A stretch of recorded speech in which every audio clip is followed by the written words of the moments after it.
everyone. Fancy meeting you here yet again. Good morning, good afternoon, good evening. I hope you're all doing well today. It's a bit chilly here in Northern England. It's not too bad. It's windy though. It's the wind that's cold. So, yeah, we're here again. We're here again. Day 6. Day 6. I wonder what today will bring. I'm waiting patiently for any forensics that they're gonna give us. I'm looking forward to that. I'm a little bit over Megan's interviews now. I understand how important they are for the jury to see them. Just the depth of her lies is astonishing.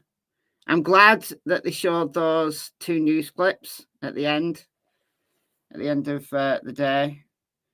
It gives the jury a full, very full viewpoint now, from lying to law enforcement, lying to her friends, her family, and lying to the public. They've got a full caboodle of lies. Unbelievable.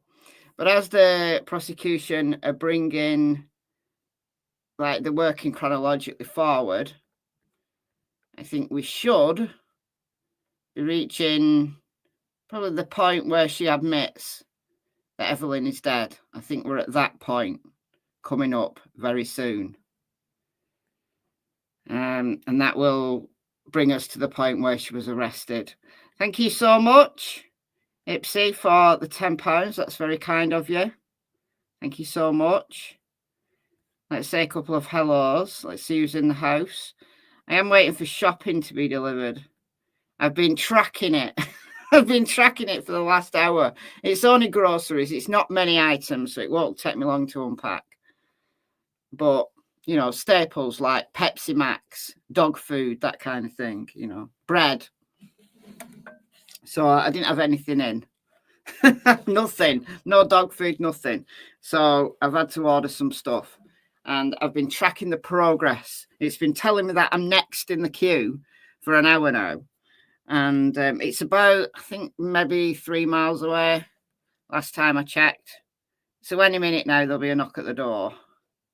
But I'll just leave you with, I've got Court TV on in the background. Court is not in session yet. But I'm just warning you. But hello, Tonya. We've got Teffy the Water Gypsy. Yeah, I'll let you off for being late yesterday. I'll let you off. Hello, Holly, Beth, Deborah, Mel, Teresa, E.T. Oh, dear me. -19. No way. That is cold. That is cold. The east coast of Canada. It's just a bit chilly here. We're above freezing, though. So, yeah, it's not too bad. I went out just before and... I'm not a coat on, so it's not that cold. I do have a hoodie on. It's not like I'm going out in a t-shirt. I do have a hoodie.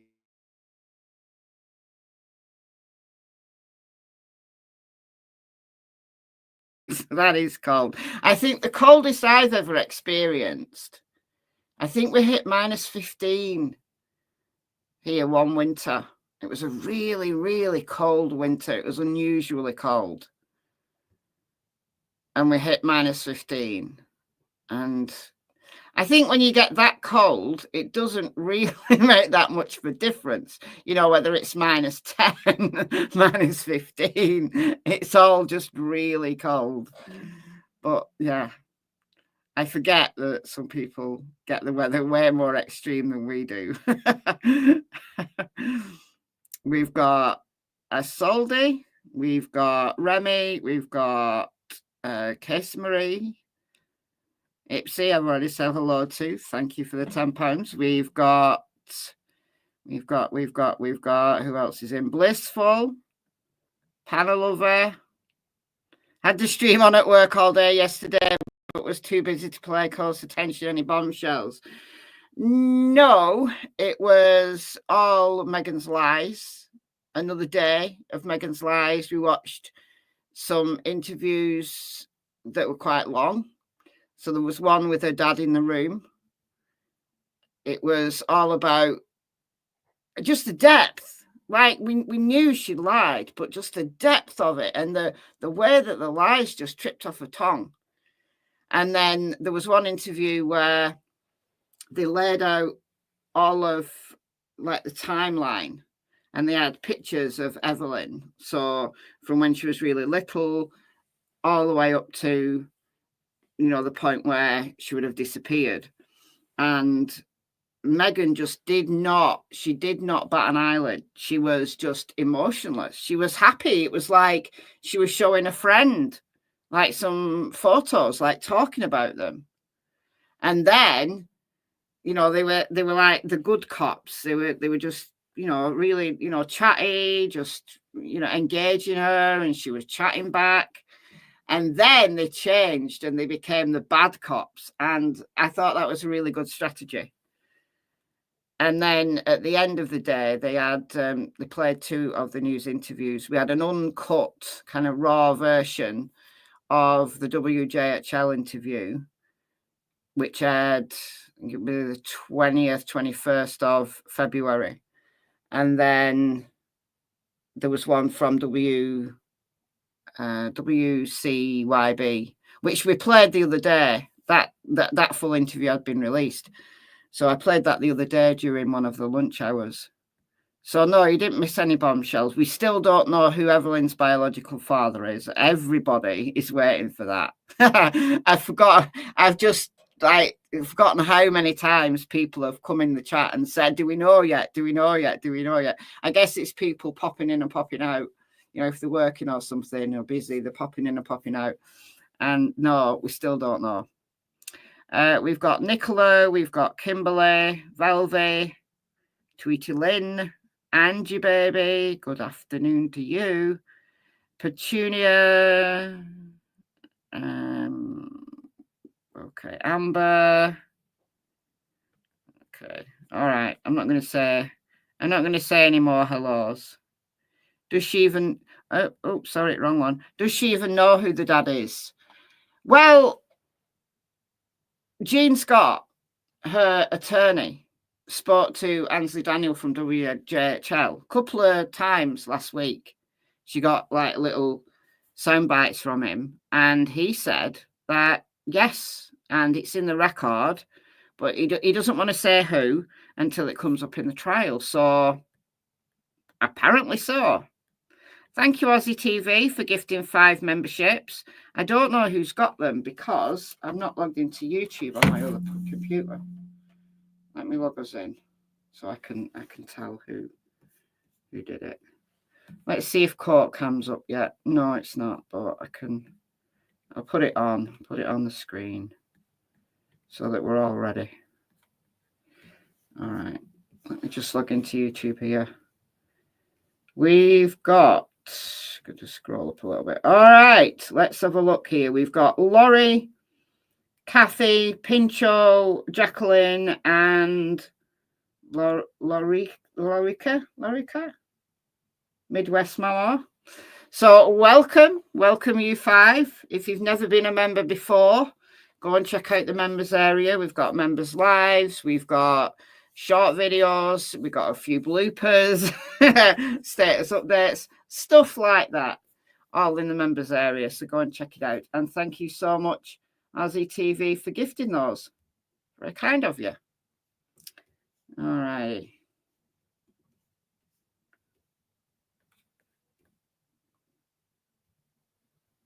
Even Villipolitan keeps referring to Ethan as Evelyn's father. Well, he was the only father she knew, and she only met him a couple of times. And up to the beginning of this trial, that's what we all believed. So literally every aspect of Megan's life is shrouded in lies. You know, when Evelyn's dad is exposed, it will be huge. Yeah. Yeah. Or it'll be a complete letdown. It'll be, oh, okay. She's just like some young lad from the local area. But why she chose Ethan as daddy is an interesting question. Maybe she thought he was for a while. I know, listening to her interviews, it's tedious, especially when she starts whining. But it's just important for the jury to see all this stuff, so I'm not complaining. Not complaining at all. Chose Ethan because of military benefits. That's a good point. That's a very good point.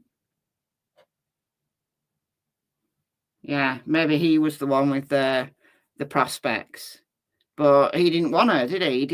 He didn't want to be involved. He had his doubts from the beginning that she was his kid.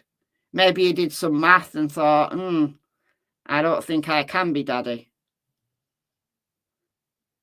So maybe he was,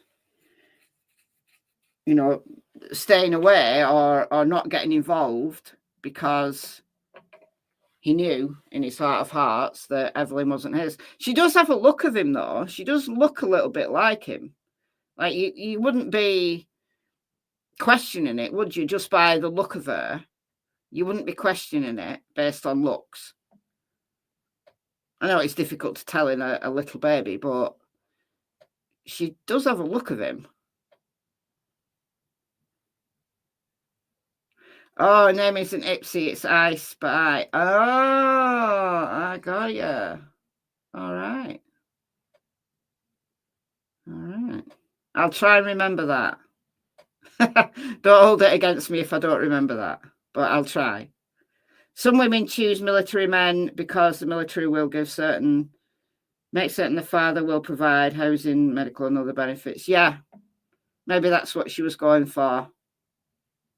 Maybe she was hoping that she could have some kind of life with him. I mean, driving all the way to El Paso from Northeast Tennessee, that's a pretty long journey. Just to go to, I don't know, surprise him. But we don't know. We don't know really what went on between them. Like, was she bombarding him with phone calls and text messages that he was ignoring? And then she just decided to just turn up and thought that he'd welcome her. Well, he kind of did, because he said, oh, well, you're here now. So he spent some time with her. He spent like 3 days with her and Evelyn. Yeah, said himself it didn't add up, yeah. The timeline doesn't work for Ethan to be the dad, because he was back at Christmas, so that would be 2018. No, the beginning of 2018, so Christmas 2017 into 18. Evelyn was born in November 2018. So the conception had to be, what, February? Hold on. March, April, May, June, July, August, September, October, November. Yeah, February. And towards the back end of February as well. Although she was preemie, wasn't she? Like, she was, I don't know how premature she was. Megan said she was a preemie, and she was only like 5 pounds when she was born.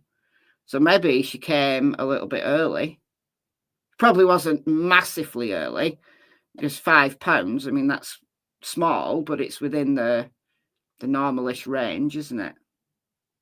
Remember my cousin, who's a big strapping fella now, but he was only 5 pounds 6 ounces when he was born, but he was a little bit early.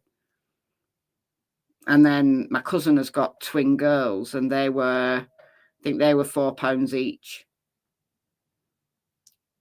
She had a cesarean, but she had a cesarean, I think, at, can't remember now, maybe 36 weeks, something like that. And twins do tend to be a little bit smaller than a singleton anyway. So, you know, Evelyn's birth weight isn't really, really abnormal, but she probably was a little bit early, which would possibly push her conception into March. And of course, Evelyn was born at the end of November, so you could even be end of March for the conception. So no, Ethan, unless he came home, oh, there we go. Unless he came home again,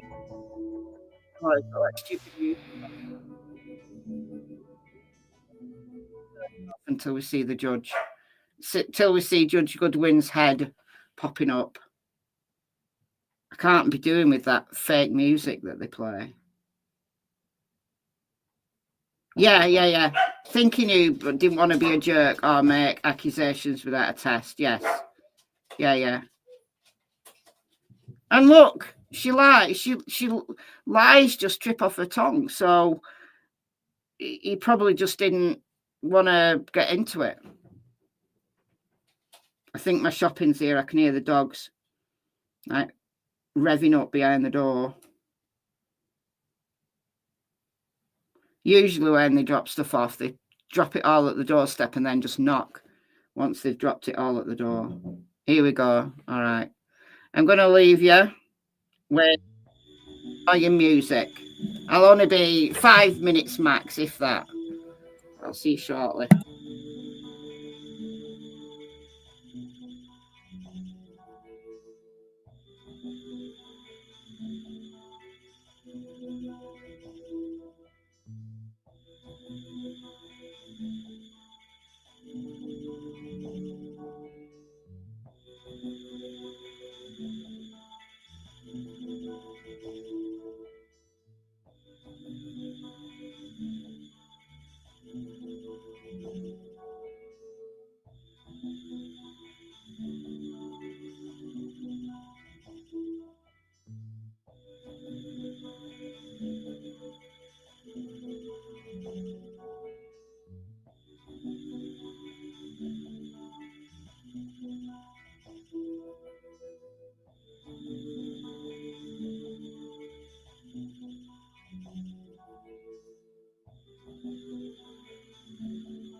Righty, I'm back. That was annoying. He wasn't very efficient. I think that's probably why it took so long. Oh dear, okay. I'm stocked up. I bought myself 6 packets of fig rolls. Fig rolls are the best. They are the best. Oh dear. Yes, you can go away for life for all anyone cares, yeah. Absolutely. Couldn't agree more. This music is so annoying. All right, get rid of that for a minute. All right, I'm going to go back up the chat for a bit. She could also be a sociopath. She definitely lacks empathy. Very shallow emotions as well. That's a bit of a red flag. That is a bit of a red flag.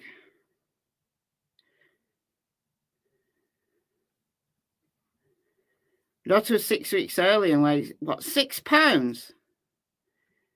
Wow. Imagine what she would have been if she'd been full term.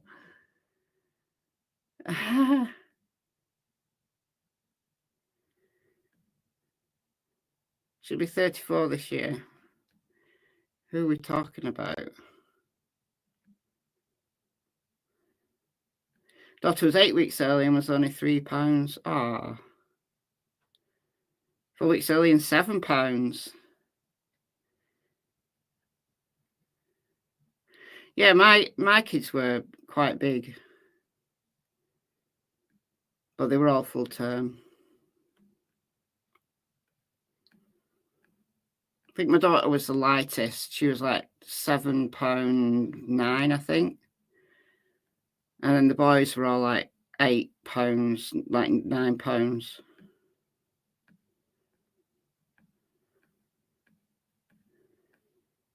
You can see the judge's head. She talks fast, yeah. She does. She talks fast. I can't wait for the behaviour panel to do Megan Boswell. I did check their channel, and it doesn't look like they've done Megan Boswell before. So hopefully they pick up on the trial, and we'll do it. I didn't do a recorded video this morning. Like I've been doing while this trial's been on. I've been doing a recorded video in the morning and then settling in for the trial, but I had some stuff to do this morning. But while I was doing my stuff, I was listening to Susan Smith videos. So I was listening to some of the interviews she'd done, and oh dear me, very similar to Megan, very similar. If we've not got anything like from the trial to discuss when they do their lunch hour, I'll show you some of them. It's crazily similar to Megan, and the behaviour panel have done Susan Smith, and you know they should do Megan. She's so similar. Thank you, Velvy, for becoming a new member. Thank you so much. Welcome to the Secret Agents Club. Absolutely, it's what the jury need to see. All right, judges here. Oh, they still got that stupid music on. Turn your music off. Can't be doing that fake music.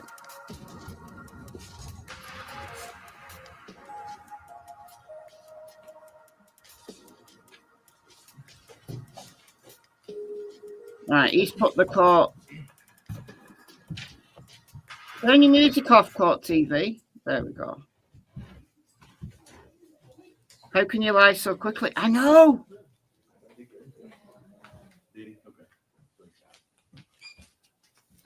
I know.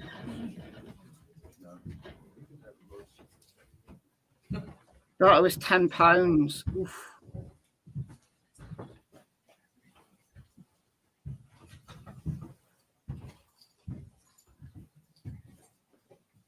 All right, here she comes. All right, welcome to day 6 of the Megan Boswell Lie Fest.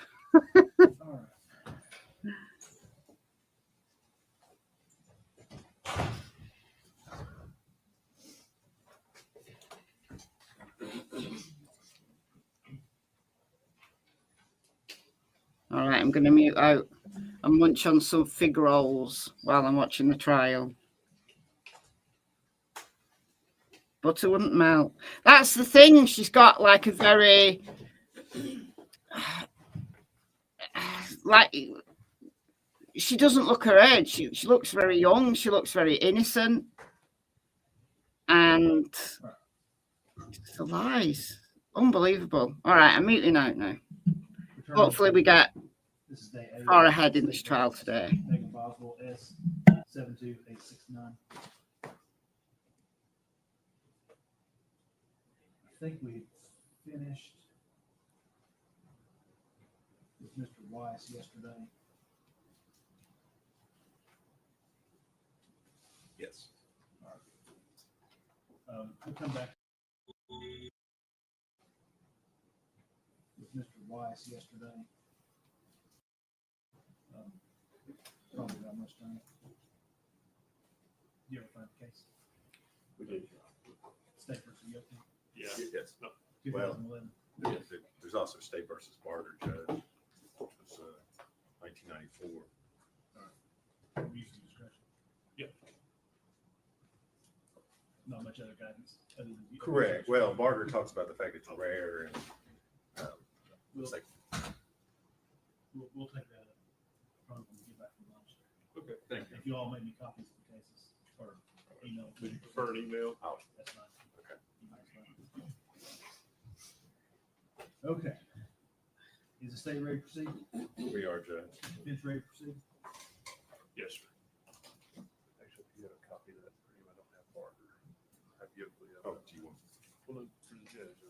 set up the email. Yeah. Just may I approach? Yeah.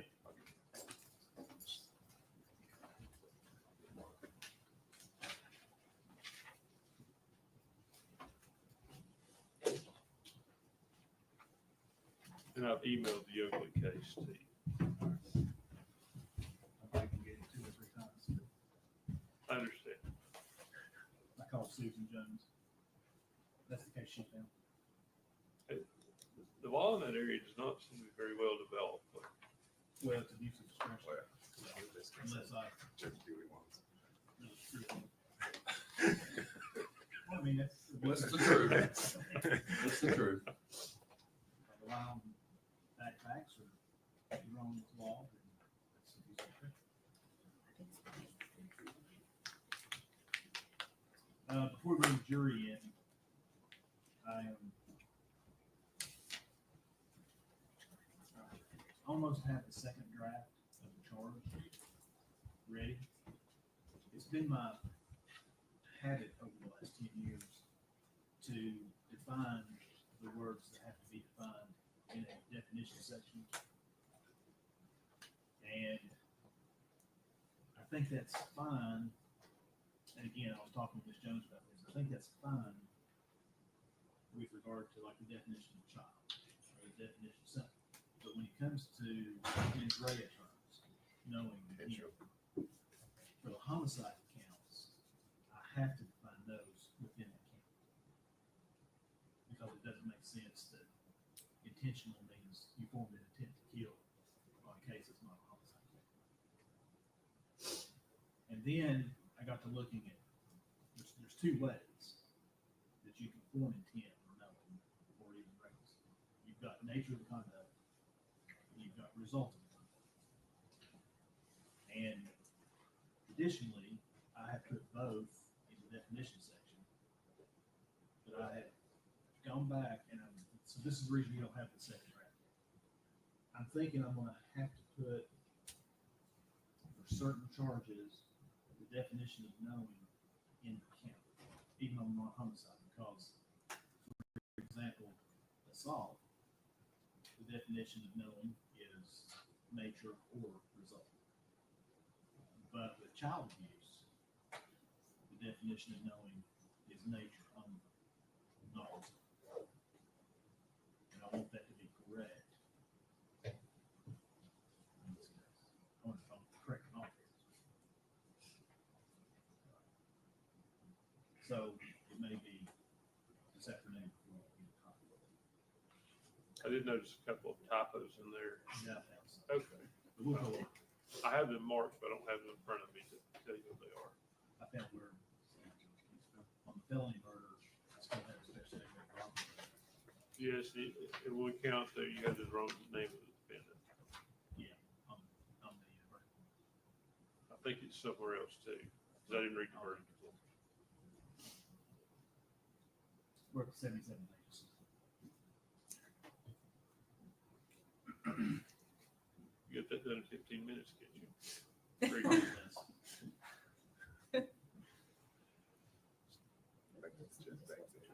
Judge Beck said it took him 2 minutes a page, so that would have been 2.5 hours. Right. That is seems no I brainer. don't think I would say on the record. Yeah. Okay. The jury's ready. If you want to get your next witness headed this way, Jimmy.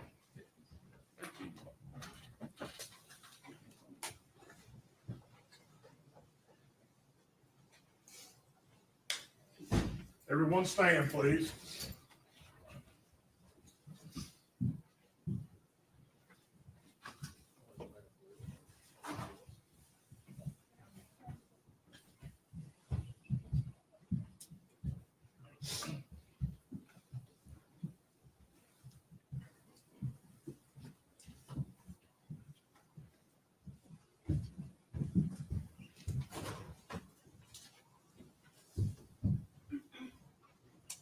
You may be seated. Thank you. Good morning, ladies and gentlemen. As we start off each court session, I gave you certain admonitions yesterday before you left. Does any juror have anything to report with regard to those admonitions? Nope. If you do, raise your right hand. Nobody's raised their hand. General, call your next witness. State will call Christopher Wilhoit.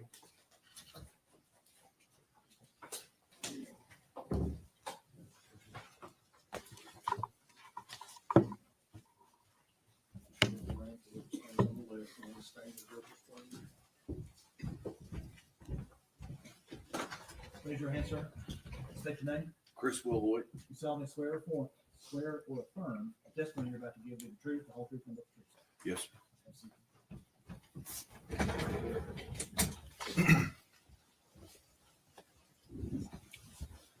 Good morning. Good morning.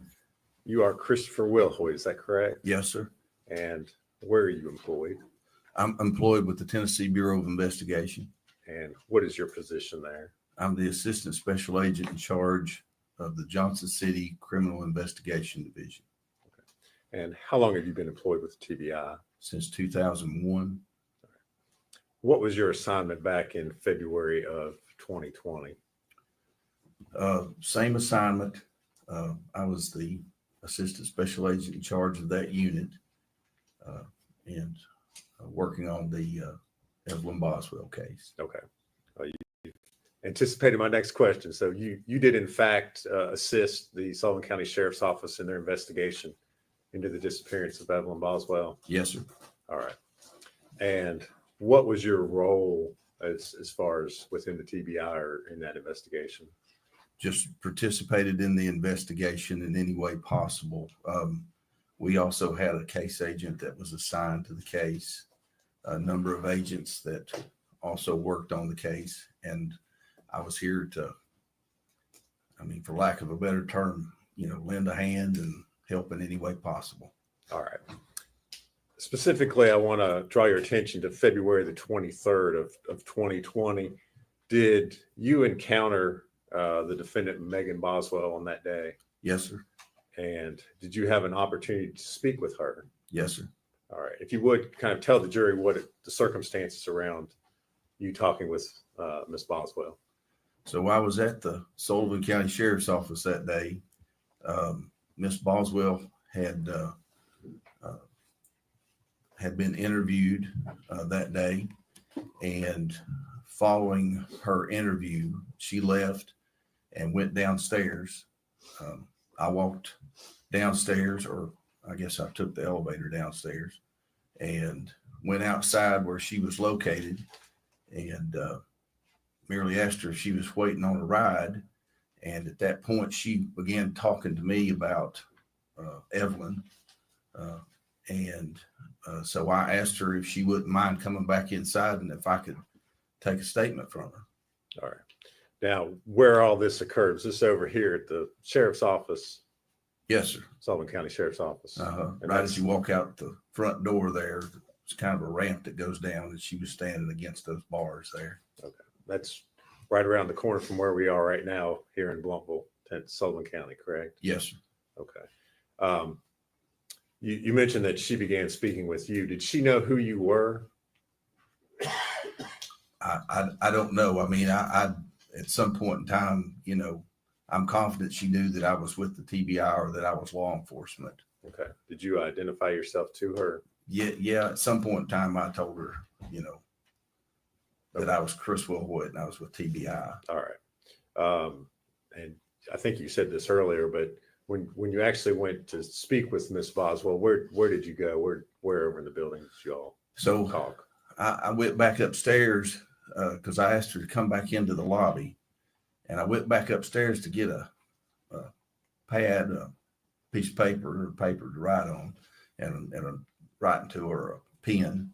And so I came back downstairs and I sat in the lobby and talked to her there. Okay. So this was downstairs, not upstairs in the interview rooms. Is that correct? That's correct. Okay. Kind of tell the jury how this interview process went about. How did you conduct the interview with Miss Boswell? Well, I don't know that it's I don't know that this is the correct term, but I call it a cognitive interview. And so what I try to do is just ask her kind of what happened. And when I do, I try to get the details to the nth degree. if I can, just, you know, to find out, just so that there's nothing missing, just so we can find out what happened. So did you write that down as you were speaking with Miss Boswell? I did, sir. All right. And did you record this interview? I did. Okay. How did you record it? I had a digital tape recorder, or digital recorder. It's not a tape recorder, digital recorder that I used. So you recorded it audio only. Is that correct? Well, recorded it on paper and recorded it audio. Okay. Yes, I that's guess correct. I guess to be a little more specific, there was no video recording of this. No, sir, there wasn't. No. Okay. You had a chance to listen to that recording of the interview that you did with Miss Boswell? Yeah, yes, sir. And the recording that you listened to, was it a true and accurate recording of your interview with her on February the 23rd of 2020? Yes, sir. All right. Judge, I would move to make that an exhibit at this time. No, sir. Be exhibit 228. Audio recording. Yes, Judge. I would ask at this time to publish that to the jury.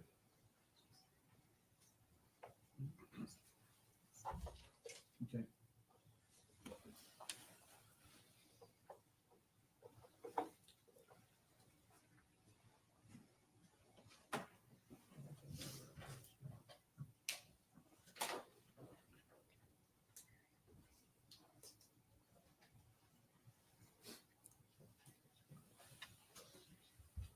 Are we ready?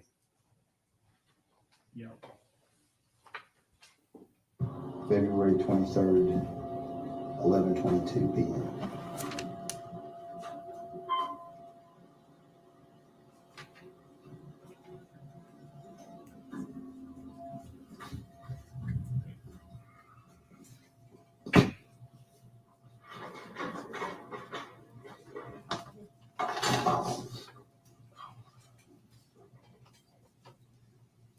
I have been sitting down across from you the whole time. What's your full name? Megan Boswell. Megan? Yeah. N-I-C-L-E. I-C-O-L-E. What's your date of birth? 3/21/01.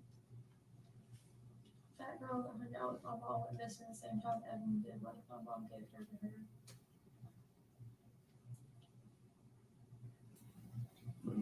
Well, what if you find her and she doesn't want to get Evelyn back? I'm just trying to make sure. Hell, I'm just being honest with you. Because do you know that's not what happened? Well, I mean, no, but they went missing around the same time. Who did? That Steffi girl, I never knew her name, just like I would see her in the car with my mom sometimes. I'm pretty sure they did drugs together, to be honest with you. Okay. My mom doesn't really hang out with quality people.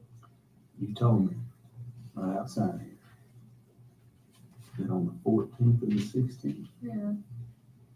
So tell me what happened again. Okay, I just wanted a break. So I kept Evelyn for. So did you call your mom? Okay. Do you remember what day it was? Was it? I don't, to be honest with you. Tell me what had happened that day. Why it was that you decided on that day you wanted a break? I was just really tired, going to work every day and coming back. I just wanted a break. So where was your baby at? Had been staying at before while you were going? You were working at the chicken shack. Yeah. Either with the mommy or babysitter. So I don't know. I was working at the chicken shack.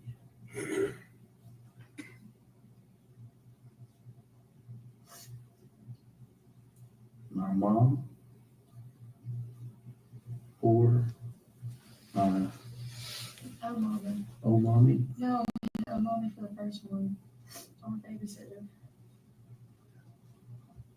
I'm sorry. It's all right. Old mommy, or babysitter. I don't know why there's a couple times my mom did watch Evelyn just because like her mother and then we go. Child.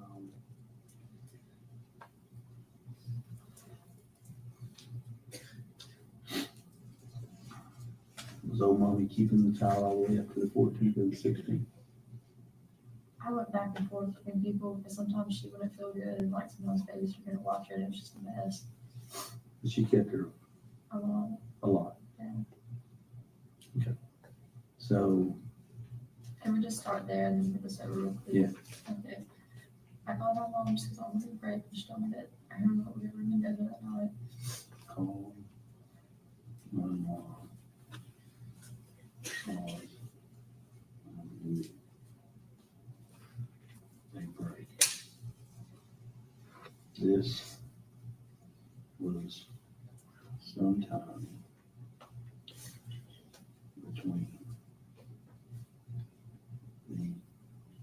between December Yeah.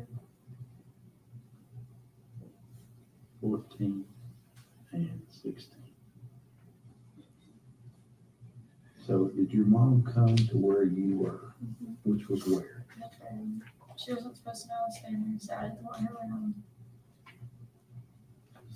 He told me if she came over and like that I couldn't stay there anymore, and he wouldn't like help me out or anything like that. Okay, to my trailer. How did you call your mom? All right, what phone number did she have? It was whatever Jude's number is now. Jude? Yeah.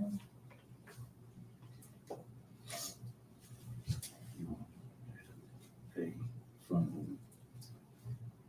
And the number I don't remember anymore, to be honest with you. is the number She's had like 10 different phones since then, and I just, that Jude, who Jude? this guy that they live with. Now, you don't remember the number? Okay. I'm sorry, like she's had 10 different numbers since then, and I remember 3 of them, the rest of them just kind of, I just don't remember. So you called her, what time was it she came over? Not time. It wasn't too long after I was working for like 7. So you got off work? Yeah. And you went over to the trailer? Mhm.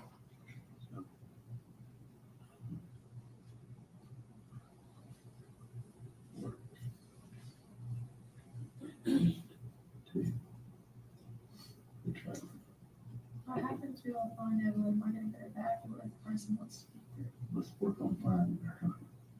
Okay, Can you give me that phone number? I will. I'll do my best to find out what we can do. I got off work and went to the trailer. That's where you called your mom from? I called her on the way to work. My car, well, the cruise had The way like home Bluetooth. from work? Yeah, it had like a touch screen where, you know, you could just hit like phone, contacts, whatever, like you didn't have to like pick up your cell phone. You know what I'm saying?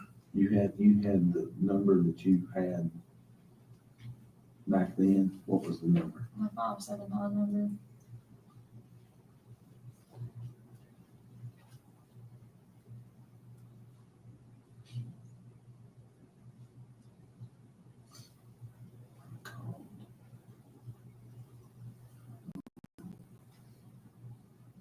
On the way home.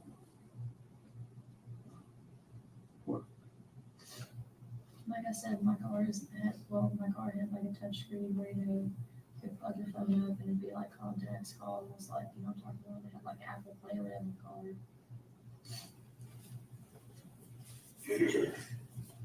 Apple. I called.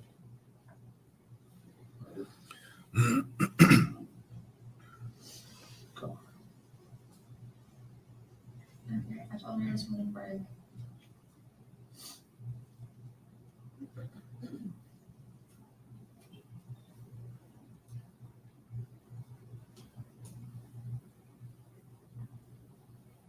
I was supposed to get one the next day. You mean you're supposed to get her the next day? Supposed to pick her up the next day. From your mom? Mm-hmm. So mom comes over there. What's she driving? Who's she with? She's with Will. I don't remember what car they were in, to be honest with you. It was dark. It was a little sedan, if that matters for me. Who's with? Her boyfriend. You know that. Will, what's his last name?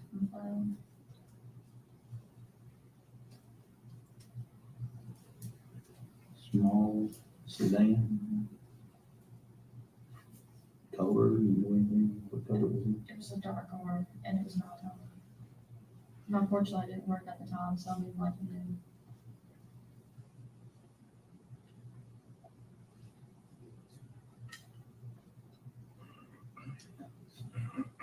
I'd been in the door for maybe like 10 seconds, handed Evelyn to her, and then went back in.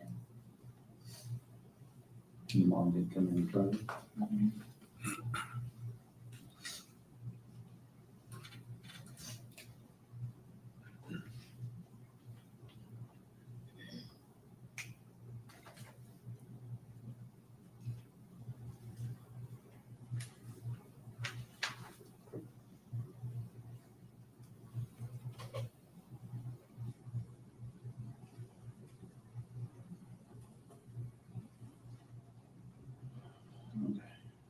So what was Evelyn wearing when what was your mom?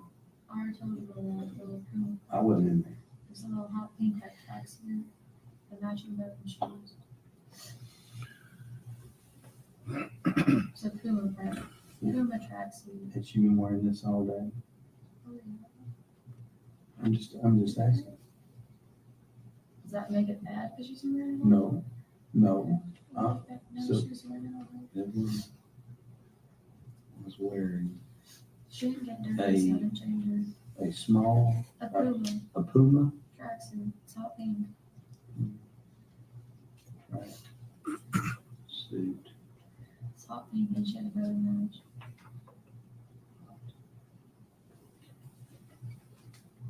And the shoes. Huh? With shoes that matched too. Shoes were pink. Mm-hmm. They were Puma shoes. They matched the tracksuit.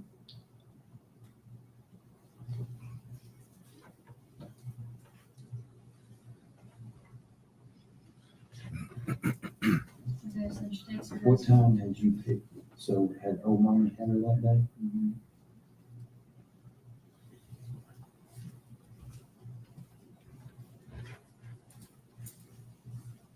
To be honest with you, that was one of the days, like, a mommy kept it for a little bit, like, the babysitter kept it for a little bit, and I just can't, honest God, remember which one I picked her up from, I think it was a mommy. How did she get from old mommy to the babysitter? I left work. When? I don't remember when, to be honest with you. I'm sorry, it's tired, I'm sleepy, Who was the babysitter? so.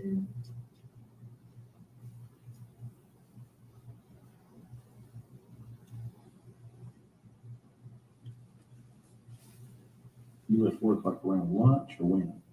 It was after lunch. I really don't remember the exact time, to be honest with you. You realize that's important though, right? I mean, these details are very important for us to try to find the child. Also kept it. Left work sometime. Yeah. And then, Okay, so mom picks her up. hold on.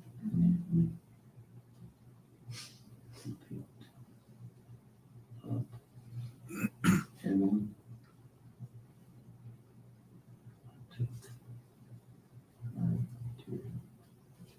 Sue's trailer, house, what she live in? I think it's a double wide. I think you consider it a double wide. Home.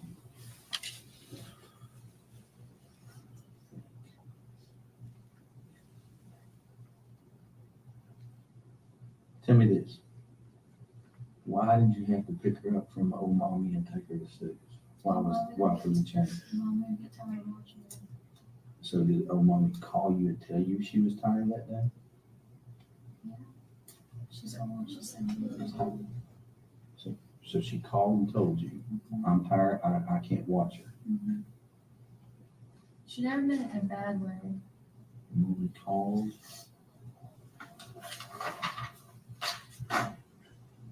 Me that day. Dad used to do that too, like, if I left somewhere and I was gone longer than I was supposed She to. was tired and could not keep her in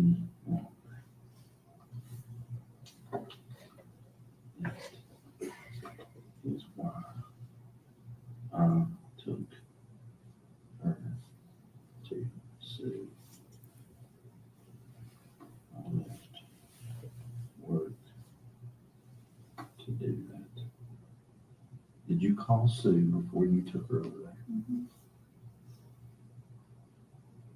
Her name on my phone was literally Sue Babysitter. Huh?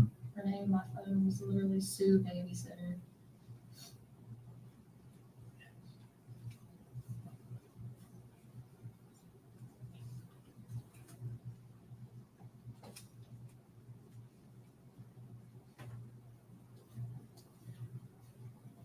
So, you think so then you must have picked her up from Sue that day. Like I said, I really don't remember who hit her first and who dropped her off. I know, but at this point, we're confident that old mommy had her, Right. that you picked her up and took her to Sue. You wouldn't have taken her back to old mommy at any point in time, Yeah. right? Right. Okay, so you went and picked her up from Sue on that day. Can you get back to my mom? We can as soon as we get this finished. Okay. All right, so what time did you pick her up from Sue? Whenever I got off work.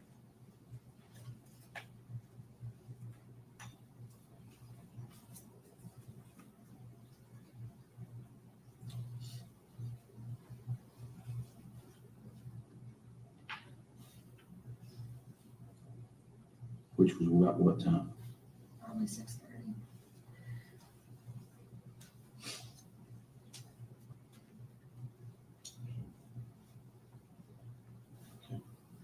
So you pick her up at 6:30. Anybody with you? Mhm. Just you. Mhm. Nobody at Sue's. I don't know if her husband was there or not. I didn't see him. Sue still has Evelyn's pack and play in the city cup and some of her clothes. From that day. Yeah. I went back and home. So you had taken that from old mommy's to over there that day? My mommy never kept a pack and play there. Okay, so did Sue have this that day? She already had it? Yeah, but it was Evelyn's pack and play. It's like pink, got flowers on it.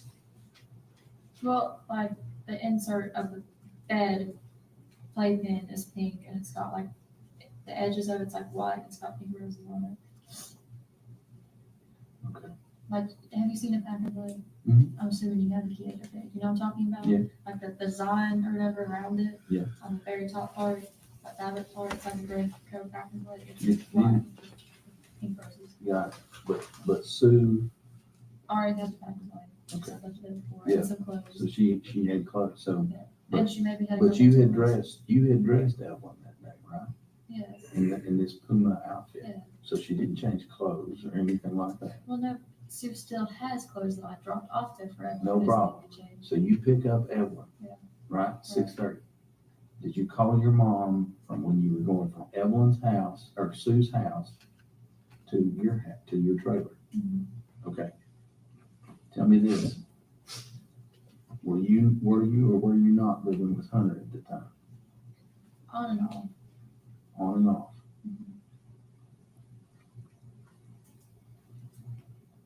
I wasn't necessarily like living there, but I stayed a couple months there.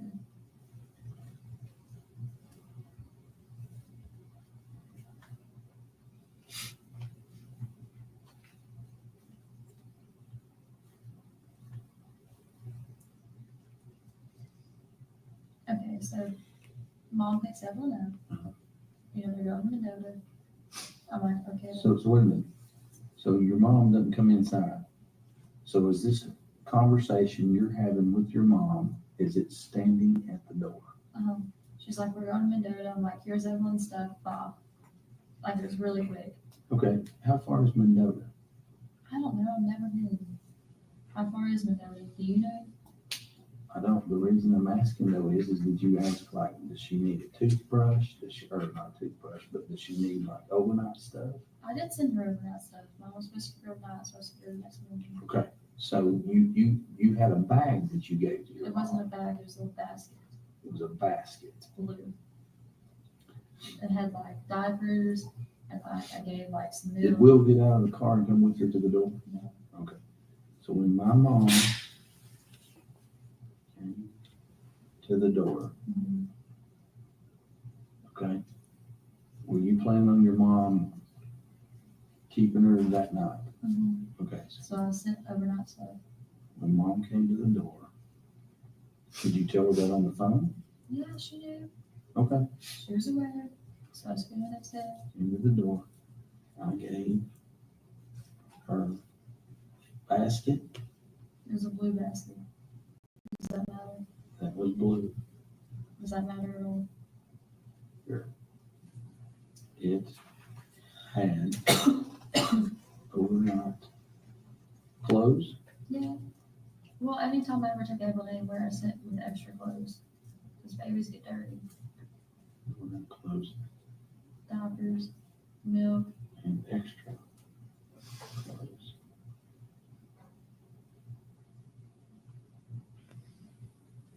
It also had You're really thorough. diapers and milk. Yeah. What kind of milk? All milk. Whole milk, not any kind of formula or anything like that. She just drank whole milk. Yeah, around 9 months old, like, she started spitting formula back up. So I switched her on whole milk. My pediatrician told me not to, but like, she never spit up again and she was fine, so I just kept her on whole milk. Just whole milk. Did you put some kind of cold thing in there to keep the milk cold? I gave it to her like out of the, whatchamacallit, the fridge. I'm sorry, I'm half asleep. Please bear with me. I've been moving. My mom. Right out of the fridge. Should I not have done that? I don't know. I don't know where she was going or what the deal was. So what did your mom say to you when she left? That I can get her hard to go. Okay. My mom said, I can get her hard to go.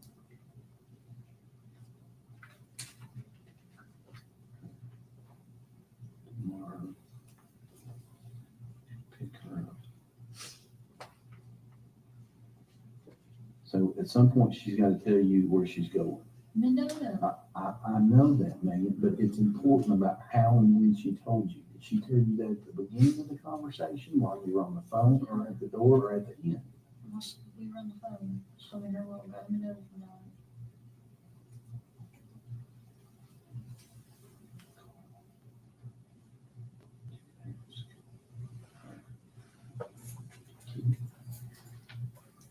Yeah.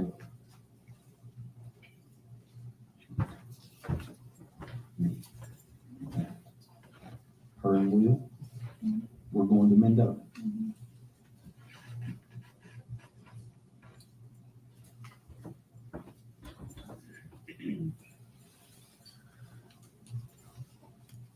Okay. Now, did she say we're going over there to camp or to see somebody, or what did she say? I mean, I just assumed camp, I'm not gonna lie to you.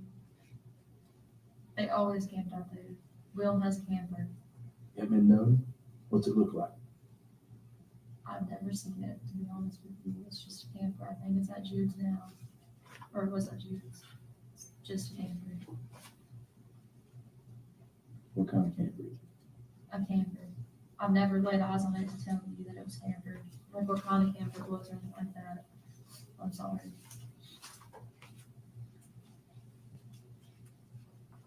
Did your mom say we were going camping? I don't know anywhere else you could stay in Mendoza. Other than camper. I understand that, but what else did she say? That was it. I was literally like, here's Evelyn, here's your stuff, see you, Bob. It was a quick exchange.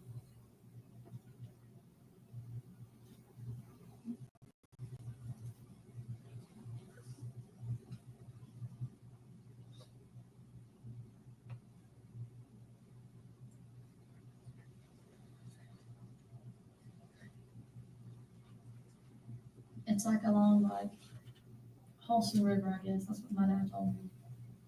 How did your dad know? Because my mom got like a trespassing charge. She like walked over property one day, like in Scott County, but he was like, that river flows through Mendoza. You know what I'm talking about? Mm-hmm. Well, he knows what he's talking about. I guess. What time is it? I'm not really sure. So, your mom leaves. The next day she calls. So she's mad. That's What time? In the morning. I mean, were you still in bed? You know, I was out of bed, I was getting ready. You getting ready for, Where?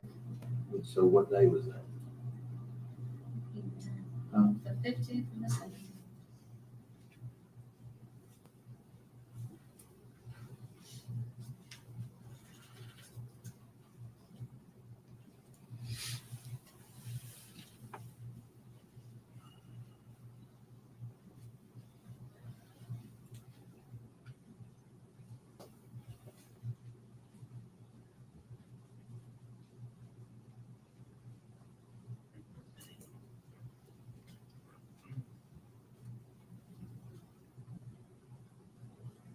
And she's like, oh, but like, you don't deserve Evelyn in your bad mom. Like, she's just my better, it's gonna treat her better, take care of her better.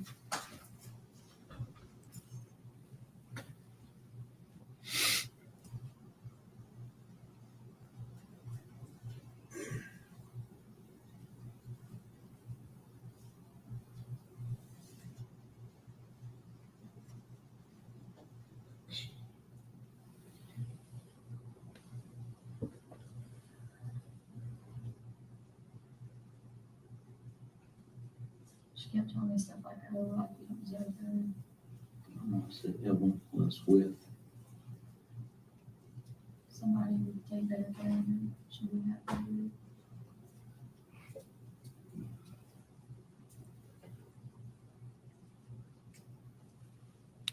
Do you think I was a bad mom? I didn't say that. I don't know that anybody said that. You know why? Because we don't know what happened. And Megan, I'm not sitting here saying this isn't feasible, but I'm confident that you know more than what you're saying to me. That's all. I'm not sitting here saying this isn't. I'm confident that you know I don't know more than what I'm at the minimum, your mom has told you where this child is. At the minimum, I think it's somewhere in better. take better care. Somebody who would take better care. Do you know the day that you all got press release, whatever?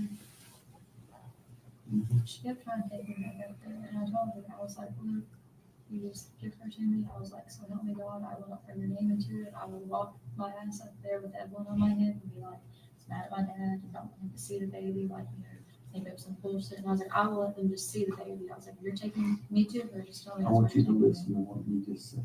Um, Your mom kept trying to take you back up there. But she wouldn't tell me why. Megan, that is not feasible whatsoever. Why do you think that's not? Why would your mom say, I want to take you up there, but wouldn't say this is where? Well, that she wouldn't kid tell me is? that's where we were going. That's just where the road signs were pointing to. She was taking me somewhere way up in Virginia. And the road signs were like pointing towards Mendoza. Okay. And you didn't go? No, because she wouldn't tell me. She just kept telling me that I don't need to talk to you all, that I need to like go with her and just like leave the whole situation and stuff like that. And you, and she told you that you needed to know where the child was. No, she never mentioned. Why else would she be taking you? She wouldn't tell me. I kept asking, she wouldn't answer me. That makes no And then I sense. told her that if she didn't take me and got me off back up there and come talk to you, I was reading the press release that I was gonna call and be myself and you come get me.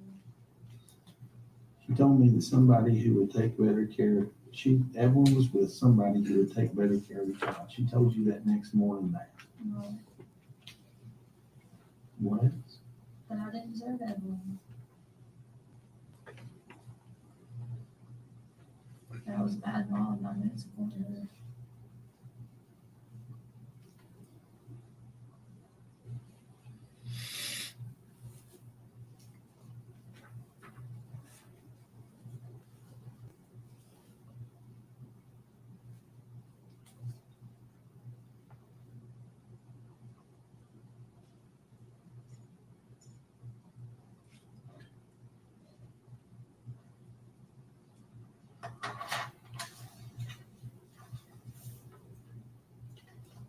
Just told me who she was with left her.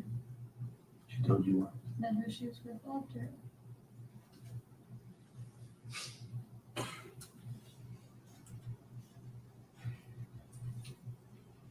That the person or the people? The person she was after.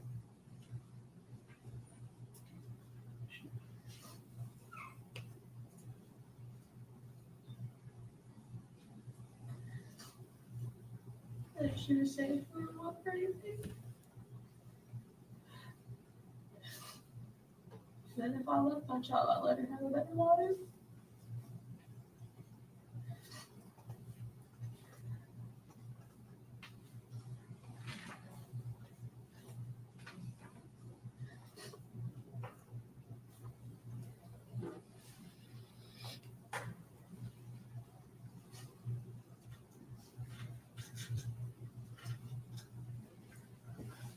I love my child, what? I would let her have the better life. But she had with me.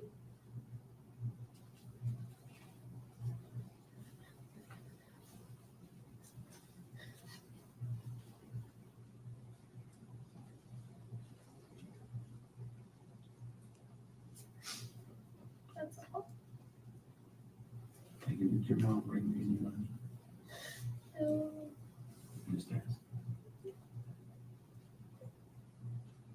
The only time she's ever given me money is when me and her started hanging out again. She gave me like $20 one time because I hadn't done in the car. It was in the on gas and never did money. No, I'm talking about this time right here. No. Okay. No, she never gave me money.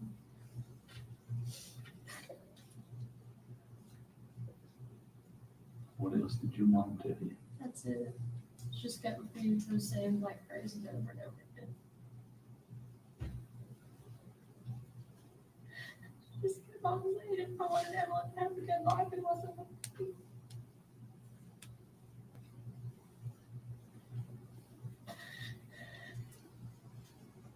Sorry. I just want to know why you didn't tell us this in the first place. Because when she's out there, she doesn't want to be with me.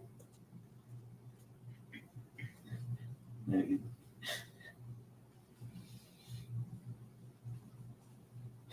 Everybody keeps telling me I'm a bad mom and she'd be better off with anybody but me.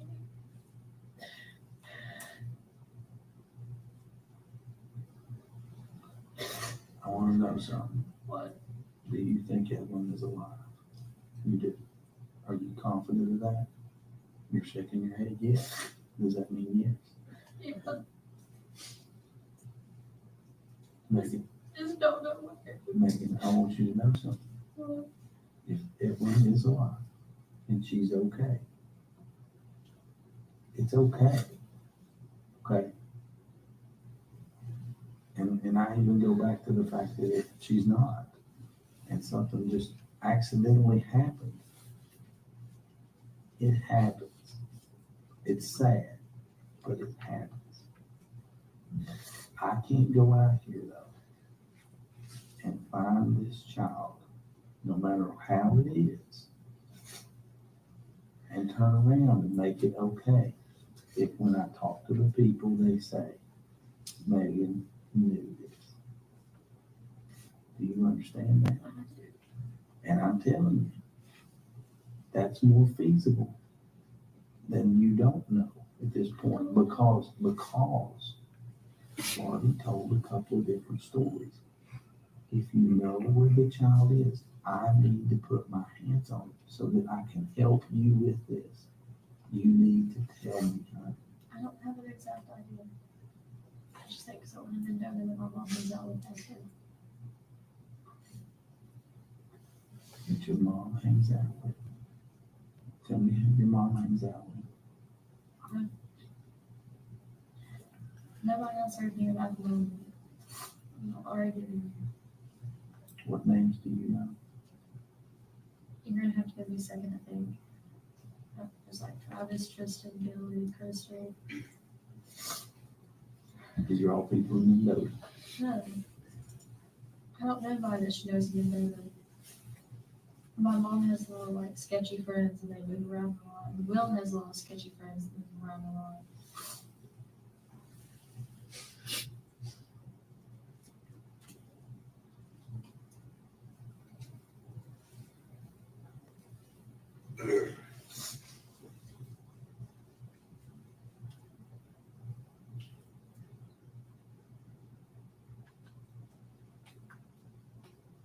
really am trying to help, honey.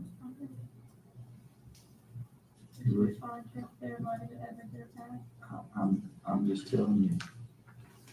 This is the problem. The only problem is this is, I know that you want to sit here and say, hey, this first part or whatever, but if that story was true, there's no reason why you wouldn't have told me the whole thing or told those guys the whole thing the first time. Before I get up from this chair, I need to know every bit of this. I'm telling you that I know. Even when we started hanging out again, that's just all she would tell me.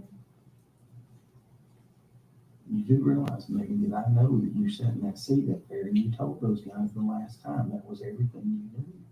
But it wasn't, was it? I'm really taking a lot of that because I'm sorry. I think you promised you already. You scheduled the you'll have to come get me on right upstairs all day.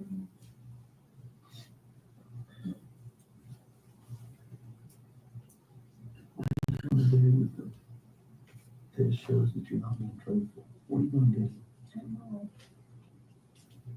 I know that it will.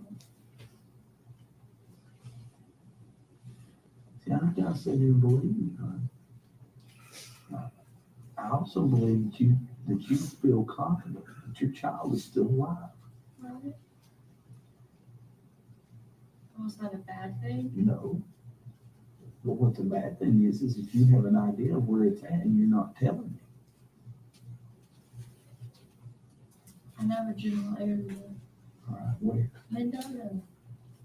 That's the general area. You know what I mean. Well, no, I don't know exactly like this section of Mendota, like that one. I feel pretty confident that your mom probably would have said she's here or she's with so-and-so. She never gave me the name. The only coincidence I could think of that was really like, oh, that's weird. It's like that girl that mom used to hang out with just kind of disappeared, like almost exactly when everything. And the day mom got arrested, like she messaged him on Facebook and he was back into like whatever.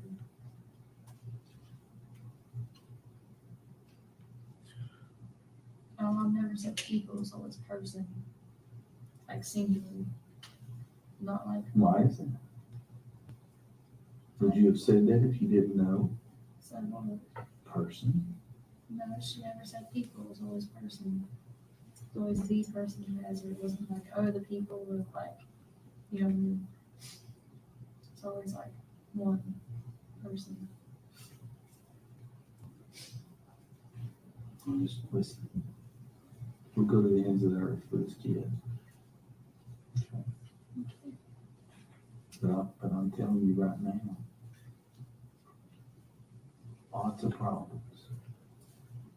If what you're telling me is a made-up story, Okay, you've done this twice. okay, You can't do this. okay, All right? okay. I know you're young, but you're now an adult. And I'm willing to tear every word up and tear this paper off and take another statement from you and forget it. I appreciate that. I would. I would sit right here because I don't want to see you at the age of 18 ruining your life. If an accident happened to this child, I'm willing to write it down. If you know where your child is, I'm willing to write it Accidents that down. ever happened to Evelyn where she bruised her face or something while she was walking. I'm willing to write down what happened.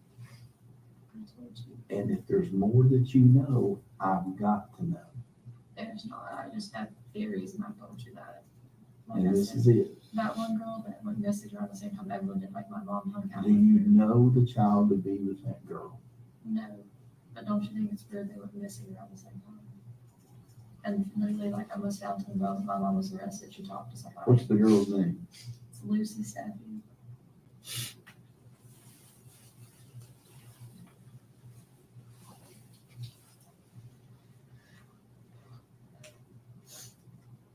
Do I need to find her ride home for me and Christy? Thank you, Lord.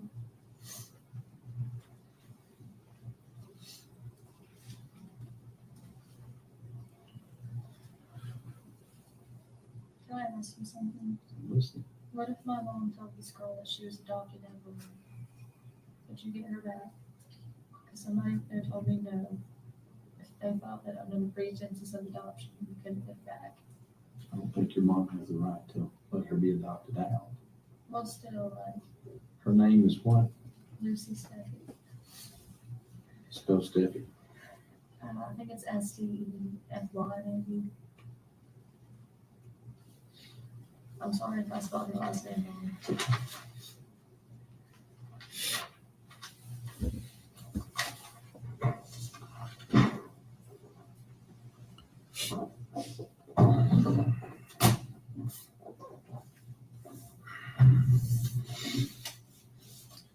I was working at the chicken shack. Oh, mommy or the babysitter was keeping the child. I called my mom because I needed a break. This was sometime between December 14th and 16th. My mom came to my trailer. My mom had a phone, and the number is the number that Jude has It was now. always Jude's phone, she just used it. Does that matter? They shared a phone. It was Sorry, I didn't catch that one. always Jude's phone. My mom shared it with Jude. Right?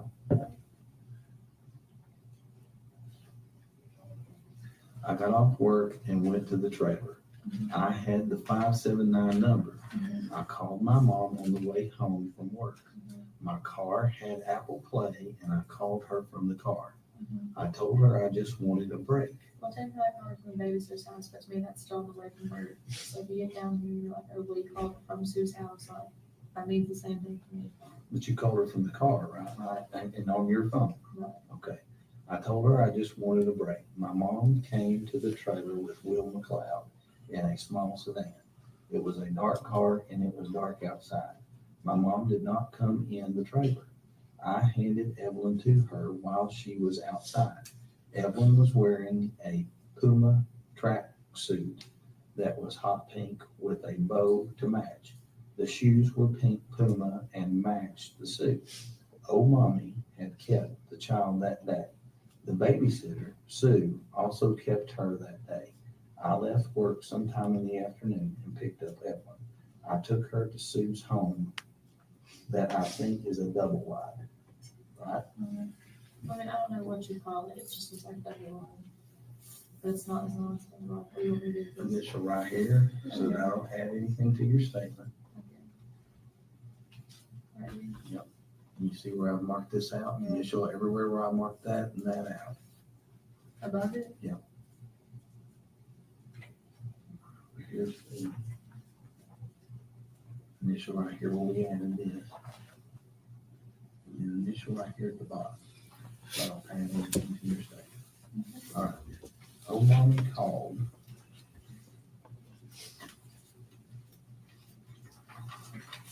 Me that day and said she was tired and could not keep her any longer. That is why I took her to Sue. I left work to do that. I called Sue and asked her to keep Evelyn that day. I went to Sue's and picked up Evelyn after work, which was around 6:30 p.m. I called my mom on my way from Sue's to my trailer. When my mom came to the door, I gave her a basket that was blue. It had overnight clothes and extra clothes. It also had diapers and milk, which was whole milk.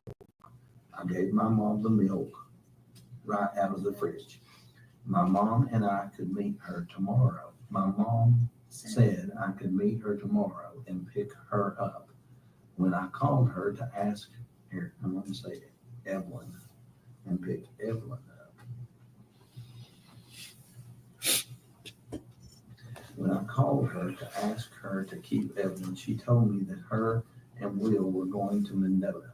I assumed they were going camping because Will has a camper, and that is why I assumed that. My mom called the next morning. I was getting ready for work. It was either the 15th or the 17th. My mom said that I was a bad mom and that I did not deserve Evelyn. My mom said Evelyn was with somebody who would take better care of the child. My mom said I did not deserve Evelyn. She said I was a bad mom and could not support her. All that right? Where I mark things out? Right here. Uh-huh.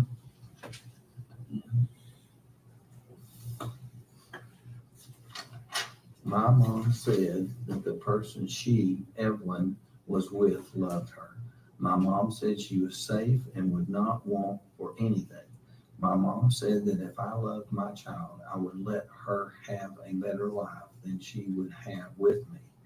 A friend of my mom's went missing around the same time Evelyn went missing. Her name is Lucy Steffi. Is that right? Initial right there at that. Initial at the very end. Now sign and date, please. What's this? Good question.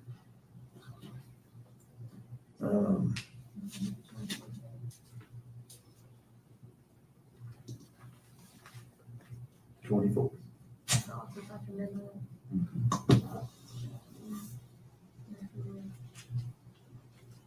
20. Okay. Did you want to tell me that? How was it? It's a good question.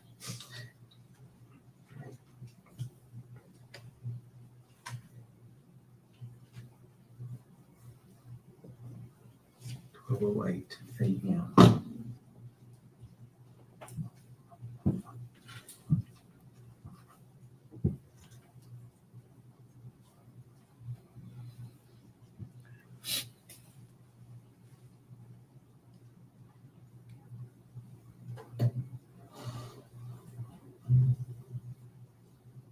I'm pretty sure, I'm just thinking.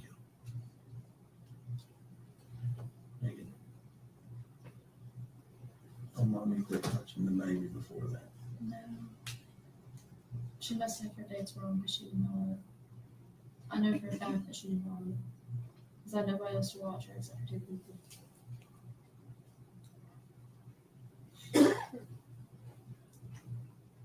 Mom is also 78 years old. And calls me the wrong name almost every time I see her. I mean, I call my kids the wrong name half the time. That And doesn't my mean dad. there's anything wrong with my And then mind. when I was going in and out of there, my dad's like, oh, I didn't see her after Thanksgiving. I'm like, he literally came like, Ashley has pictures of her after Thanksgiving.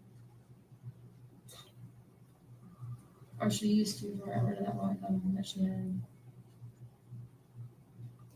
I don't want us to get up from this chair and miss any opportunity.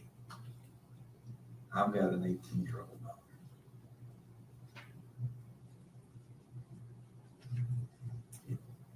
It worries me that if I say let's get up from this chair and that there's more knowledge in your hand, There's not. that I can, and that if I can I help think fix, of that I can help fix this problem I'm not. that I can't get. If I think of anything, I'm like, oh, like, you know, You I need to just thought think it of it was- right now. I can't think what it was right now. It's just looked all the way at my weekend. Your child's missing. I'm worried about you. I'm worried about your child. Okay? Anything else? Sure.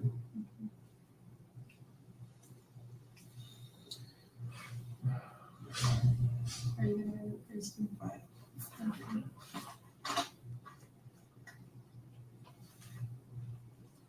Are you taking this home or something else?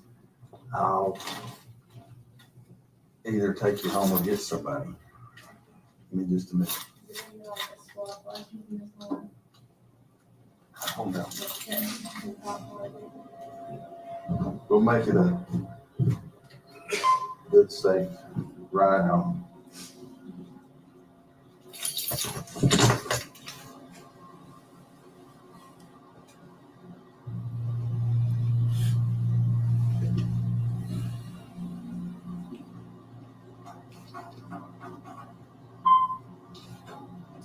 12:11 a.m.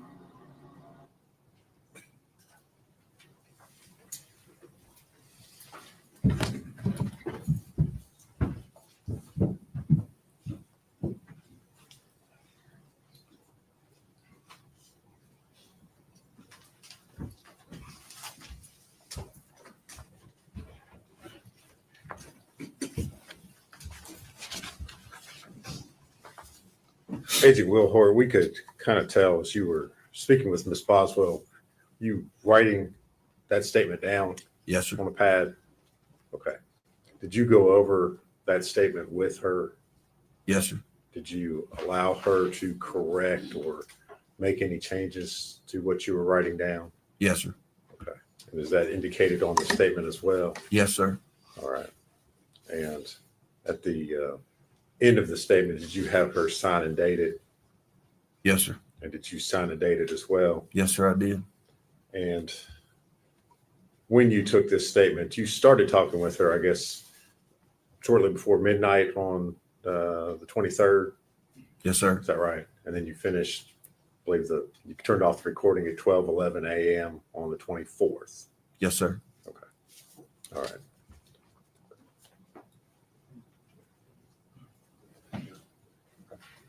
Objection.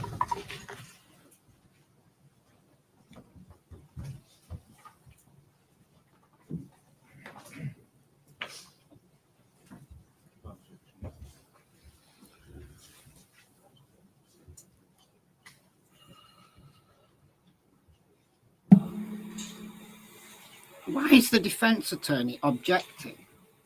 Why is there to object?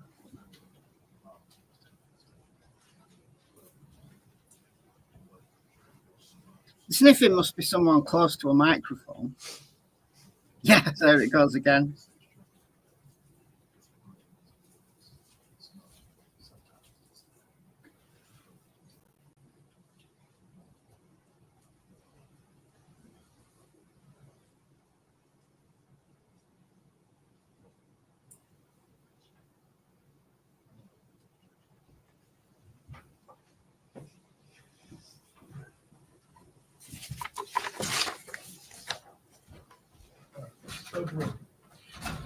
Agent Will Hoare, I'm going to hand you a document and ask you if you can identify it.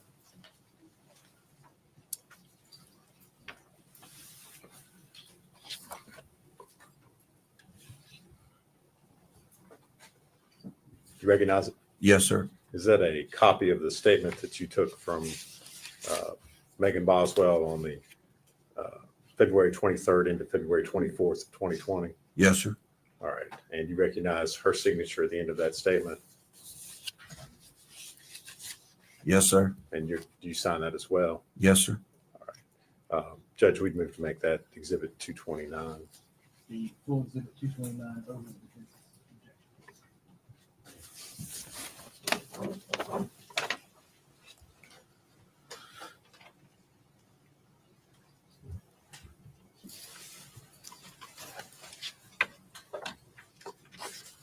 Agent Will Hoyt, during the course of your all's investigations, you all ever receive or discover any evidence that Evelyn had been given to another person in Mendota, Virginia? Not to my knowledge, sir. If you would answer any questions Mr. Scott has for you.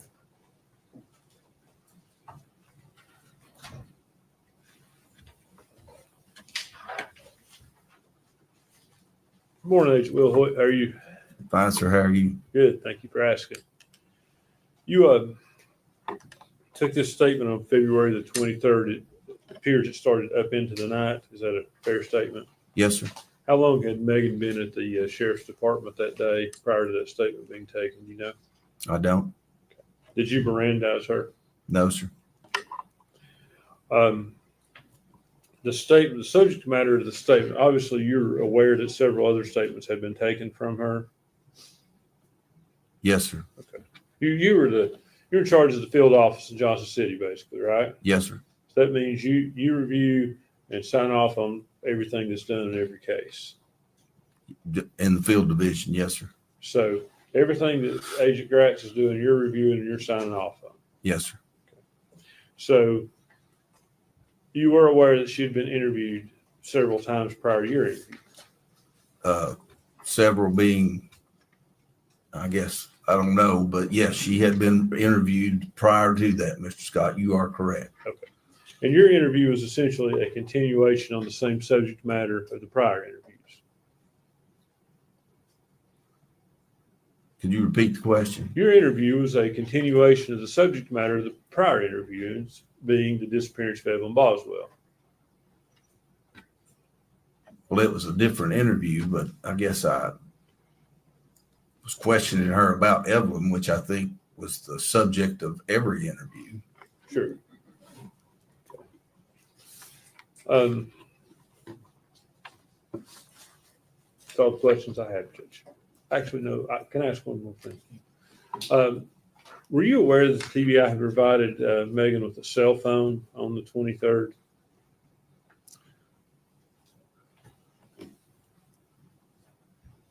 I apologize, Mr. Scott. I can't recall that. I believe that was the case, yes. But I don't know. I don't know the details of that. I'm sorry. So you don't know that cell phone could have been used to track her to see if she'd went to the location after the 23rd where the body was found? If you know. I don't. That's all the questions I have, Judge. Thank you, sir. Redirect. No, Your Honor. Is he free to go? For the state is. Judge, yes, I would ask that he be subject to recall, but free to leave the courthouse. Agent Gilroy, your testimony right now is over. However, you are subject to being recalled. You don't have to stay at the courthouse. Just make sure we can get a hold of him and get you here. Yes, sir. All right, next. State would call Special Agent Paul Durant.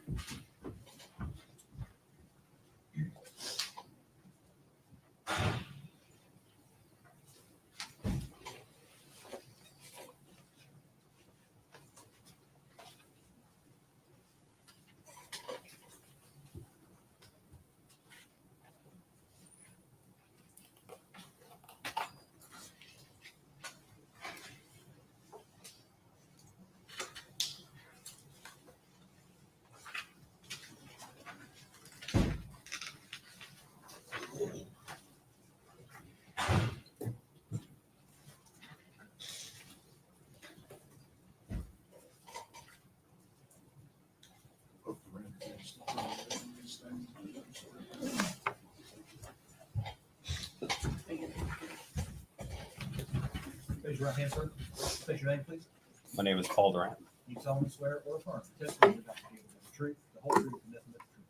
I swear.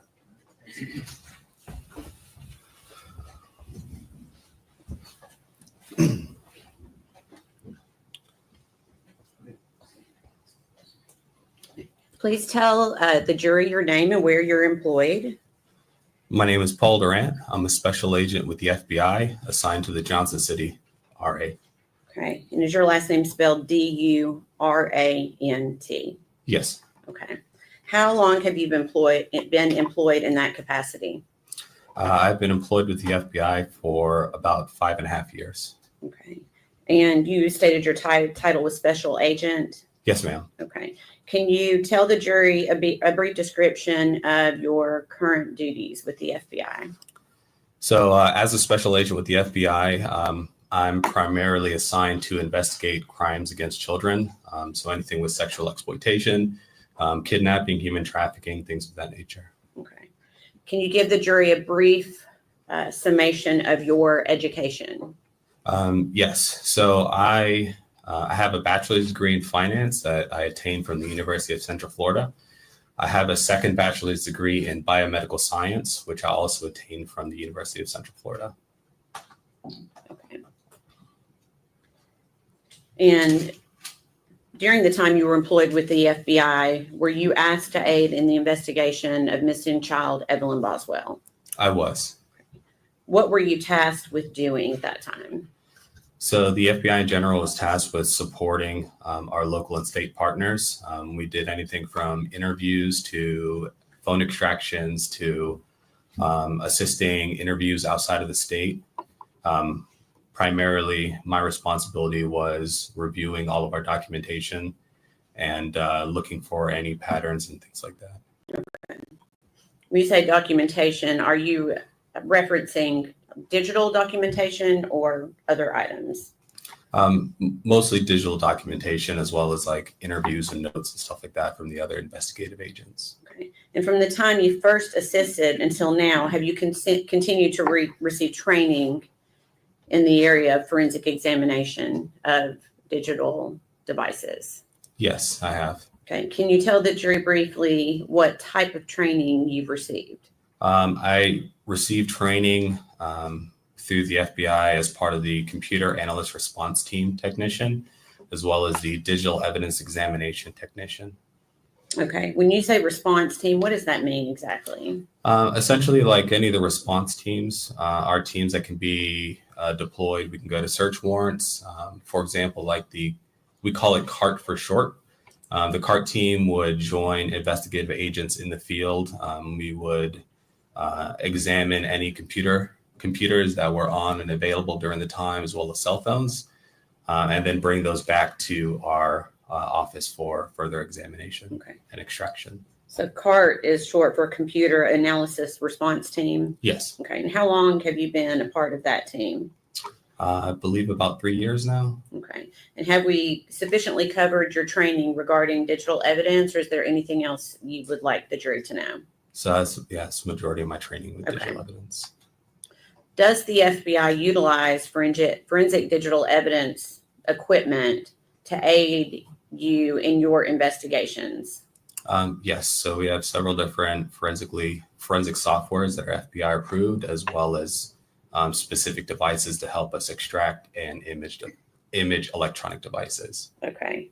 And we'll briefly go into what the FBI utilizes. When it comes to cellular devices like telephones, what would a digital analysis entail regarding cell phones? So regarding cell phones, we do what we call extractions of cell phones. So we'll use a forensic software to extract different data from the cell phones. There's several different extraction methods that you can use. Three main ones. The first one is kind of a logical extraction. Essentially what that does is we ask the cell phone, what can you provide us? And the cell phone will provide us X data. The next analysis that we can do or extraction that we can do is called a file system extraction. That's kind of where our software goes into the cell phone and then tries to pull as much data as we can from that cell phone. The last extraction that we can perform is called a physical extraction. Essentially, that is a bit-for-bit copy of whatever that electronic device is. Okay. And just so we know, when you say extraction, do you mean taking the information off of that device to be able to utilize what you're looking at? By extraction, yes, we don't take anything physically off of that device, but we make a copy of those items on that device and put it onto another, like electronic storage media. Okay. So we're not changing anything on the device. We have different methods that ensure that we have made a what we call a forensic copy of that device. So it's essentially a copy of what was on that device. Correct. Okay. You've done this a little bit, can you tell the jury how that's done? How does a technician take that copy from a cellular device and put it into another place? Yeah, so we'll connect that electronic device up to like our computers and our forensic extraction software. We use things like write blockers to ensure that no information from our devices or our computer is transferred over to the cell phone. Once the data is extracted from that device, we'll go ahead and ensure that a copy has been made, a forensic copy. We do that through hash verification. There's two different ones that we use. One is MD5 hash, and the other one is SHA-256 hash. Essentially, what a hash is like a fingerprint of that electronic device. It just shows that we made a exact forensic copy of that content. Okay. Once that content is created, we transfer that to another electronic storage medium, whether that's a USB drive, whether that's just any kind of external media drive. And then we run a hash verification to ensure that that copy was not altered during that transfer process. Okay. That is typically what is done best practice. Okay. Can you tell the jury what types of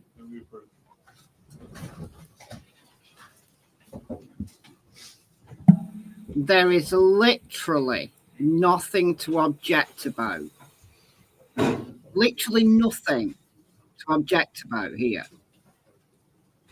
Just saying how a particular procedure is run surely does not warrant an objection. Dear me. Dear me. I can't with this man anymore. My chair's not comfortable today. I'm trying to get comfy here. We're going to get some form data by the sounds of things. This is the kind of thing that really interests me. And just plug my charger in so I don't disappear.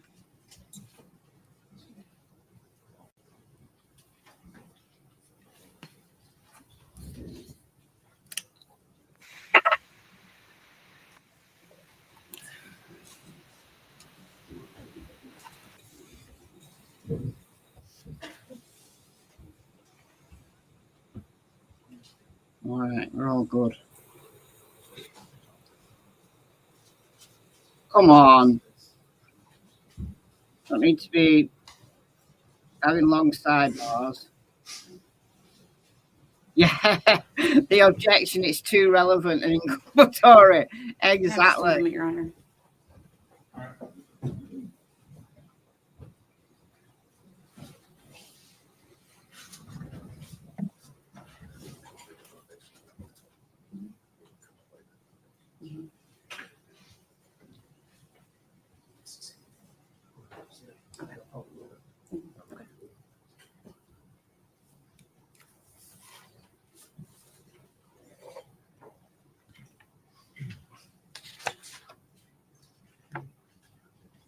Okay. Agent Durant, have you previously performed digital analysis of cellular telephones? Yes. Have you previously performed analysis of social media extractions from search warrants? Yes. Okay. Your Honor, at this time, we would ask that he be made an expert in the area of forensic analysis of digital devices. That's the board order.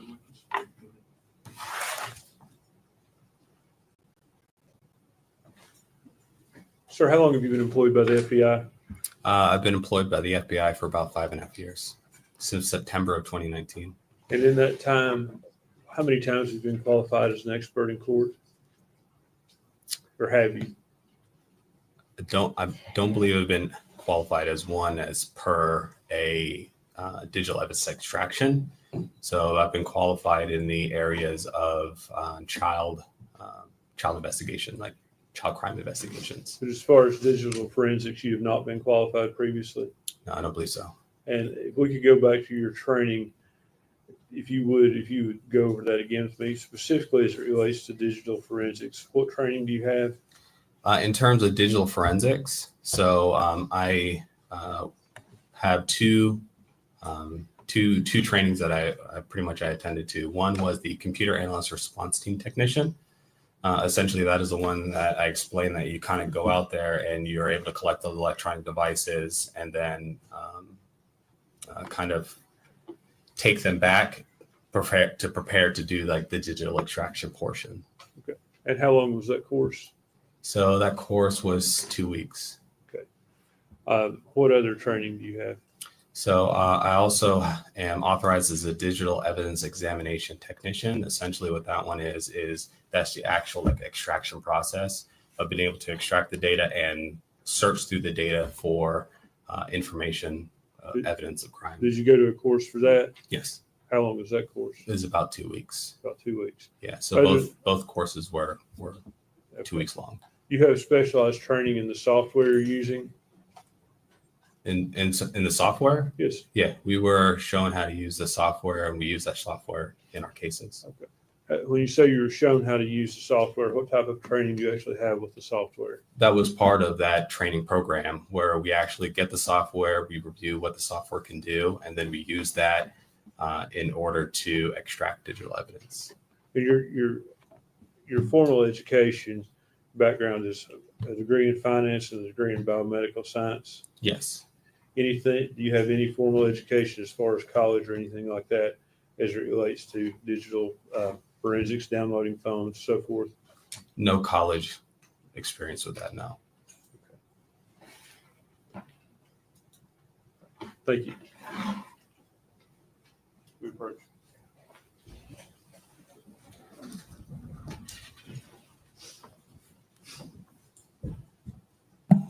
Okay, so try to say he's not an expert in what he's testifying about. Okay.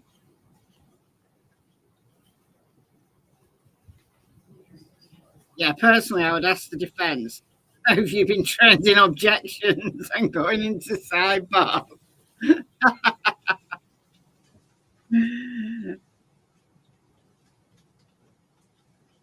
And the fact that he's not got a college degree in something like, I don't know, computer science is completely irrelevant.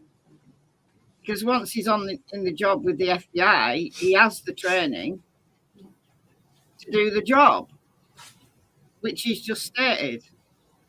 And if you're doing the job that you've been trained for, in the position that you're employed in,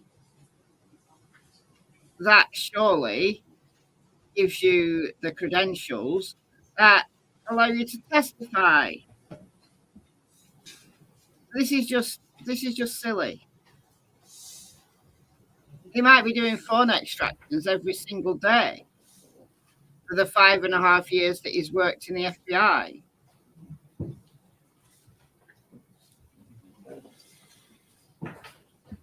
Exactly. He's extracted and transferred data from the phone using software. What more can you say? Exactly.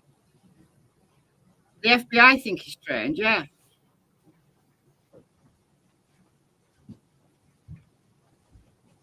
He's been in the FBI for over 5 years, and that's his job. Hey, Grant, Yes. during the course of your career, how many of these digital forensic analysis have you performed?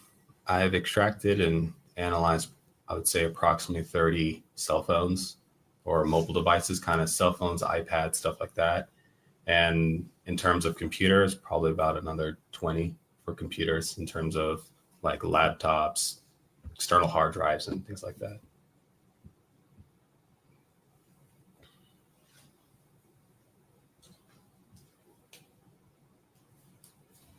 General, what field were you asking if you had been qualified specifically? In forensic analysis of digital devices.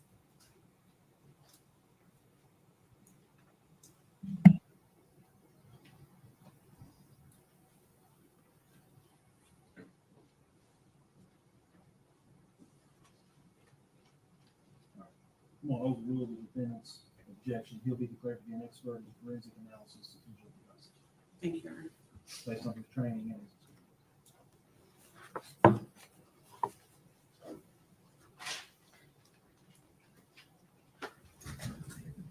Okay. So we're going to back up just a few questions back to the cellular. I believe you were testifying as to the cellular phone analysis and software that the FBI used. I believe we talked about the types of data that can be, and I think that was actually my next question. When we're talking about cellular phones or cellular devices, can you tell the jury what types of data can be obtained from an extraction of a cellular device? Yes. So extractions of cellular devices can provide a a lot of different data, such as images, videos, text messages. You could do web searches, GPS, pretty much anything that could be stored on a cell phone can be found through an extraction of the cell phone. Okay. And is every cell phone the same, or are you able to obtain duplicate copies of, like, say, two individuals have Facebook on their phones? Do you always get full records on each device, or can that be different depending on the device itself? It really depends upon the device, depends upon what the software update is. If some have older software versus newer software updates, there's a lot of different factors that can play into what can be extracted from an electronic device. In terms of social media, when you're extracting social media information from the device, it's only the information that is found on it. So a lot of social media companies will store stuff in like the cloud or off of your cell phone. So when you do an extraction, you may only get a couple of days of social media conversations. You may get more, you may get less, you may not get any at all. It really just depends upon the extraction method used and the data that was stored on the actual electronic device. Okay. Do you also, as part of your training and experience, also analyze social media extractions based on search warrants? Yes. Okay. Do those tend to offer more information than pulling social media directly from a cellular device? Yes. So information that you obtain through a search warrant for a social media company is going to have a more complete record of the conversations and the activity on that account, as opposed to one that is pulled from an electronic device. Okay. And can you tell the jury why that is? So kind of like I stated before, the information that you're going to get from an extraction of an electronic device is only going to be the information that's found on that device when you do the extraction. So, so one of the things that we do when we do an extraction is we put, like, for example, the cell phone in airplane mode. And in airplane mode, the cell phone is not able to communicate with any of the servers, the social media servers. So it's just whatever's on that device at that time is what you can get. However, when you do legal process through social media, they have access to all the information that they would store. All that information that would be on a cloud account can then be provided to law enforcement through legal process. Okay. You may have already asked this when the judge asked you these questions. Have you previously performed a digital analysis of cellular telephones? Yes. Have you also performed analysis of computers? Yes. And what about social media extractions from search warrants? Yes. And were you provided with digital extractions in the case we're here on today? I was. Okay.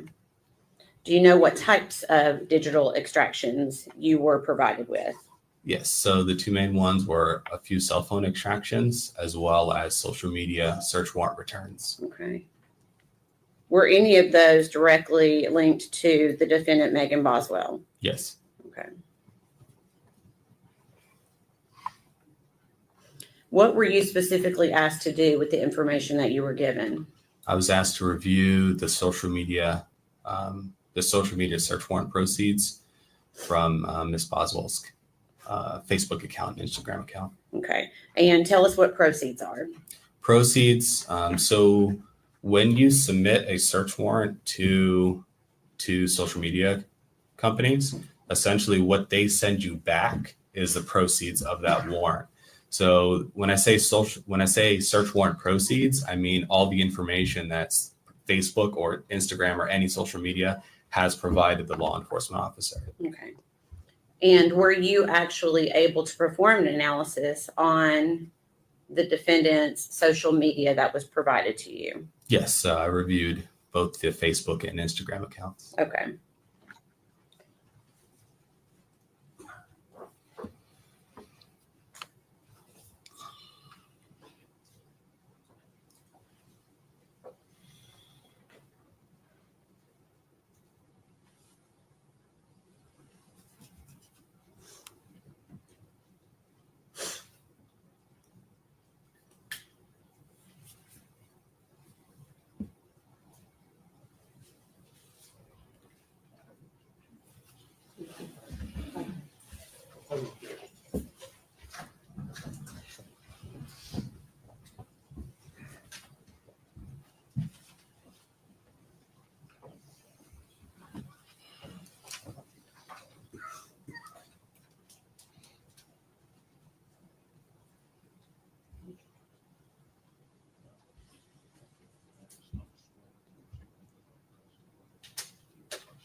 Ladies and gentlemen, I'm going to go with y'all.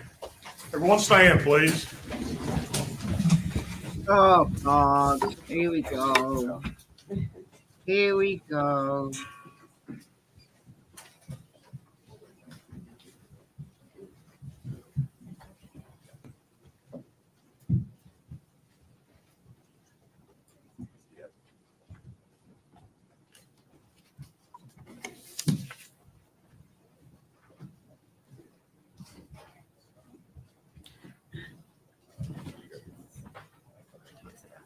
You may be seated. Thank you.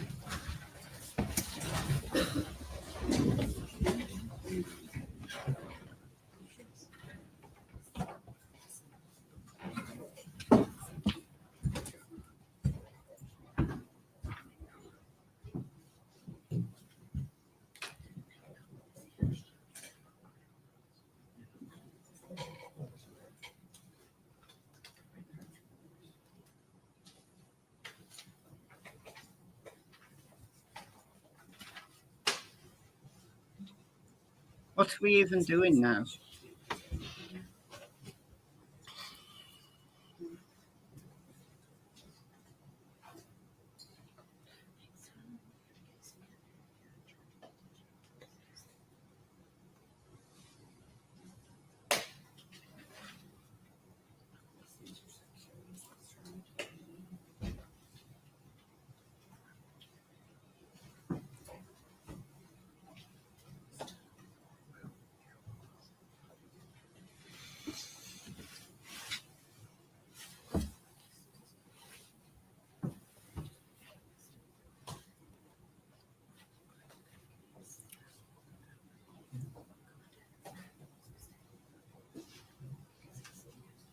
What's the situation? Why are they all just sitting there?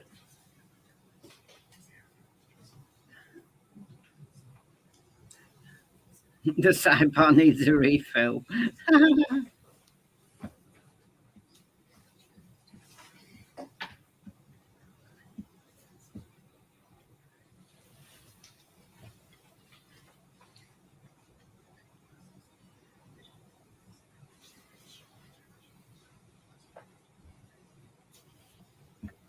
Seriously, why is no one talking or doing anything? What's going on?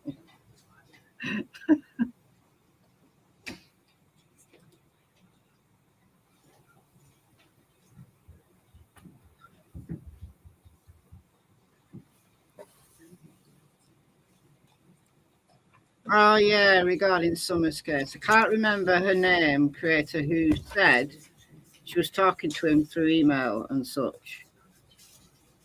Does give light on why Wells' case is not solved and so messed up.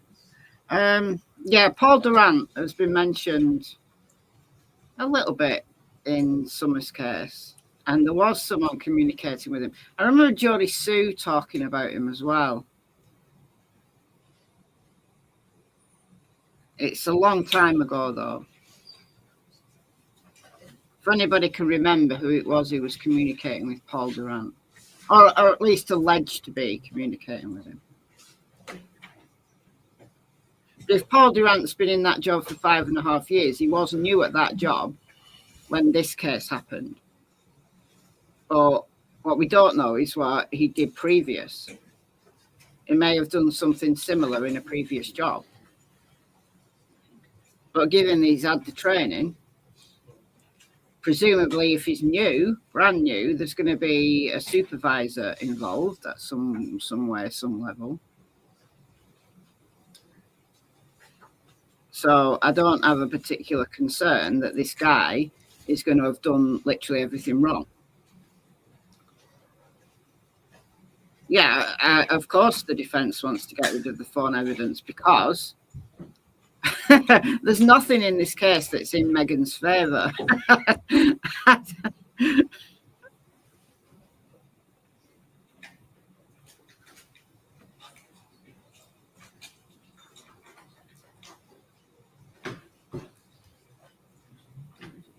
I was young when I started watching this case.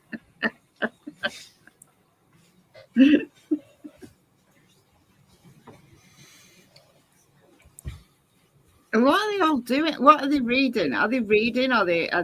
What are they doing? Maybe judge is researching again on defence's objection. Possibly, yeah.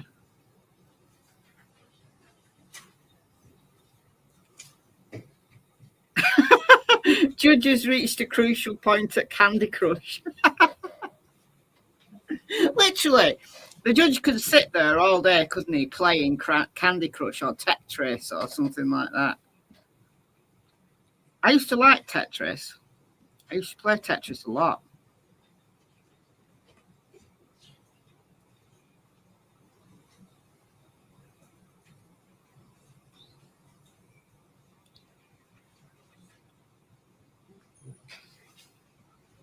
Could be looking at the lunch menu. I guess this will count as morning break for the jury. So at least there's that. Do you remember those people who were standing outside the courtroom with banners? The courthouse, rather, with banners. I saw a little interview with one of them. I don't know if I'm going to be able to find it again, though. All right. Oh, no, we're going. I think. Yes, I want to be heard. All right. Moving out. I think. If I could speak briefly.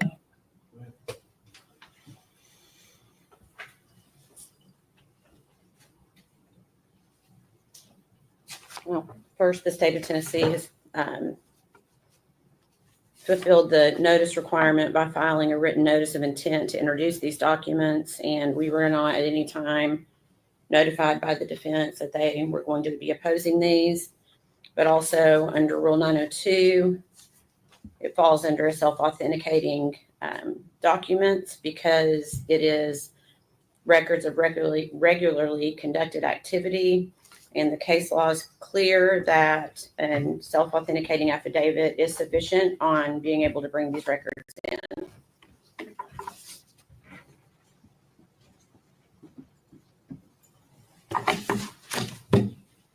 Judge, as it relates to pretrial notice, my reading of Rule 12 of the Tennessee Rules of Criminal Procedure basically sets out 5 things that must be raised pretrial: defects in the institution of the prosecution, defect in the indictment, so forth, motion to suppress, request for discovery, and a motion to sever. None of those things include this. I've objected because that affidavit is not an affidavit. It's a statement, and it should be sworn to in front of someone who is qualified to give an oath. And for it to qualify under 902, I think it has to be an actual affidavit sworn to by someone qualified to give an oath.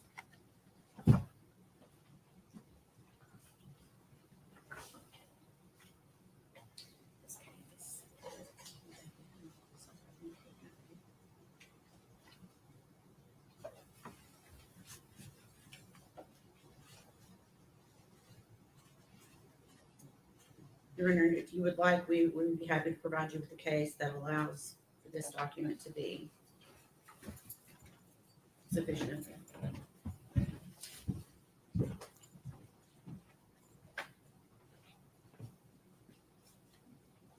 It's on page 16. Could I see it? Yeah. So you get that copy. You have a copy for the thing. I'm trying to find it. Yep.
In looking at the written notice, the certificate of service signed by General Harper says that it was emailed to Defense Counsel on the 31st day of January 2025. It was filed February 3rd at the clerk's office. But it included a copy of this certificate of authenticity of domestic records of regularly conducted activity. Mr. Scott is correct that there does not appear on this document a notary from the state of California. I do know that in every other respect that the certificate of authenticity complies with both rules 803, 6, and 902, 11. And the certificate of authenticity declares under penalty of perjury that the certificate is true and correct to the best of this person's knowledge. And it has the logo of Facebook on the document itself. And looking at the case that was handed up, State versus Benitez, 2022 Westlaw 123-1075. Quoting State versus Ferguson, 741 Southwest 2nd, 125, that the circumstances must only show with reasonable assurance the identity of the evidence. And the court satisfied that this certificate complies with that standard. So I'm going to overrule the objection and the state of evidence continue. We'll take about 10 more minutes of break. So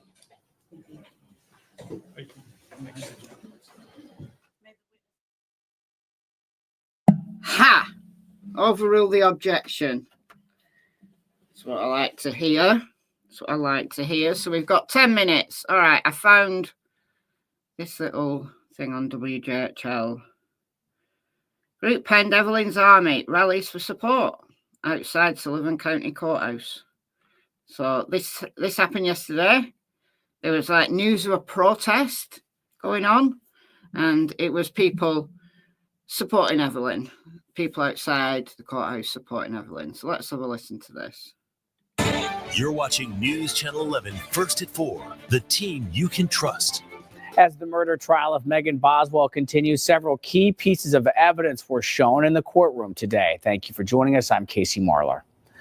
On day 5 of the trial, the trash can, trash bag, onesie, and blanket that held Evelyn's body when it was found on March 6, 2020 were shown.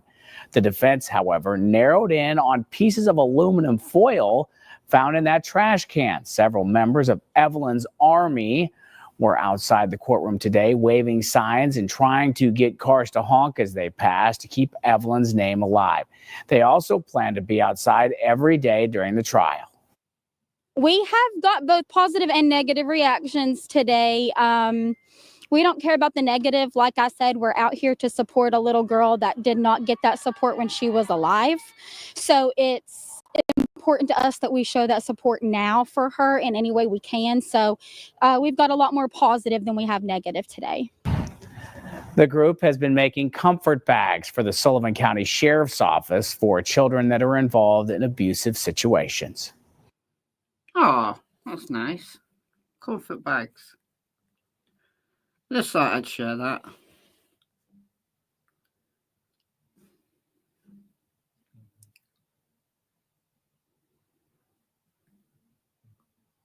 Yeah, the objection has failed.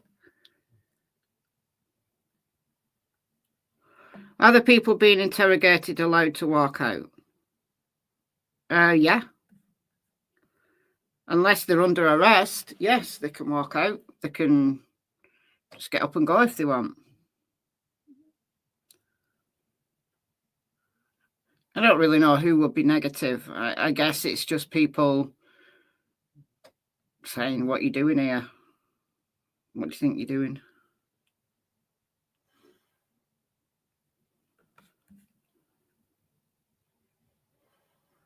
Refuses to throw out the evidence statement on her phone records because everything was done correctly according to the sworn statement of the prosecutor's office of the court.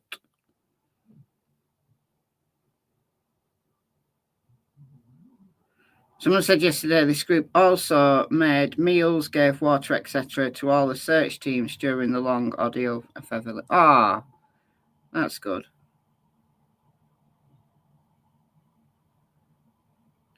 Be careful of your ears. If you got your volume turned right up so you can hear the judge, then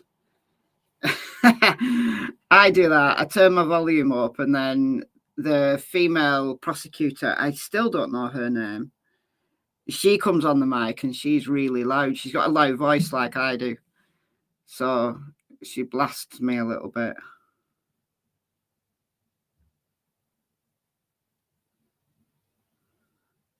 Yeah, I mean, the defense is doing his job.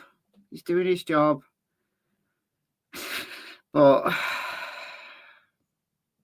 they clearly don't have that strong of a case, do they? Or else their objections would be more substantial. Now, obviously, we don't know what they're saying at the sidebars. He might be coming up with some really good points. But at the moment, I don't see this case going in their favour. Like, the evidence against Megan is pretty overwhelming. How can anybody be negative towards people doing good? Because there's people out there who are just mean-spirited. That's what it comes down to. And, you know, at the end of the day, the defence should question stuff. They should. They absolutely should. Even if somebody is clearly guilty, they do have a right to due process and all of that under the law. So if some stuff has not been done correctly, which happens, obviously, then that needs to be brought to the judge's attention and it needs to be dealt with accordingly. So I don't have a problem with the defence objecting. It's just that in this case, it's shown how weak it is by the level of objections that at least we've heard. There's nothing substantial, is there? Don't think the jury will like Megan, no. I don't think they will.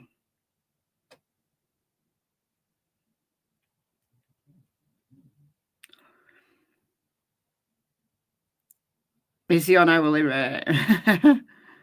Maybe he's saving up for a holiday. If the jury sees all the objections as petty, could this be even more detrimental to the defence case? Well, the jury don't hear what the objections are. That's why they go to sidebar, because they're discussing issues privately with the judge outside of the jury's ears, and also not on record. Like when they're at the sidebar, it's private conversation. But that was discussed in open court because that needed to be on the record, you know, that objection that was made. So they sent the jury out so that the judge could discuss it in open court. But I think a jury will be negative towards a particular side if they're continually objecting, if they're continually, you know, jumping up and stopping the proceedings, because it starts to look like they're just deflecting or deliberately trying to get the other side rattled. So we don't know what the jury's thinking. We don't know what's going to trigger the jury in any way. Juries are their own beast. But ultimately, I don't think it matters. When it comes down to it, the jury will be deliberating on the evidence. And it's a long trial, so they've got a lot of evidence to get through. What's going on? Yeah, they're on a break now, but they had a discussion about an objection that the defence raised, but the judge overruled it. So the jury's on a break, and now the attorneys have gone on a little bit of a break, but they're going to be back shortly.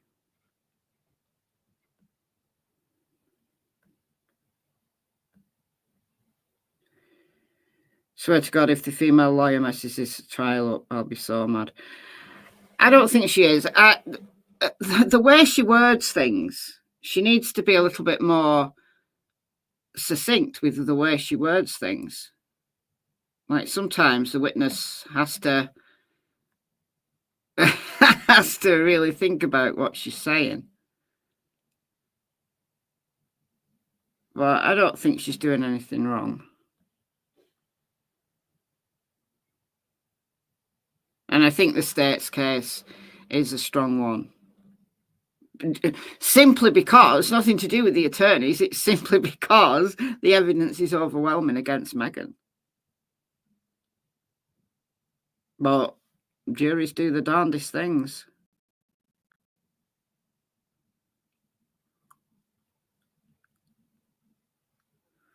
That's right. Better than a mistrial or an appeal. I mean, look, she can appeal. She can appeal all day and all night if she wants.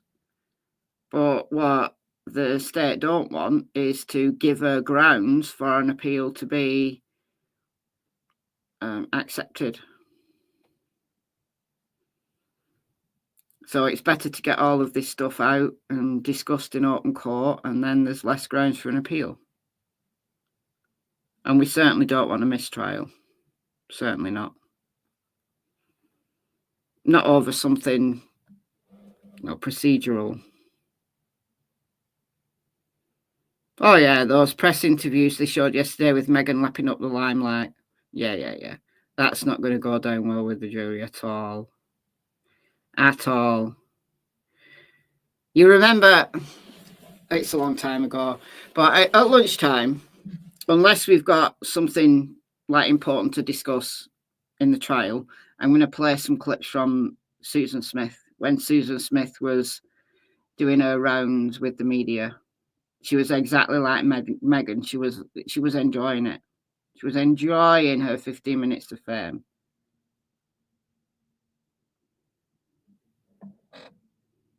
A lot like Megan's case. You know, she had 2 kids. Well, some of you will know this case well, but she had 2 kids, one aged 3, one aged 14 months, and she just didn't want them anymore. She was married. There was a divorce in the works. She was only young, like both her and I think his name was David, the kid's dad, were both only in their early 20s.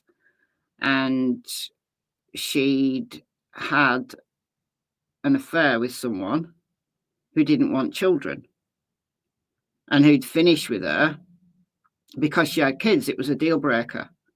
So instead of just leaving her kids with their dad and, moving away, which was an option, right? No, what she did, this is so cruel. What she did was she drove her car to the lake, took the handbrake off, and let the car roll into the lake, and these 2 little babies drowned slowly because they did a reenactment of the car, like they used the same kind of car, rolled it into the lake and waited to see how long it would sink. It took to sink. So those 2 little boys must have been absolutely terrified in their final moments. That's what she did. And then she spent 10 days going around the media, boo-hoo, fake crying. Absolutely disgusting. And it was clear to anybody who was watching. You didn't have to be a behavioral body language expert. You didn't have to be an expert in anything to see that she was lying. Oh yeah, they were strapped in. Yeah.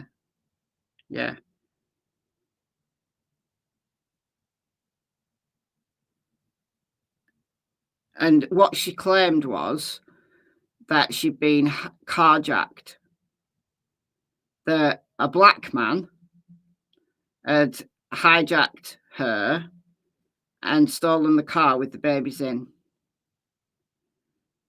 So every male of African American descent in the area was looked at like proper suspiciously, like for the people who believed her. Now, of course, the public watching these interviews didn't believe her, but David, the little boy's dad, he believed her. Like the way that he looked in, when he was standing in front of the media, was just somebody who was in complete shock. I mean, complete shock. And she's doing this fake whining, a lot like Megan. It's so similar to Megan, that she just didn't want these children anymore because she wanted a new life. And the final straw was this man not wanting her because she had children. It's just terrible. She could have just walked away. What's wrong with if your relationship's, bad and you want to start a new life? Just walk away. Those little boys would have been perfectly safe, perfectly happy with their dad and their extended family. She absolutely did not need to take their lives. If she wanted to start a new life, that's fine. That's up to her. Crack on. Go and do it. But no. So she got, they tried to, so she did confess after 10 days, but it went to trial. Like she was claiming that she was mentally ill and all the rest of it. And the prosecutors invoked the death penalty, but the jury didn't go for it. In South Carolina, so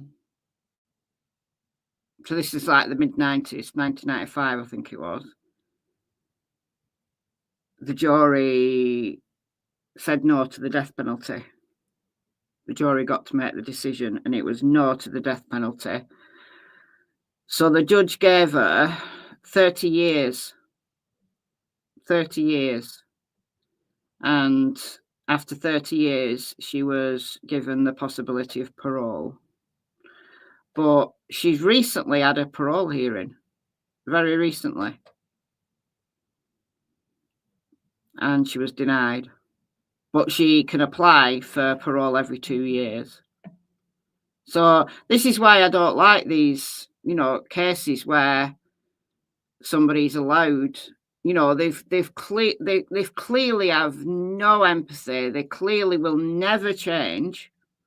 But yet, after a certain amount of time, the families have to go through it again and bring it all up again and appeal to the judge, on the board, the parole board, not to give her parole.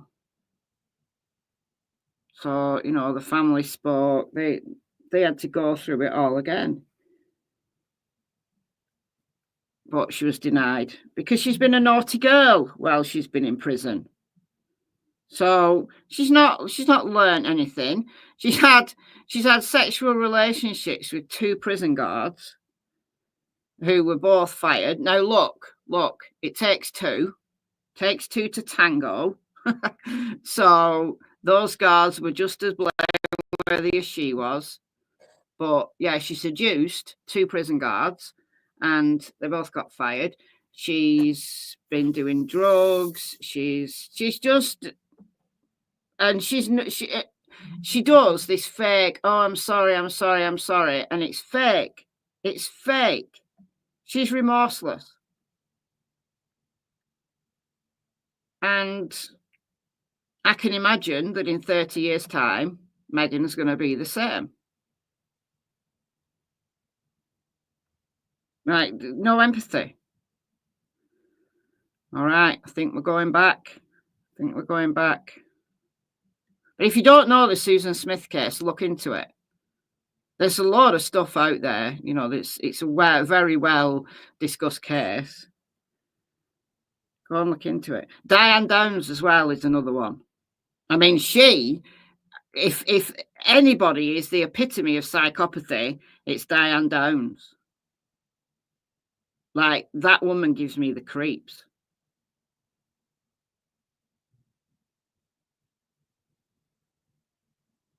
Yeah, the judge is here.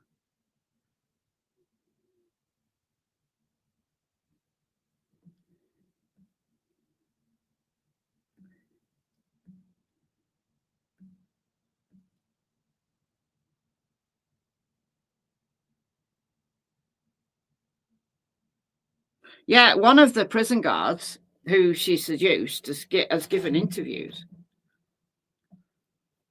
and probably feels thoroughly ashamed of himself. Oh yeah, Diane Downs were absolute monster. Absolute monster.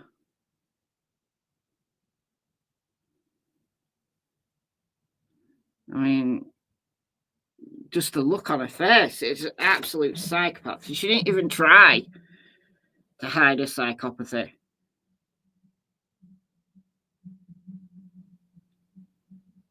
Yeah, I think anyone taking the life of a child should not be given a chance of parole. I agree with you. I absolutely agree with you, Susan. I do. Especially, like, 2 little boys, 30 years, what, 15 years each? That's akin to what they do in the UK. Like, in the UK, the minimum mandatory for murder is 15 years. So there's so many people in the UK who get done for murder and just get the minimum, 15 years. The judge can't give less than 15. It is mandatory 15. And then anything else is dependent on aggravating factors. So the more aggravating factors you have, like, let's say if you're a serial killer, then you're likely to get a whole life order. But so very few people in the UK get a whole life order, which is no possibility of parole. So life means life in those cases. But so few people. You literally have to be a serial killer to get a decent sentence here. But here, if you kill 2 kids, I think you get a minimum of 30 years here, because you get 15 for one, 15 for the other. And I think, like, the average judge would make you serve those sentences consecutively and not concurrently.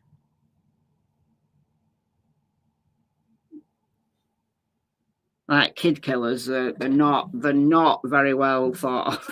And that's obviously a good thing. But yeah, 30 years. So 15 years each. I don't think she'll get out. I don't think a parole board is going to allow Susan Smith out. But I mean, she's still quite a young woman. You know, she was, what, early 20s when she did this. So she's only in her early 50s. So she's got life yet. And I don't want her to have a life. She didn't allow her 2 little babies to have a life.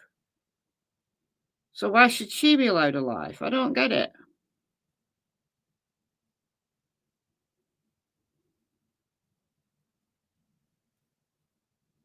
"54, thank you. Yeah, I knew she was about my age.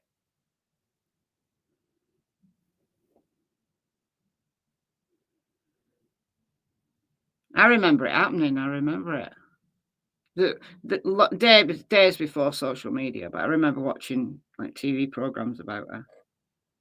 What is Megan's defense? Good question. She doesn't really have one. Like the defense is trying to say that it was Hunter. They're trying to go along those lines. Why have we no sound? Why have we no sound here? Turn the mic on, Judge, please. Thank you.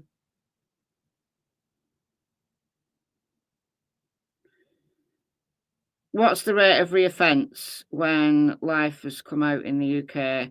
High. Recidivism rates are high.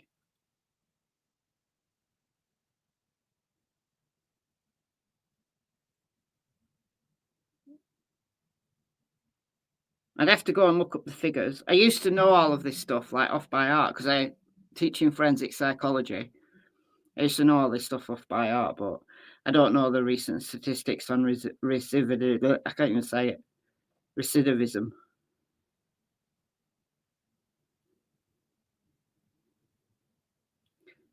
Come on, we need the sound. The judge hasn't turned the mic on. And testimony started back. Judge! Oi! Someone needs to give him a kick. There we go. Yes. All right. Okay. And can you tell the jury why something like this is important pursuant to an investigation? Essentially, why this is important is it shows that the records that we received for the specific count we received them from are accurate. Okay. All right, that can be passed back down. Thank you. To your knowledge, do you know who owns Instagram? Yes, Instagram and Facebook are both owned by Meta. Okay. And were you able to conduct an analysis on Facebook and Instagram records of the defendant, Megan Boswell? Yes. And were these records obtained via a valid search warrant for those records? Yes. Okay.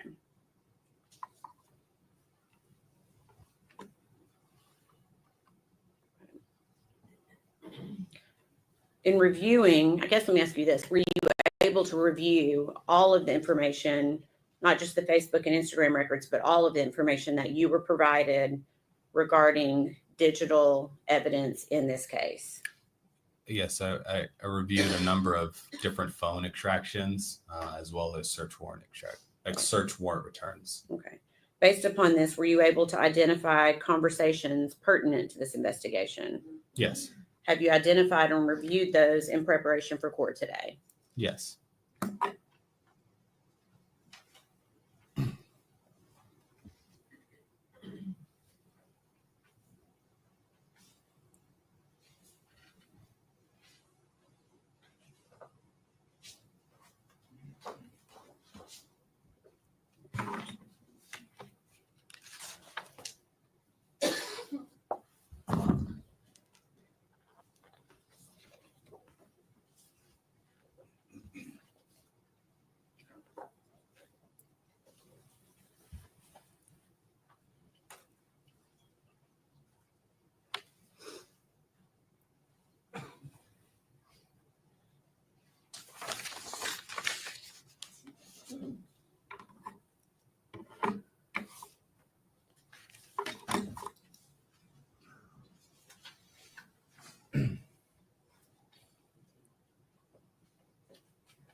Mm-hmm. I'm going to pass you 2 pages here.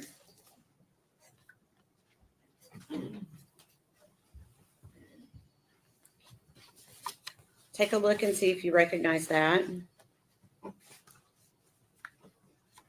I do. Okay. And what is it? So there are conversations that were located on Miss Boswell's Facebook account. Okay. And is it a conversation between the defendant and someone else? Yes. And who is the other person? It is Haley Spiro. Okay. And is that a fair and accurate representation of the conversation that you reviewed on Megan Boswell's Facebook search warrant extraction? Yes. Okay. And can you tell me the date of that conversation? This was on December 8th, 2019. Your Honor, at this time, we would ask that be admitted as exhibit number 231. Objection. Move.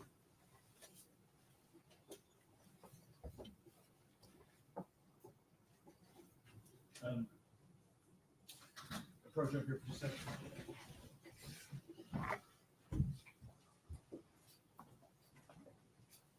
No objection.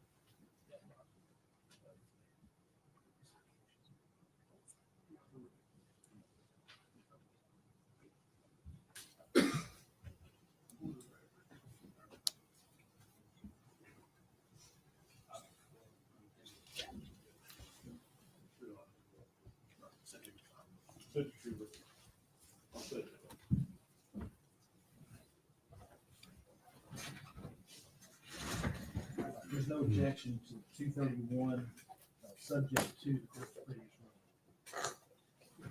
ruling. And permission to publish, Your Honor? Go ahead.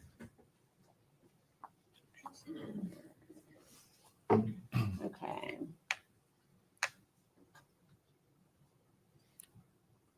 Agent Durant, is this the conversation we were just discussing? Yes. Okay.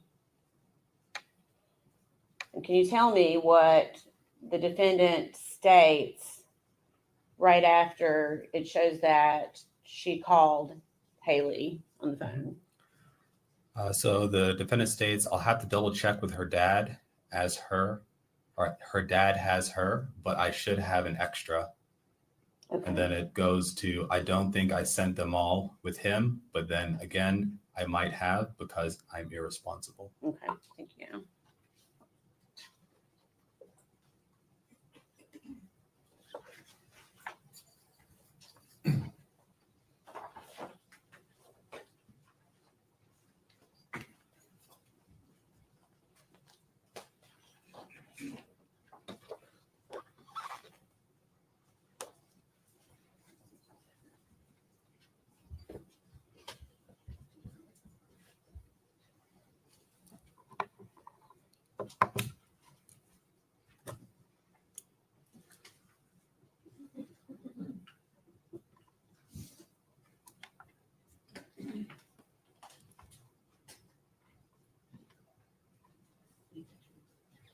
Judge, has to be subject to my prior objection. I'm going to pass you two documents. We're going to go through them one at a time.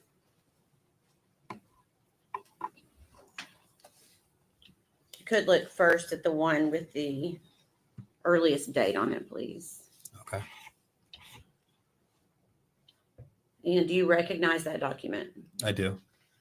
And can you tell me what it is? So it's a conversation between the defendant, I believe it was Alexia Roop. Okay. And what's the date of that conversation? December 18th, 2019. Okay. And then for the second page that I handed you, who was the conversation with on that second page? So this one was, and also a conversation from that Facebook social media proceeds, also between the defendant and Alexia Roop. Okay. And what is the date of that conversation? That is December 27th of 2019. And are those both fair and accurate representations of the conversations that you reviewed on the defendant's Facebook search warrant extraction? Yes. Okay. Your Honor, we'd ask that those be made as separate exhibits for the 12/18 date, exhibit number 232, for the December 27th date, exhibit number 233. For the full exhibit subject to the defendant's prior objection. Thank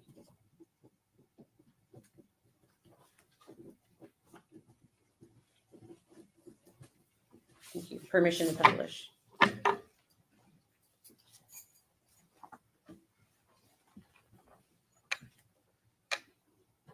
Okay, first we'll go to the December 18th message. Alexia Roop says, so I'm probably never going to get this money, am I? LOL. And what does the defendant say? The defendant says, I'm really sorry. I've been busy. I've been so busy. My child's father took her from me, and it's been one thing after another. And I'm sorry I've not been able to meet and stuff. Sundays are my only day off and the only time I really have to meet. And next, we'll go to the December 27th conversation. Alexia says to the defendant, you never sent it.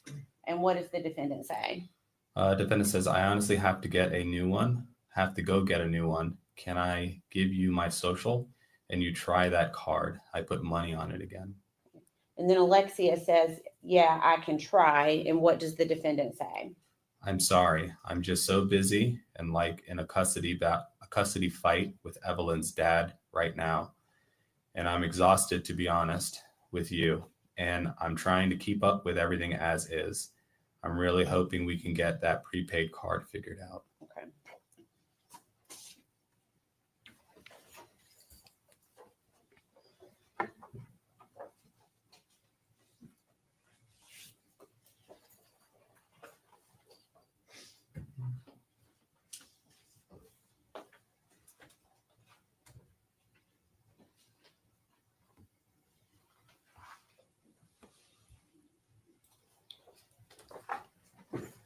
Pass you one page and ask if you recognize it. I do. Okay, can you tell us what it is? It's another conversation from the Facebook warrant between Miss Boswell and Jesse Rosenbaum. Okay, and is that a fair and accurate? Let me ask you, what is the date of that conversation? It's January 13th, 2020. Okay, is that a fair and accurate representation of the conversation as you saw it on that social media extraction? Yes. Okay, we'd ask that be made exhibit number 234. 234.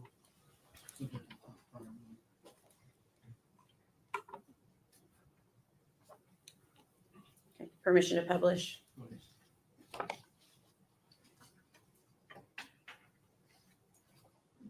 Okay. If you could tell us what the defendant says on January 13th of 2020. So the defendant says, I lost custody of Evelyn to Ethan, and I've been in a mood. I really don't want to deal with their shit right now. I've not told anyone but you that. He told me our court date was a different date than what it was, and I didn't know, so I was late to it. Okay. And then Jesse Rosenbaum says, damn, that sucks. Effed up shit. You could call a retrial. And then what does Megan say? I'm trying to. I've not even told anyone that happened yet. I just don't want to deal with them, you know. And then she also says, like they always drag me into their problems, then bitch at me for being in their problems after they put me in the middle. LOL. Okay.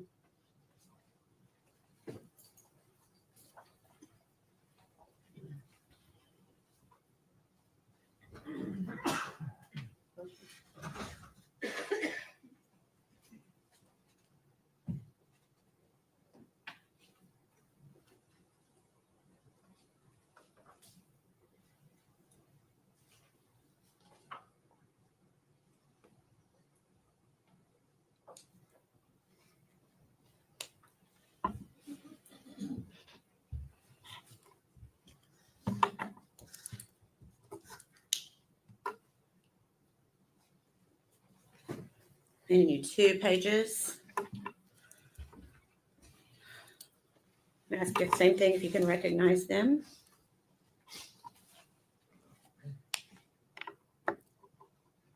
I do. Okay. And can you tell us what it is? It's a conversation between Christopher Hall and Miss Boswell. Okay. And the date of that conversation? January 26, 2020. Is that a fair and accurate representation of how that looked when you analyzed Megan Boswell's Facebook extraction? Yes. We would ask that be made exhibit number 235. Full exhibit 235. What was that date again? January 26, 2020. Permission to publish?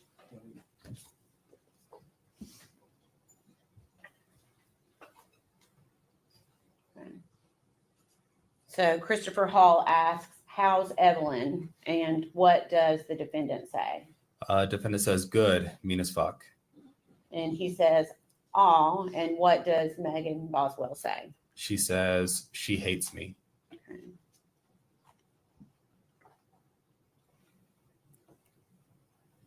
Okay.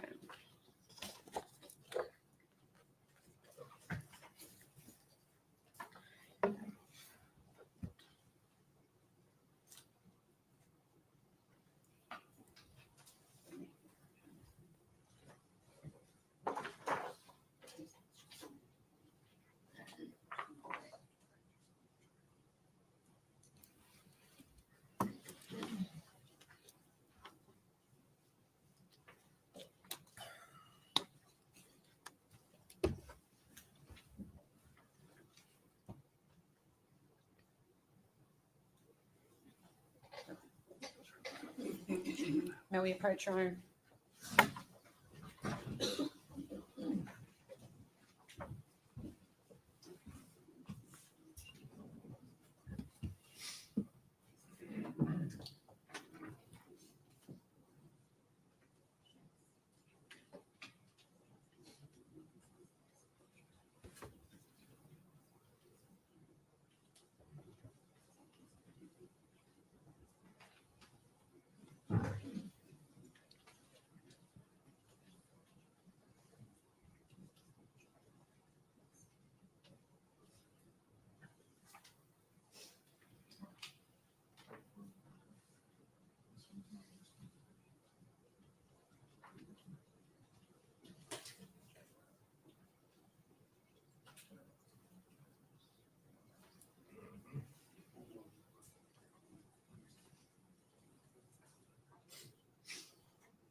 Okay, I'm going to pass you 2 pages.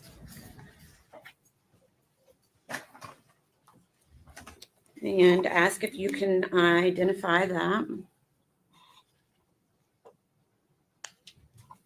Yes. Okay, can you tell us what it is? So it's this was a conversation on Facebook between the defendant and the Miss Shirley Lowry. Okay.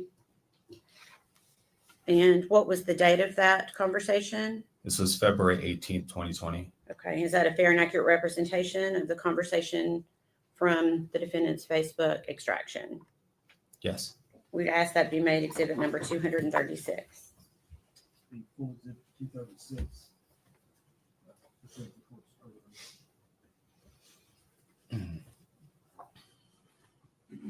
Permission to publish. Go ahead.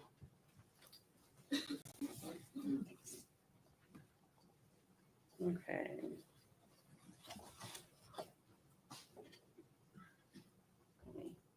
For the first page of this, I'm trying to get a little bit bigger. Can you just read to the jury what the defendant says on February 18th of 2020? So the first message that comes through is hello, ? The next message is, if you want to know what's going on, I couldn't bring Evelyn over because Ethan wouldn't let me pick her up and I have court in the morning. I'm sorry and I hate to be rude about this, but you don't have any rights to my child, and what goes on between me, her, and her dad stays between me, her, and her dad. So the following message is, I have court in the morning to set up a specific plan where he has her 1 week and I have her another. Okay. And is that conversation, let me make it smaller. Okay. And then for the record, there's a photograph there, is that right? Yes. Okay, and what does the defendant say after that photograph? She says, this was her when I saw her last weekend, and then follows up with, if dad didn't flip out when I come on the property, I'd bring her by. Not that it's any of your business, though, and don't involve anyone else in it. Okay, I'm gonna leave that up for just a second because I want to ask you some questions about this photograph. So again, we're looking at the date, February 18th, 2020. Is that right? Yes. And that's the date the message was sent to Shirley Lowry. Yes. Okay. Were you able to determine, based upon your analysis of the defendant's Facebook, is that picture an accurate representation of being taken the weekend before February 18th of 2020? No. Can you tell me how you know that that picture is an old picture? While reviewing the conversations from the search warrant proceeds, I located that same photo, which was sent to Ethan on November 30th of 2019. Okay.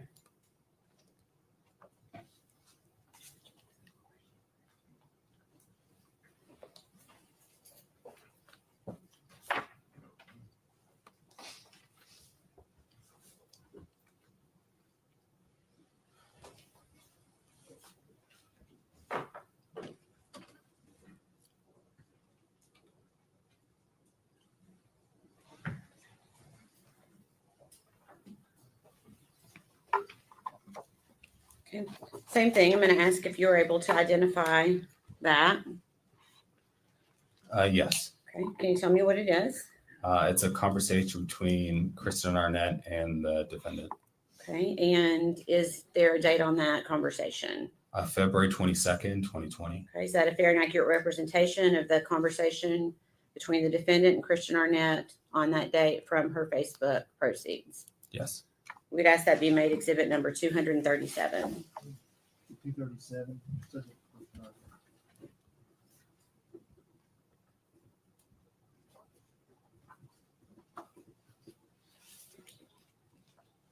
Permission to publish. Okay. I'll try to make this one a little bit bigger.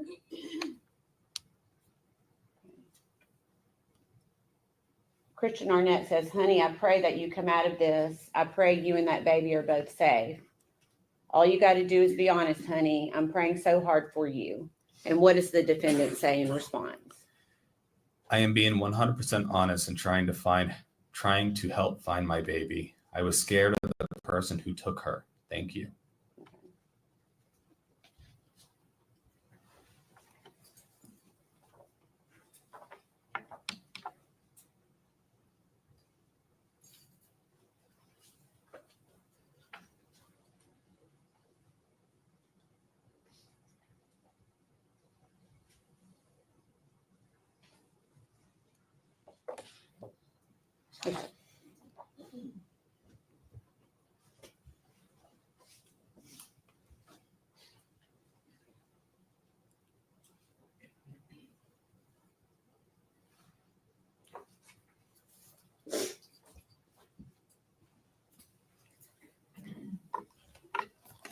Okay, pass you a document. Do you recognize that document?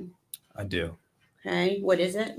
This was a conversation between the defendant and Hunter. Hunter Wood? Hunter Wood, yes. Okay, and is there a date for that conversation? There is. It's December 27th of 2019. Okay, and is that a fair and accurate representation of the conversation as you viewed it during your analysis? Yes. We'd ask that be made exhibit number 238. Full exhibit 238. Subject to Charlie.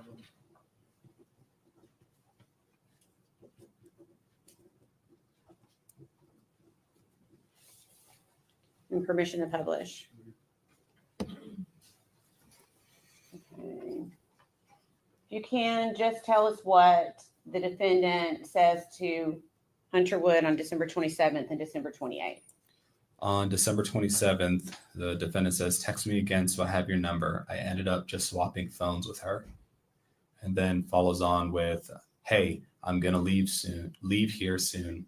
Ethan and I talked and he's going to stay home. And then is followed by, he thinks that what would be best, also because I'm obviously not a very stable parent right now, and Evelyn doesn't want to come home with me. Okay.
Okay, same question. Yes, I recognize this. Can you tell me what it is? So it's a conversation between the defendant and Hunter. Okay, and what is the date of that? The date of this one is February the 19th of 2020. Okay, and is that a fair and accurate representation of the conversation that you viewed pursuant to your analysis of the defendant's social media? Yes. Okay. We'd ask that be made exhibit number 239. Okay.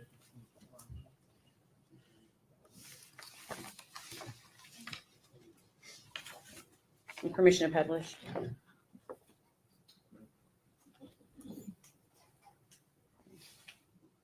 If you could read to the jury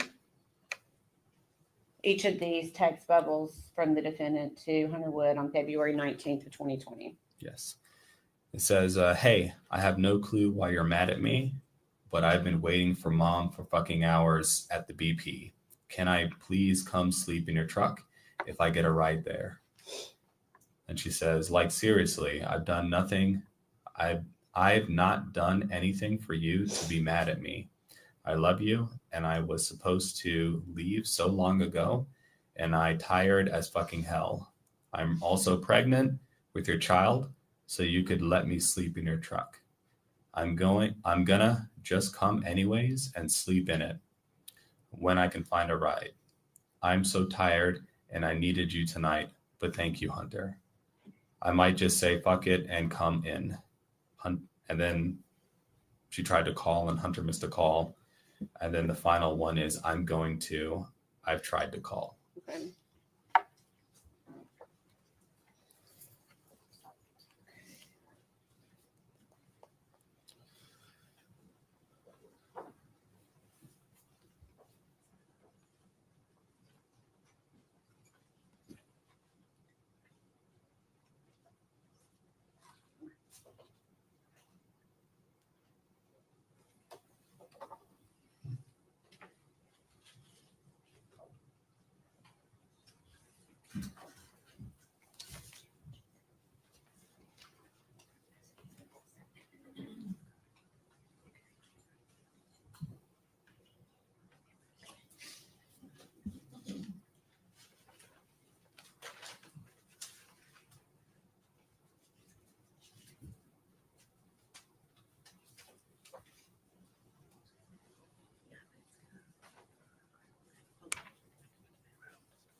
Okay, I'm going to pass you 7 pages.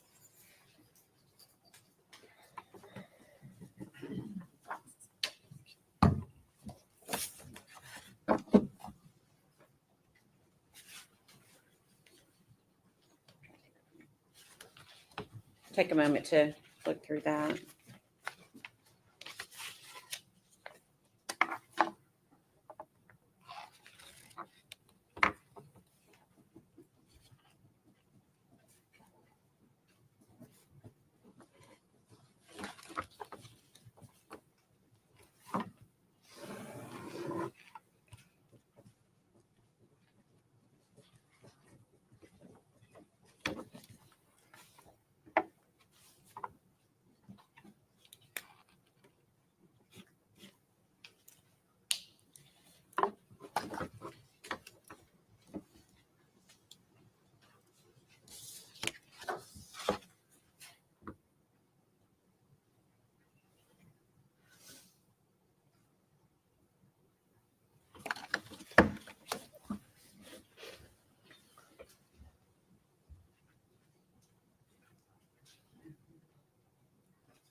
you ready? Yes. Okay. Have you had an opportunity to view that exhibit? Yes. Okay. Can you tell me what it is? So it's a conversation between the defendant and Hunter. Okay. Hunter Wood? Hunter Wood. Yes. Okay. And is there a date on that conversation? Yes. February 22nd of 2020. Okay. And is that also a fair and accurate representation of the conversation as you viewed it when you did an analysis of the defendant's social media? Yes. We'd ask that be made exhibit number 240. He collected exhibit 240, subject to the court's trial.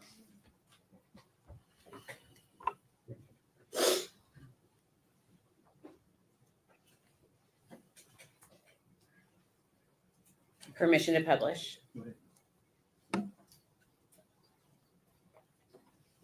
ahead. We're just going to go through it page by page. Okay. Okay. Okay.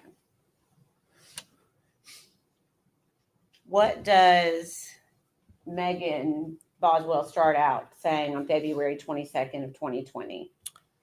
The defendant states, "Hey, I texted you just so that you know it's really me." And Hunter Wood says, change your Facebook name. And what does the defendant say? "I will in a few. Will you please bring me a change of clothes? TBI is in North Carolina with my mom. Literally, I don't care what clothes are. I just don't have anything at the moment." And Hunter said, they said there was no baby with her, though. I'm at my mom's. And what does the defendant say? "She's still under arrest and being questioned. Can you please do that for me, though?" And then Hunter says, yeah, but where's the baby? I just want the baby to be found safely. What does the defendant say? "Dad won't let me go anywhere because of the situation. Hunter, I can't disclose stuff to you on here about what TBI is doing." Then Hunter says, but please assure to me that the baby will be found and brought home safely. Let's see if I can make this a little bit bigger. Then what does, I'll scroll down in a second. What does the defendant say in response to that? "Hunter, I have full faith in the TBI and everyone I've spoken to that they will get the truth out of my mom and bring my baby back to me. Can you come talk? ? Or your mom ?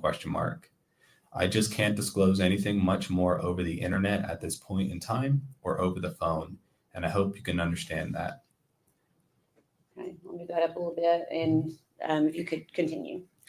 If you don't want to, I'll speak to your mom and she can tell you. Also tell her thank you for reporting the car missing. If mom has told you anything that is off-putting, please let me know. If she told you anything at all, please tell me, please, anything at all. Did she ever mention Mendota to you? She kept trying to take me there, and I'm trying to find a ride up there to go looking. Okay. Oh, this one's smaller. Okay.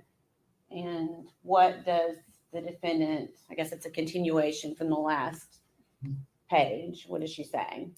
"So please let me know if you know anything about Mendota. I know it's late, but can you take me somewhere in Mendota, along a river? Mom used to talk about it." And Hunter says, get your dad or TBI to take you. And what does the defendant say? "I can't get a hold of David, and there's no way in hell Dad will take me." Okay. And then what does the defendant say? "David's not replying to me, probably because they're down in North Carolina dealing with my mother." And then Hunter Wood says, I'll contact Chris Wilhoit and see what he says to do. And what does the defendant say? "Who is that? I don't know exactly where it is." And Hunter says, the leading TBI agent. What does the defendant say? "I just know a river in Mendota. Someone told Dad they wanted to talk to him." Okay. And then what does the defendant say? "Same place Mom got arrested for trespassing in Scott County, Holston River."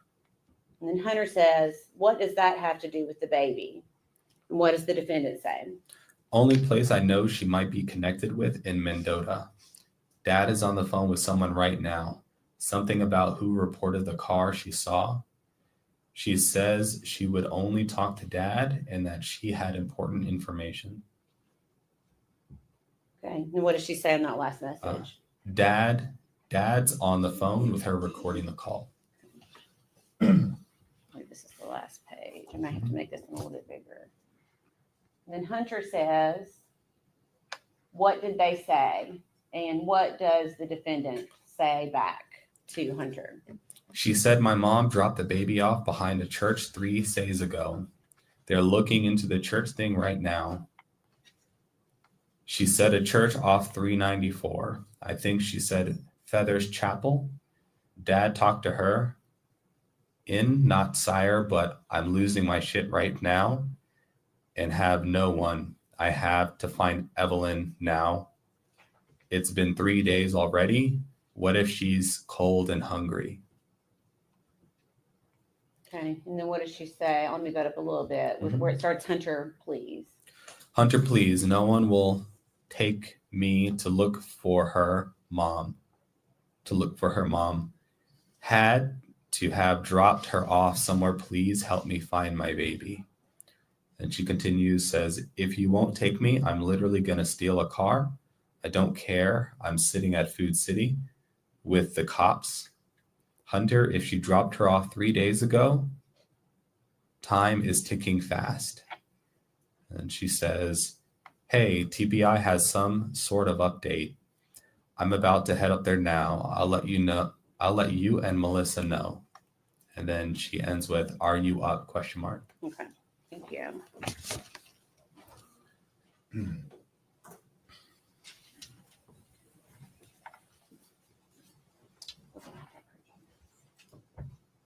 Your Honor, may we approach?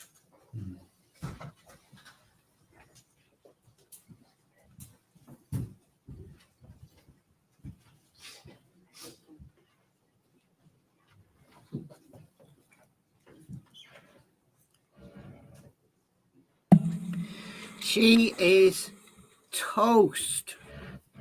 I can smell that toast from here. It's a little bit burnt, but I can smell it from here. She has got zero defense left. Zero. She's laid all her lies out to everyone. It's clear and obvious that Hunter knew nothing about where Evelyn was. She lied to him about the Ethan version of events. She lied to him about the Angela version of events. He's completely as in the dark as everyone else. So if the defense tries to come along to say that he was the one who got rid of Evelyn's body, well, there you have it in black and white that she lied. There is no coming back from this. Zero ways to come back from this, in my opinion. She should have got the death penalty. She should.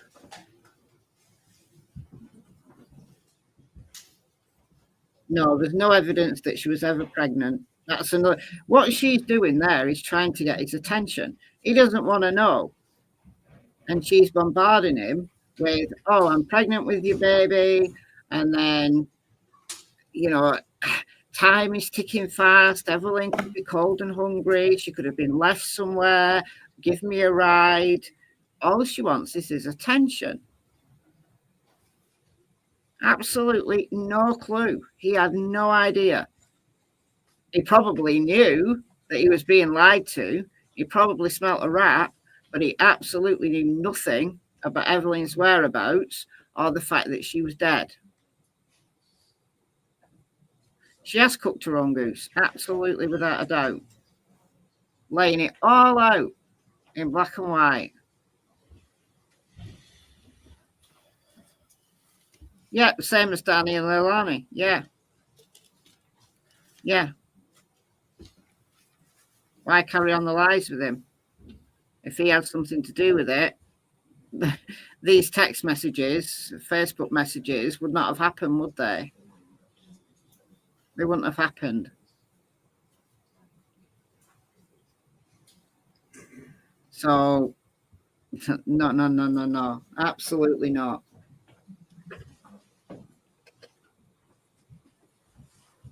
Yeah, he asked her to change her surname on Facebook because she was calling herself Maggie Wood.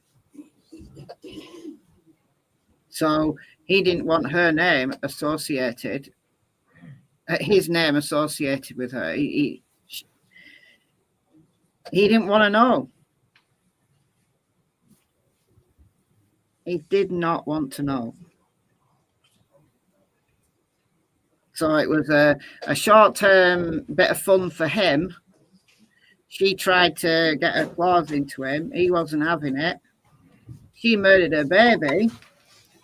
And now she's trying to get his attention back. I'll have you go with the officer. I've just been informed your lunch is here. Oh, lunchtime. 1:15. Everyone stand. Lunchtime. Lunchtime. Yeah, she is cold. Yeah, she's cold and dumped upside down in a trash can in a playhouse on a property that Hunter didn't know.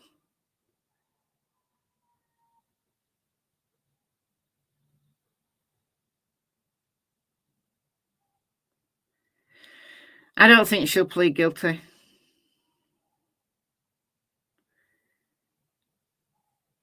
Is the footage of Megan getting arrested? I don't know. Well, I assume there will be, but whether we'll get to see it, I don't know.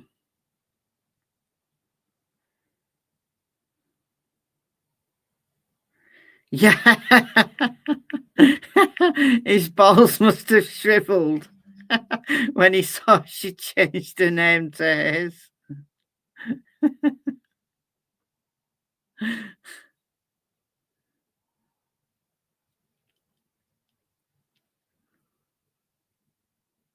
Yeah, just like Leilani, yeah.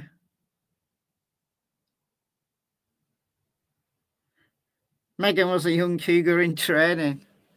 Oh, they've turned the camera off. All right. Okay. All right. Let's play a little interview with Susan Smith. I've got a whole bunch of things here. This one's good. This one was hold on, when she was denied parole. So this is ABC News from 2 months ago. So this was her at her parole hearing. So this is Susan Smith that we talked about in the break. And she reminds me so much of Megan. So much. So just to recap, for those that weren't here in the break, she was a married woman. She was in her early 20s, but her and her husband were getting divorced. She had a 3-year-old and a 14-month-old, 2 little boys, and she didn't want them anymore. She'd been having an affair with someone who didn't want children, and she decided to get rid of her kids. So she drove them to the edge of a lake. She got out and took the handbrake off and let them roll into the lake. Horrendous way to die. 14-month-old baby and a 3-year-old. Can you imagine how terrified they would have been as that car slowly sunk into the lake? Unbelievable. And then for 10 days, she lied to everyone. So her name has come up again because of the parole hearing that she had a couple of months ago. So she's now in her 50s. She did 30 years. So the sentence was 30 years until the possibility of parole. Parole hearing was denied. But it's a good article. Good little, let's just check we're on. All right. Case number 34, Susan Smith. A dramatic and emotional scene playing out in South Carolina today. Susan Smith, who hasn't spoken publicly in 30 years. First of all, I want to say how very sorry I am. Pleading she served enough time for murdering her 2 young sons, but letting her car sink with them strapped inside. and that she deserves to be set free. I'll give anything if I can go back and change it. And I love Michael and Alex with all my heart.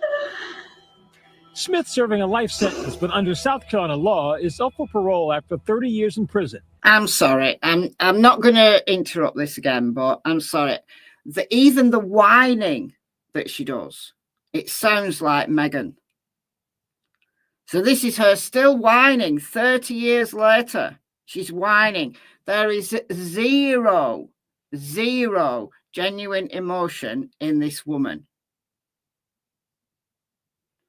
Zero emotion in this woman.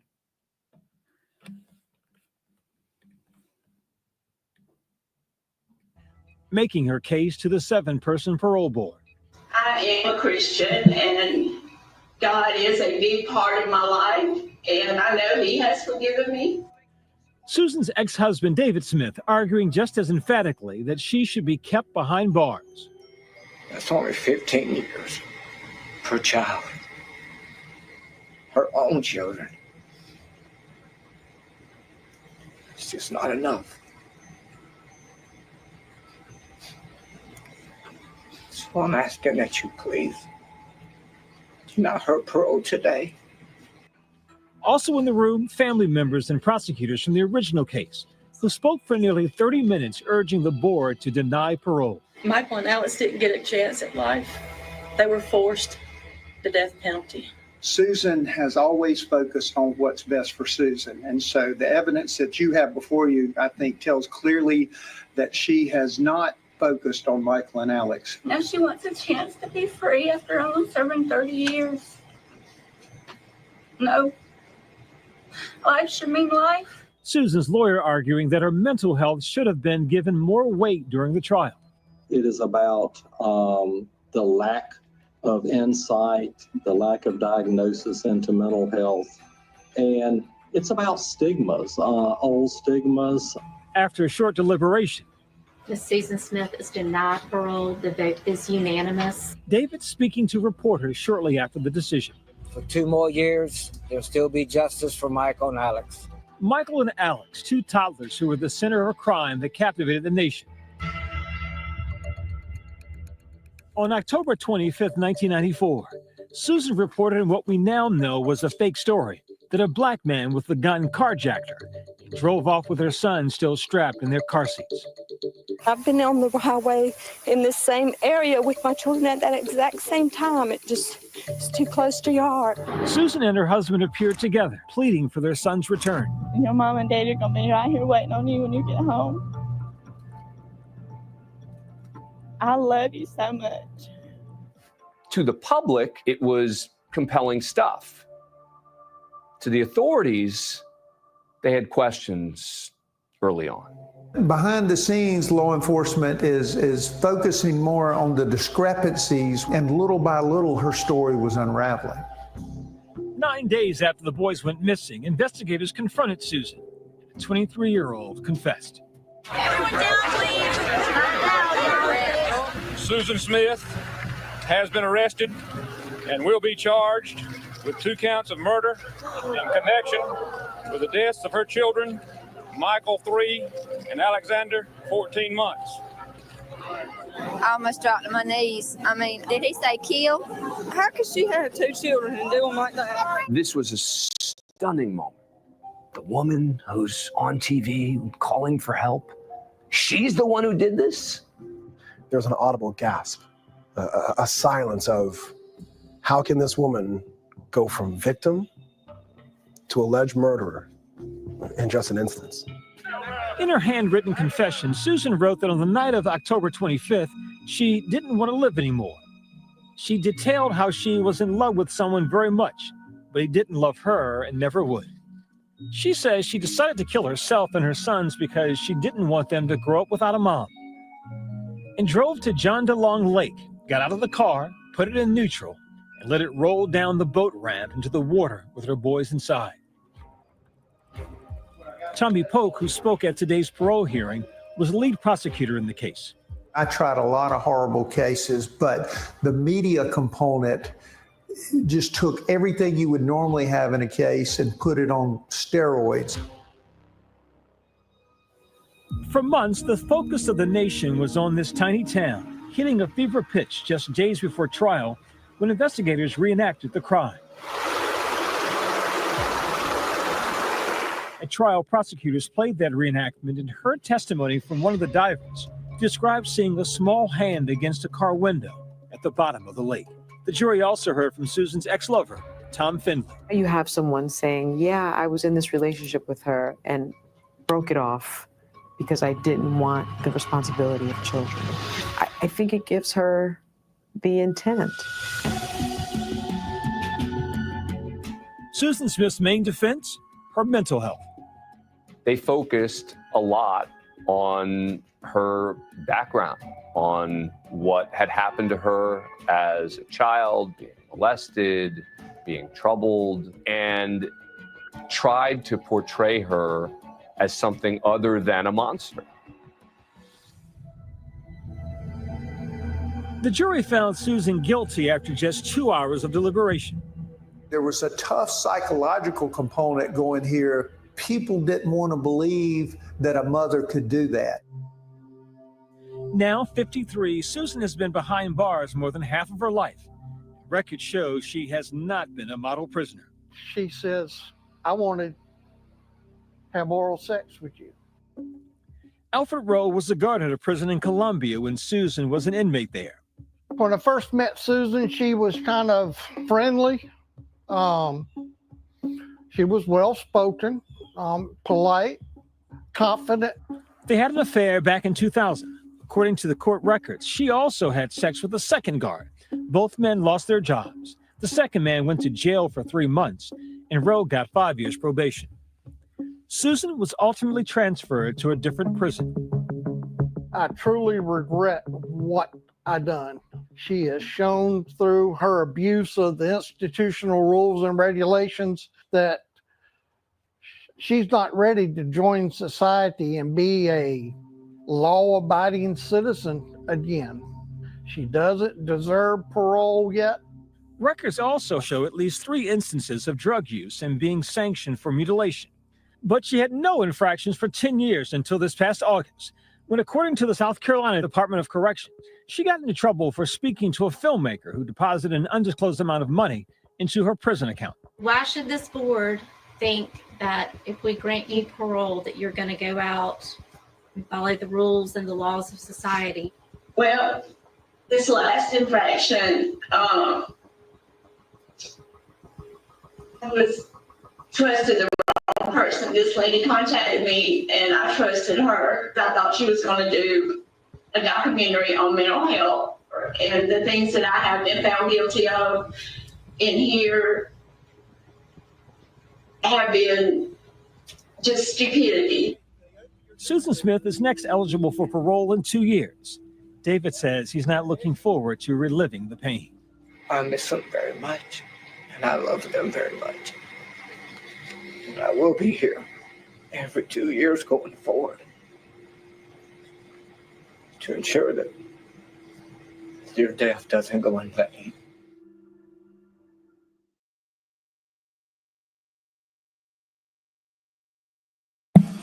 Do you want to see her whinging? There's loads of clips of her. On Tuesday night. There's loads of clips of her. Let's see this one. This one's all right. It's nearly 40 minutes. I'm not going to play all of this. So I'm WSOC TV 9. I'm not going to play all of this, but I'm just going to flick through to the bits where she's on.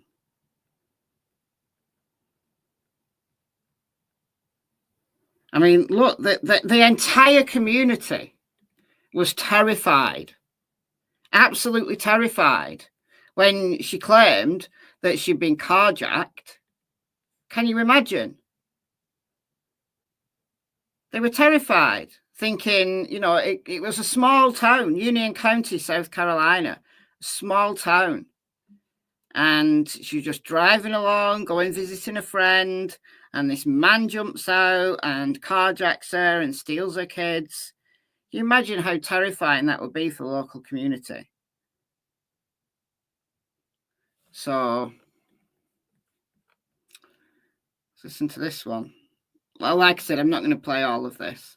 I want to actually talk about another trial that's coming up in a minute. So I'm not going to play all of this, or else we'll be spending a lot of time. But I just want to. I want you, if you've not seen any clips of interviews with Susan Smith, I want you to experience the whining, because it's exactly the same as Megan Boswell. But this is the point I'm making here. October 25th, a frantic call is received by the 911 dispatcher in Union County. These are her children, and she jumped out of the car, and he took the car with the children, and he's headed toward Chester. Some guy jumped into a red light in her car with her 2 kids in it. Susan Smith says she'd been driving in her car in the town of Union with her 2 boys. At an intersection on Highway 49, she claims a black man with a gun jumped into her car. Several miles down the road, she says, the carjacker ordered her out and got away with her 2 sons, 3-year-old Michael and Alex, just 14 months. How can you? How can you let those 2 little babies drown? It's unbelievable. Here, we've got a clip coming up here. Think Megan Boswell. You know, he said, I want my mama. He said, Mama, where you going? And I told him, I said, baby, I gotta go, but you're gonna be okay. And I told him I loved him. I hollered I loved him. And then, you know, the guy slammed the door. And look at her. She's got this proper, like, not quite a smile, but she's got this weird look.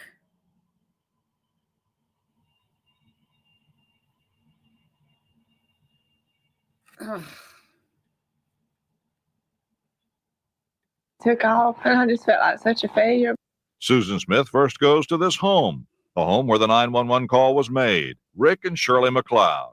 I've never seen anybody so hysterical, so out of control, so in anguish. I mean, she could barely talk. She could barely hold her body up. And I literally had to hold her in my living room and guide her through what she was really trying to tell me to, that took place. So, The next day, the search begins for the alleged suspect and the boys. So she did this, worked with a forensic artist, got this, and then every African-American man in the area became a suspect. Yes, smug. And what an act she put on. What an absolute act she put on. I want the whiny one. The whiny one where she's in front of all the TV crews.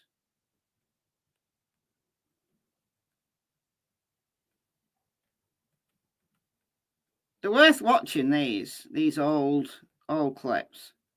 There we go. This is the one. talking about in the family, we are concentrating on what we have to do to find these children and bring them back home. Then on Wednesday, Susan and David Smith appear in front of the cameras to make another plea. I would like to say to whoever has my children that they please bring them home to us where they belong. Just that morning. Oh, that's not the whiny one.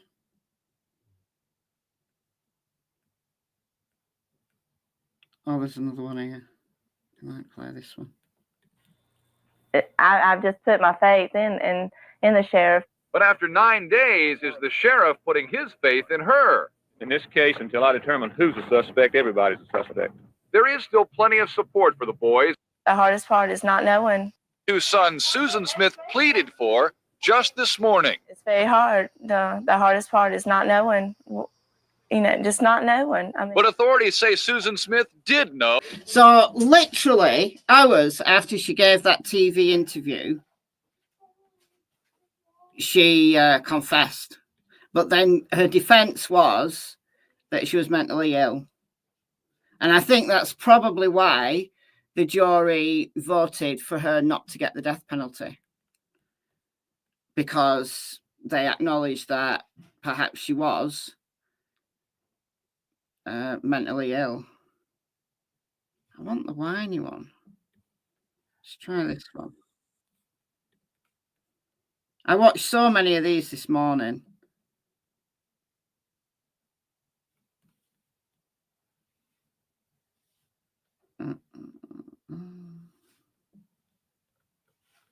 Should have taken timestamps, but I didn't. I was just watching loads of them. Like whatever came up, I was watching.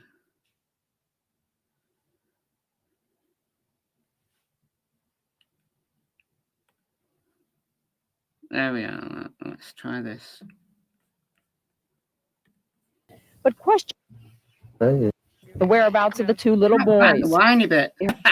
So they've done, I think they've done Susan Smith more than once. This is a compilation that they put together after a parole hearing. And I'm just going to play a handful of seconds of this because Greg's reaction is priceless. In the initial breakdown of the body language and behavior in this video, and we decided we'd revisit some of our favorite moments from it. Sleep, I can't eat, I can't do anything but think about them. And I just want to hug them so bad and tell them I love them. Greg, what do you got? Yeah, so right off the beginning of this, it might be true that she wants to hug them, she wants to do this, she wants to do that, but she's eye blocking. There is not a single bit of grief. There's no concern, nothing in the forehead. There's no snot, no tears. It's the worst kind of fake cry. It's, Scott, I'm so sorry. You really don't like what I did. That's all it is. This is garbage. Chase, what do you got? I really, really want them to do Megan Boswell. I really want them to do Megan Boswell. At least Leilani Simon put some effort into it. You know, the hysterics obviously meant that she, you know, she really got into the role. I feel that, you know, these people really should put some effort into it. No, not even a good fake crier. No. And she sounds like she's laughing. Yes. It's like she's got this like smugness about her. The reason why was because she was enjoying all the media attention. That's what it was. So she was like excited to be in front of the camera. So she had to try and tone that down. And I feel that what we saw last night in that that raw interview from WJHL, that Megan was kind of the same. Let's play it. As we've just seen, you know, those couple of small clips of Susan Smith fake crying. Let's play last night's interview, the uncut one that they played in court. And you can see Megan is enjoying. She's enjoying it. She's enjoying it. Right, so it's right at the end. Okay, right. The end, yeah. It's there, wasn't it? Yeah, this one. Yes. Mr. Quaintance, if you would scoot up real close to that mic there, and if you would say and spell your full name for us. It's J-A-Y, Quaintance, Q-U-A-I-N-T-A-N-C-E. Thank you, sir. And where are you employed? WJHL. All right. And is that one of the local news stations here in the Tri-Cities area? It is. All right. And you, of course, are familiar with the story and the investigation into the disappearance and the subsequent recovery of Evelyn Boswell. Is that correct? That's right. And this occurred back in February of 2020. Did your news station cover that story as it was happening? We did. All right. And on February the 24th of 2020, did one of your reporters interview the defendant, Megan Boswell? We interviewed her. I don't recall the exact date, but we interviewed her. All right. And does the news station maintain a copy of the raw footage of that interview? We do maintain a copy for a time being. All right. And at some point in time, at the request of law enforcement, did you turn over a copy of that video to law enforcement? We did. All right. And would that have been a true and accurate copy of the interview that you all recorded with Megan Boswell? Yes. All right. Judge, I would move to make that exhibit number 226.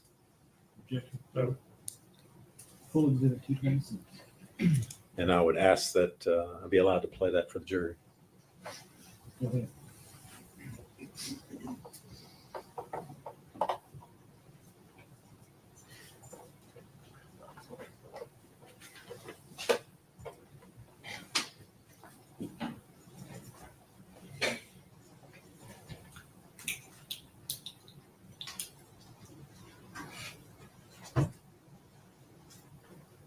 Don't be, if somebody comes up, we'll hand. You don't worry. Okay. You guys just. You're on. Relax. All right. We're on. So, We're on. I guess. Whoops. The lights. I'm looking at, I'll look at yours, I'm looking at her, just say hi. All right. Hello. Hello. All right, perfect. So, please say and spell your first and last name for us and tell us your relation to Evelyn. It's Maggie Boswell. I'm her mother. Really quick, can we take a photo before we get into the interview, then I'm sure back to this today. Megan May. So we're gonna take a photo really quick. They want us to send this back to the station, and then we will start immediately. Well, legally, my first name's Megan. I go by Maggie. Does that matter? Her middle name's May. Would you want us to put you super? So we have supers, and would you want us to put it? I mean, there's no concern. No concern. Now, you could argue maybe she's nervous. Like she's smiling because she's nervous. You could argue that. But there's just absolutely no concern about her child. We obviously know why. But she's enjoying the media. She's enjoying the attention. She's absolutely enjoying the attention. It doesn't matter either way. We'll go with I'll put Megan and do Maggie in parentheses and then Boswell. So this is your last name is Boswell, correct? Mhm. It's W-E-L-L. Perfect. All right. All right. So obviously today we are seeing videos of Evelyn. Mhm. First off, tell me what kind of little girl she is. She's very sweet. She loves everybody. She's never been mean ever, which I'm very thankful for. She's never been mean ever.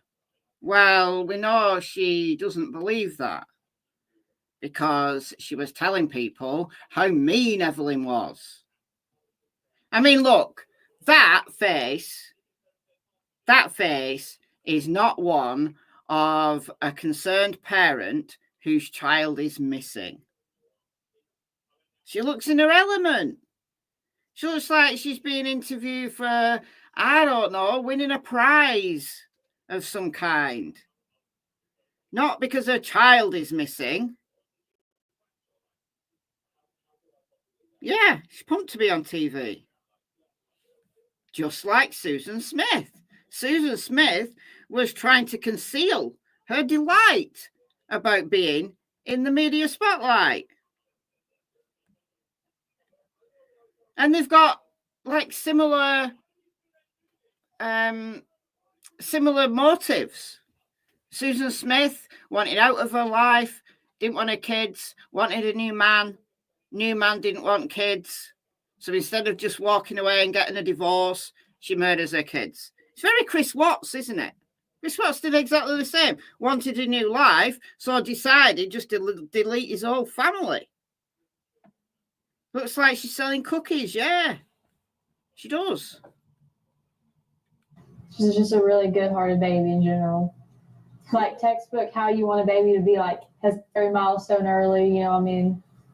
And speaking of that, tell me what kind of things does she like? What kind of milestones has she been hitting recently? Well, when she was 6 months old, she actually put a bottle on her own and went straight to a sippy cup. She started walking probably around like 10 months. That was kind of hard though, because she's like not like small as in like underfed, you know what I'm saying? But like she was a preemie when she was born. She's like a smaller baby and she kind of had trouble like balancing her weight, but she finally got the hold of it. She's starting to say a lot of words and, you know. Tell me what kind of things she likes to do. What kind of, is she into any sort of TV shows? Only Baby Shark. And riding in a car. Yeah. She loves to be in the car. We went to Texas to see her dad. Look at her. Look at her, though. Imagine that how the jury's going to be taking this. Imagine. Sounds like they all want to live in jail. Well, there you go. Yeah, watch when they talk about the reward. She's thrilled, yeah.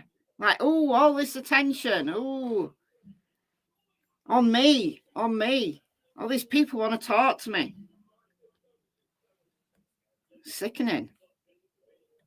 Ethan, and she slept the whole way there. Like, I had to make her wake up to eat and stuff like that. And that's like a 24-hour drive there.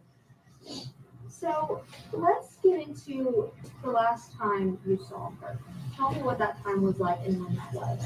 Well, actually, I want to talk about that. I've told TBI where to find her in Mendota. All right, this is where she slags off the cops. All right. I'm going to let this play through. I'm not going to be watching chat though for about five minutes because I've got Cassie here and she wants her food.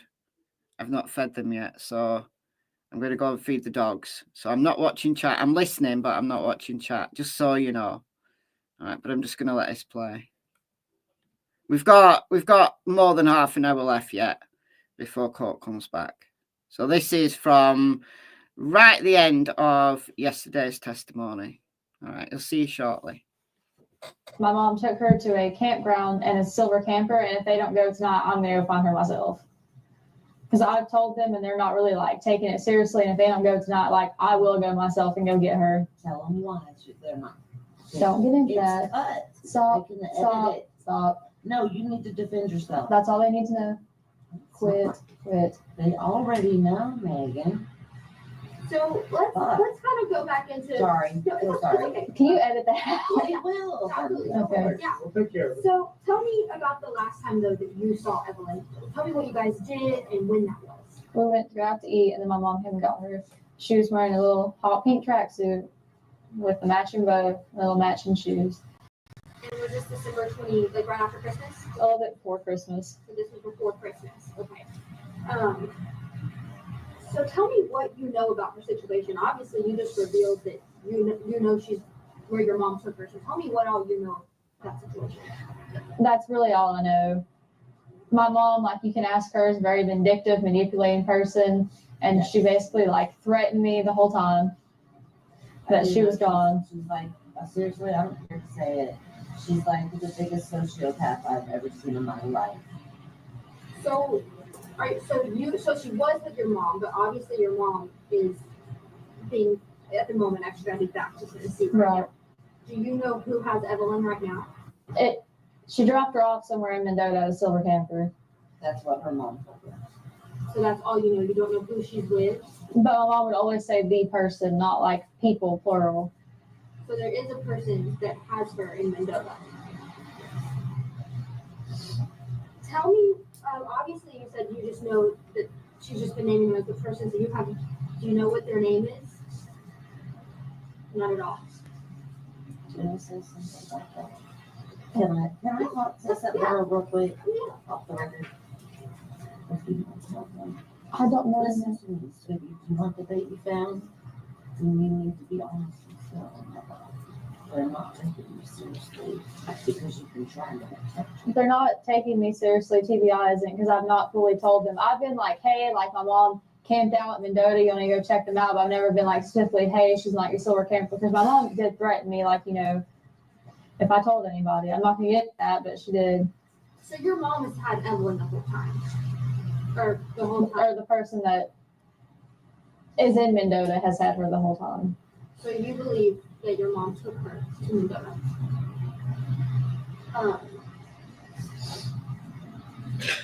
Tell me why you let your mom take care of her? Did she take her from you that night? And well, she was just supposed to babysit her because I was going to work. And then when did you know that something was wrong? Well, whenever, like, she picked me up Wednesday, And I told her, like, hey, they're doing a press release about the ambulance thing. And then she freaked out. That's why they couldn't find her. Like, nobody talked to her for days until they arrested her. She just kind of poof, gone. But she kept trying to take me to Mendota, and I kept asking. I was like, are you taking me to Evelyn? And she would never tell me yes or no. And I was like, well, if you're not, I'm just calling somebody at the police station, come and get me. Like, I'm not playing these games with you. And so tell me, the day that you dropped her off with your mom to let her babysit. That's what she said. Tell me what was there anything off about your mom that day? Did you have any, suspicion that she was going to take your child? No. So what they're wanting to know is, and this is where the confusion comes in, is when you came home from work, sweetie, and the baby was gone, like, what did you do and what was your reaction? Well, I called her. And she was just like, oh, she's safe, like, that kind of thing. And then she started threatening me, which, like I said, I'm not going to get into, like, everything she threatened me with, because I'm just not. But she has made very bad threats in the past that I can validate. So when you went to go, were you going to pick Evelyn up that night after work? Yeah. So when you went to pick her up, was your mom gone? She wouldn't answer. And you just couldn't get into the house to get to Evelyn? And so, obviously now that you believe you know who has her, what do you have to say to them? To just bring her back. I just want her back. That's all I want. I've been so long without her, and I know, like, we're like, oh, why didn't you miss it earlier? Because my mom threatened me, and I just want her back. That's all I can think about is how much I just want her back. I can say watching her grow up, Megan has tried repeatedly to have a relationship and trust her mom. And her mom, every time, let her down. This girl's been raised to be like a maid, a cleaner. She was a babysitter for her younger siblings. And Angela is only out for Angela, not the grandchild. And talk to me about whether you had the indication that she was missing and something was seriously wrong. Just when she left and took off and just didn't answer her phone. And obviously your dad is the one that made the report. Talk to me about why your dad made that report. Because he was talking to my mom the night before, and he was like, oh, well, if she doesn't come home, I'm going to call. And she was going on, well, you're going to regret this. Like, I'm going to have to leave and never be able to come back. You will regret this. And so obviously, was there a reason that, that you didn't make the call and it was your dad? Because mom kept threatening me if I made the call. And when did you realize that there was going to be an issue with her care with your mom? Obviously you said that you've had some issues with your mom in the past. Was there a reason you decided to let her babysit her that night? I know that, you said that you had. Well, she's my mom. I wanted to trust her. Sad. And Sheriff Cassie told the media on Friday, I was there, that you were giving conflicting statements. Because I wouldn't necessarily, I was trying to protect my mom, maybe in hopes, oh, well, she'd just tell them where Evelyn was, but obviously she's not going to. So now you're coming out and you're saying this is the honest truth, that you know where she is. I know she has to be in a campground in Mendota with somebody. And mom told me that they had a silver camper, and that's all she would tell me. Are you cooperating as much as you can with TBI and the Fulton County Sheriff's Department? I am. We were there till 1 a.m. last night. Can you tell me, maybe how so? Just, you don't have to go into deep detail, but just tell me, how so are you, constantly on the phone with them, talking to them about the tips, anything like that? Yeah, and I've looked into stuff online myself, like, people are like circulating pictures around me, like, oh, this is Evelyn, you know what I'm saying, and like that kind of thing. But no. And like Saturday, nobody would answer me, and I blew all their phones up. And every chance they've let me be up there, I have been up there. And so, as of tomorrow, tomorrow will be a week since Evelyn was reported missing, and Wednesday will be a week since the Amber Alert went out. Tell me what you're thinking right now. I just don't know if the person who has her is like maybe scared that they're going to get in trouble, but they won't. They just bring her back. What are you thinking about her current status right now? Do you think she is okay? Do you think she's being taken care of? And what is your message to authorities right now? for the TBI, Sullivan County, and all of the sheriff's departments and any authority that's working on this case. Just that if they don't take it seriously, what I just said, I will go find her myself. They need to. They've told me before they'll arrest me for tampering with evidence, and I told them on my phone, I was like, I don't care if you arrest me for tampering with evidence. If you go up there, I'm going to deny it. Also, I got and was ready to organize a search party, as a community does when a child, right? And I called CBI because, well, where do we search? And they were like, no, they did not want any search parties at all, period. I don't know what the reason was, but they didn't. And can you tell me, do you have a message to the public? Obviously, so many people are, sharing photos, sharing these videos of their daughter trying to bring her home. What is your message to those people? Don't stop until she's back. Please. There's a reward out there. That's over $50,000. But this false information, yeah, like, they need to stop reporting like psychics for one, like, come on. You know what I'm saying? Because that just wastes the TBI's time and they could be actually trying to find my daughter. Instead, people are like, oh, well, this lady did tarot card reading. Like, I feel like that just takes away from the time of like them actually searching for my daughter. But let's also turn the table on the other side. There's a large amount of money that you just mentioned that's being donated as a reward in efforts of finding Evelyn. There's also been a huge outpouring of support from the community and several prayer vigils and things like that. Talk to me about how this makes you feel. I'm just happy that people are coming together to try to find her. Because the main important thing right now is the baby. And people across the nation are talking about the story and looking for your daughter. How does that national attention make you feel? I'm just happy that people are trying to find her.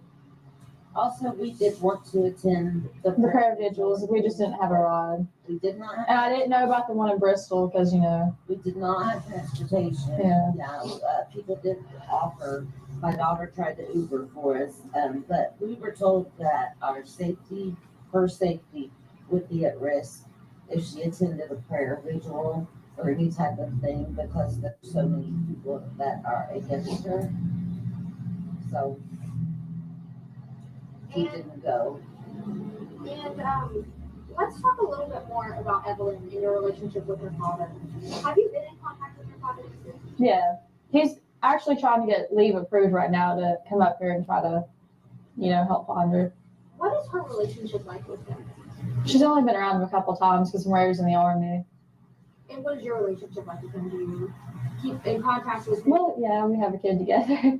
What I mean? Yeah. Right. So he, did you notify him when you knew something was wrong? Mm-hmm. And just to kind of help you clear out your name, we're going to go through a couple of other questions. And if you don't feel comfortable, let me know. But the first one is, why do you have multiple social media profiles? Is one that we've been getting. Because I break phones a lot and I forget the password. I'm not going to lie to you. I'm really bad about remembering passwords. Now I have them all set to one, but up until that point, I just couldn't remember the password to them. So I'll just make a new one when I got a new phone. And talk to me about what your relationship with Hunter Wood was. I don't want to get into that. Breathe. I think it's fair to say breathe. And a couple of people have asked if you aren't expecting again. I'm not getting into that one either. And let's talk about why we're here at East Lawn Cemetery. My best friend is buried here. So, do you want to talk about that? So is there a reason that you wanted to be sure that we did this interview here? I just feel better because I feel closer to her here. It's just comforting to know that, even though she's not here, she's here. And I'm her mother. I'm Madison's mother, so that's why she came to me, I think. She's always been like a mom to me. A real mom. One that's not. And especially in this time. Kind, one that will tell you that you need to hear, Especially in this time, my second family, them, has been way more supportive of me than my real family has. And let's, one more thing is obviously I've seen you once before. I know that you spoke with Billy. Tell me why you wanted to come out today and speak with us. just to talk about Evelyn. You know, if TBI doesn't go find her or not, I'm hell bent on going myself. And that's the truth, one way or another. And we know now from those Facebook messages between her and Hunter, she was trying to get him to give her a lift to Mendota, which is about 23 miles away. I checked on the map that Mendota, Virginia is about 23 and a half miles from Megan's trailer to Mendota. So why she chose that place, I'm not really sure. Sent the cops on a wild goose chase, then stands there saying that they're not doing anything. Unbelievable. Unbelievable. We do have another trial coming up, another heartbreaking trial coming up. Does anybody remember Athena Strand? I'm sure that some of you do. I'm sure that some of you remember Athena. She's the little girl who was murdered by someone called Tanner Horner, and he was a delivery driver. This is out of Texas. It's a delivery driver. And his story was that he was delivering a package to the house and he ran her over. But instead of, knocking on the door and calling the paramedics out, no, instead he kidnapped her. And then she said that she was going to tell her dad because she wasn't seriously injured. Well, she could talk at least. She said she was going to tell her dad, and therefore he had to kill her. So he confessed.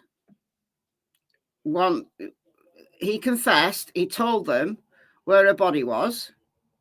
They went and found her body in the place where he said it was. And then he decided to plead not guilty, and he's taking it to trial. So the trial is coming up quite soon. So it's expected to begin in March. So this is at Wise County in Texas. So let's read this article. It's not long. Capital murder trial for the man accused of killing 7-year-old Athena Strand is scheduled to begin next spring. Tanner Horner, facing a capital murder charge, pled not guilty during a capital murder arraignment in March 2023. So all of this went down in December of 2022. So we're going back a long time. Oh, there, November 30th, 2022. And a body was found a few days later. So, strangled her with his bare hands, apparently. That's what he told the police. According to an arrest document, Horner told police he accidentally hit the girl with his delivery vehicle while in her driveway on November 30th, 2022. After that, he got scared after she said she was going to tell her father about the collision. So she was reported missing by her parents, and the internet went absolutely wild for the stepmother. Athena lived with her dad, so biological father, and her stepmother. And her dad was out. I think he'd gone hunting or something. Her dad was away. He'd gone earlier that day, and she was being looked after by her stepmother. So it was literally the stepmother murdered her. Why did she wait an hour to call the police? All of this stuff. And yeah, who would have thought? Who would have thought that a man delivering a parcel in Athena's own driveway, it must have only been, a small collision because he wasn't going fast. He was in the driveway, as far as we understand it. But he murdered her. Body was found 2 days later in the Trinity River, not far from the family's home in Wise County. According to the Tarrant County District Clerk, pre-trial hearings will begin January 21st, 2025, and jury selection will begin February the 3rd. So Has that happened? I assume it has. A trial is expected to begin March 17th. So, planning to seek the death penalty. Capital murder conviction in Texas comes with an automatic punishment of either life in prison without parole or death. They don't play in Texas, do they? They do not play in Texas. Was there any sign of a collision? These things we don't know, Susan. We don't know. I mean, whether he actually collided with her or not is somewhat irrelevant, isn't it? It's the fact that he kidnapped her from her own driveway. She had sight for a present and he used it to lure her. You could be right. You could be right.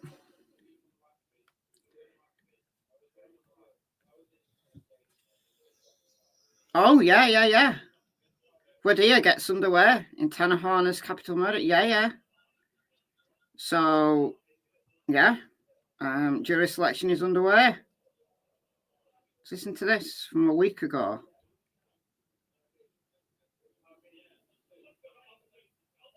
I don't know who this is, by the way. Happy Monday. We are here in downtown Fort Worth, right outside of the Tim Curry Justice Center, where a trial is set to get underway, not in the traditional sense of having the defendant sit down and really plead his case, but rather voir dire is starting today, which that is the process of questioning specific and individual jury members, and then kind of moving on from there. So kind of just a fancy way of saying jury selection begins today. People have been standing outside waiting to get into the Justice Center right before it opened. One can only assume that it was a bunch of potential jury members, and then those on both sides will begin their questioning process in the trial of Tanner Horner. Now, if you can remember a few years back, this was a national story. We've covered it wall to wall when it happened in 2022. Tanner Horner was a FedEx contract delivery driver who was, I'm sorry, this is a little loud. I'm going to wait until this emergency vehicle passes.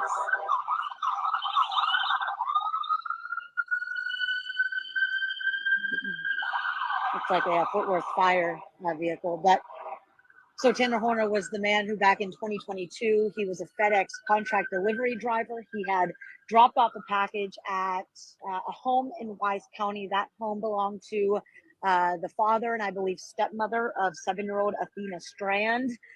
During that time, allegedly Athena Strand would be outside playing, and Horner is accused of hitting her with his delivery truck, kidnapping her, and then strangling her to death, where police had later found the little girl. So his jury selection starting today. Now, you may be wondering why we're in Tarrant County, downtown Fort Worth, and not Wise County. Well, that's because Tanner Horner and his team had asked for a change of venue, which was granted last September to Tarrant County. So, all right, yeah. So it was a change of venue. Tarrant County's bigger, I think. So jury selection's underway. So yeah, it's going ahead. March 17th. March 17th. See if we can get anything more recent on this. I don't know whether they're going to televise it. I don't know the answer to that. How do they normally work in Texas? Are they good at televising trials, or is it not usual? I haven't seen any of the pre-trial stuff being broadcast, but doesn't necessarily mean that they're not going to televise the trial. I have to say, I haven't followed this case that closely because there's been a long period where literally nothing happened.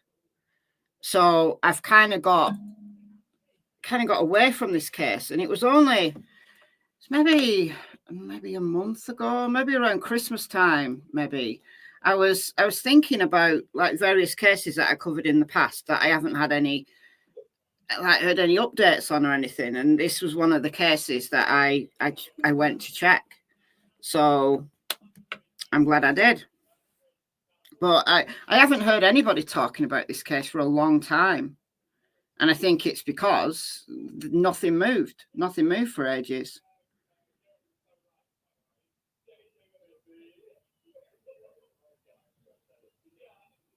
So that's from September. I want to do, let's do last month. In the last month, what's gone on? This brings up like loads of like Instagram and stuff like that.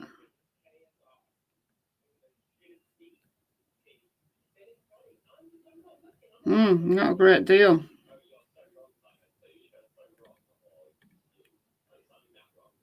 Not a great deal.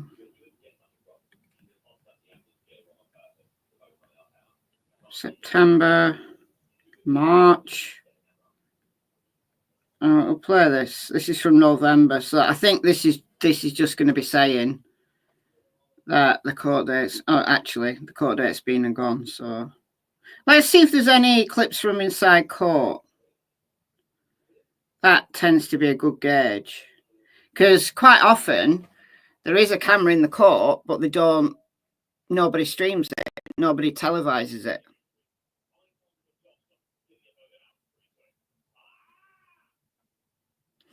Savannah Soto's in March. Really? Ah, really? Interesting. I'll look that up in a minute. The man accused of killing Athena Strand will have his first court date 11 days from now, and it'll take place in Tarrant County. Tanner Horner told detectives he accidentally ran over the little girl while delivering a package to her father's home. Horner claims he panicked, put her into his van, and killed her. He's charged with capital murder and is facing the death penalty. A Wise County judge allowed his trial to be moved to Tarrant County, and according to court documents, jailers will move Horner to Fort Worth before the first court date. His trial is scheduled for March. All right, didn't tell us anything. Didn't tell us a thing that we didn't already know. All right, let me look up Savannah Soto. So Savannah Soto, do you mean Savannah Soto or Madeline Soto? Savannah Soto and Matthew Guerra were the two that were murdered allegedly by Christopher Preciado and his parents. And that case has gone proper quiet. Like really quiet. Anything you on Lena Keel? I did know, but I did one of my Crime Stories, not Crime Story Sunday, Cold Case Christmas episodes this year on Lena. And no, there's nothing new. She hasn't been found. There's no suspects in the works or anything. But I did cover her in Cold Case Christmas. It was 3 years.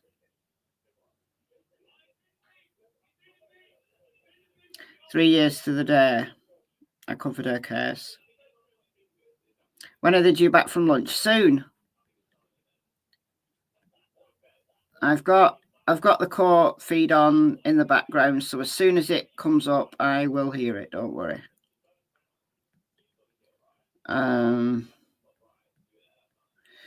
Let me just look up Savannah Soto.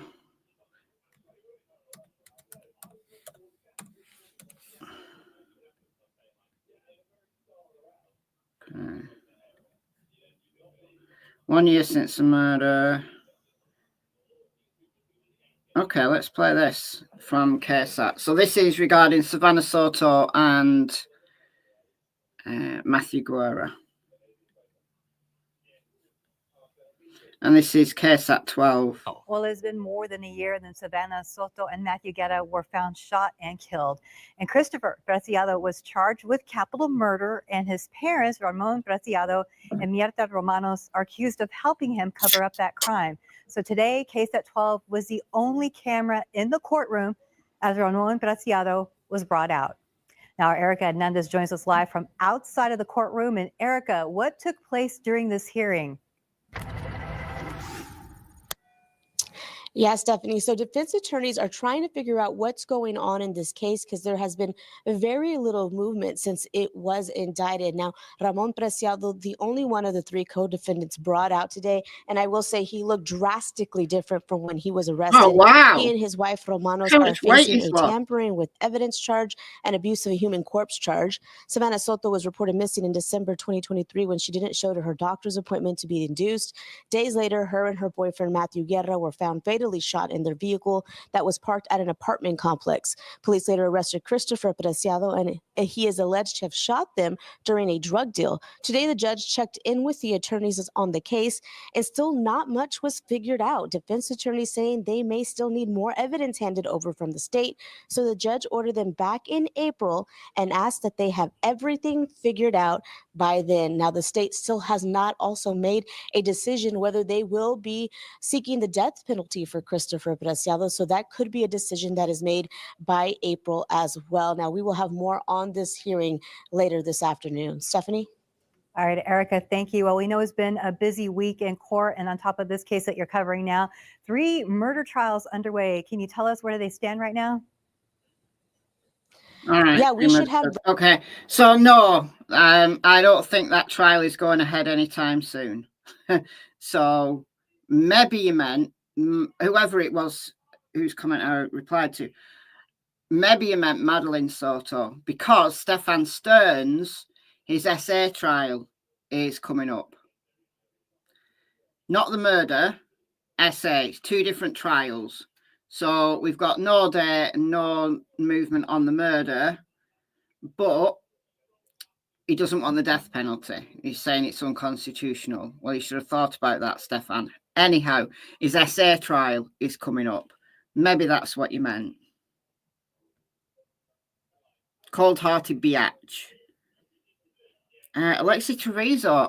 Interesting. There's another one that has gone quiet. Let's have a look. Hold on a minute. I'm just going to close some windows down because I'm getting myself all confused here. All right. Treviso. I don't know how to spell her name. I'm hoping that Alexi Treviso. All right. Oh, I stopped the share by accident. All right. I did mean Alexi Treviso, yeah. Attorney John Phillips comments on Court TV. Oh, I remember watching that. So I just want something short to tell me what's going on. I don't think there's any data. Oh. Alexi Treviso trial cancelled after alleged deadline.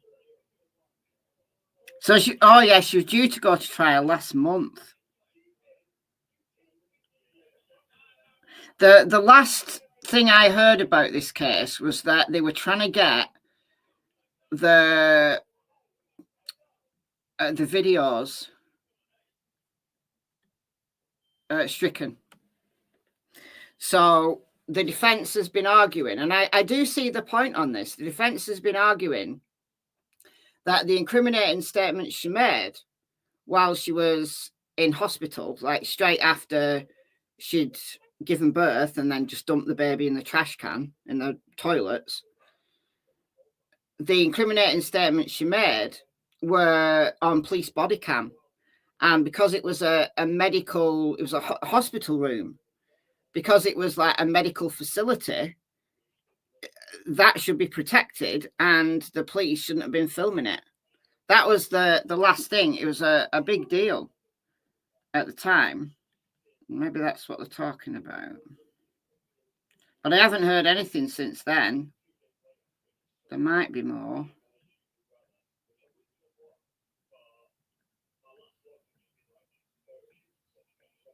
But she's out on bail, so trial date of August 26th has been set.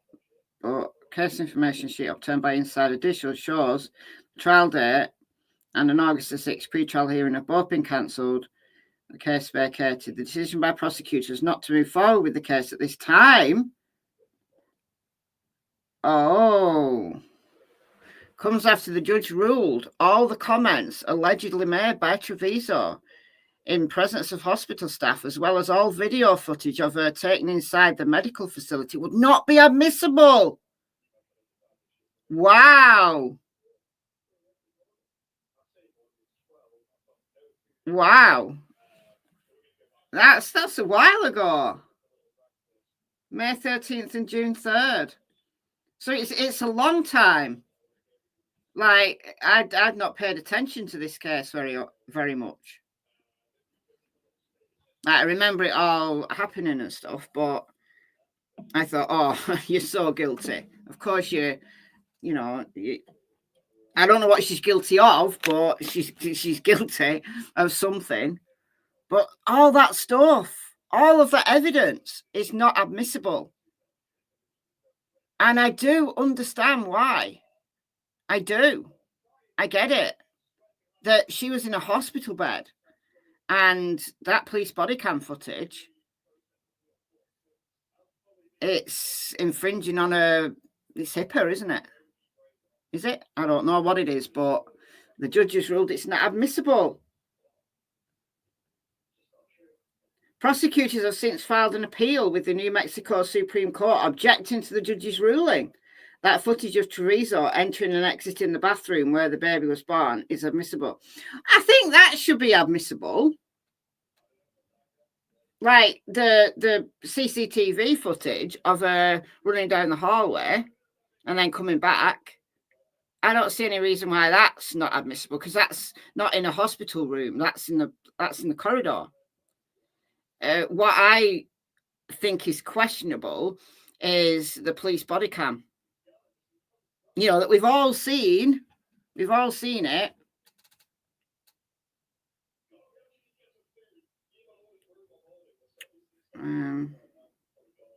As well as her alleged confession to a doctor. Deputy District Attorney Ariane Gonzalez, who is representing the state in this case, writes in the appeal that HIPAA laws did not apply to the initial conversation Treviso had with her doctor, in which she allegedly confessed to giving birth to a baby. Why don't they apply? Because she's in a hospital bed. According to the appeal, Dr. Heather Vasquez said to Treviso, "We've discovered a dead baby in the bathroom." Treviso then allegedly said, "I'm sorry, it came out of me. I didn't know what to do."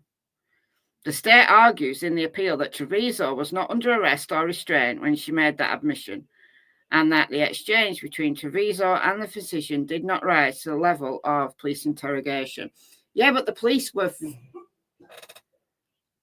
It's a difficult one, this. The police were there. I don't think the police body cam should be admissible. But everything else, I don't see what the problem is. Treviso also waived any privilege when she made statements in the presence of her mother and law enforcement agents. In objecting to the judge's decision to toss out the video of Treviso as she enters and exits the bathroom, both before and after giving birth, the state argues that the video of the hallway was a public place. Yeah. I don't see why that's not admissible without any patient-physician privilege. The Supreme Court has not yet set a date for hearing this appeal, but oral arguments are typically heard during the first 2 weeks of the month in January, March, May, July, September, and November. If the Supreme Court sides with prosecutors, then a new trial date would likely to be set in this case. But if the initial order from the judge stands, it's unlikely that prosecutors would have enough evidence to try Treviso for murder. Wow.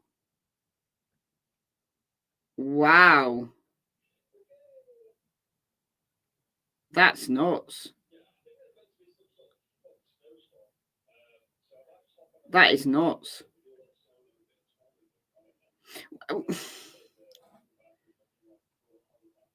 I mean, I don't know that it's first degree murder. It's something, it's something, but it's a really difficult one.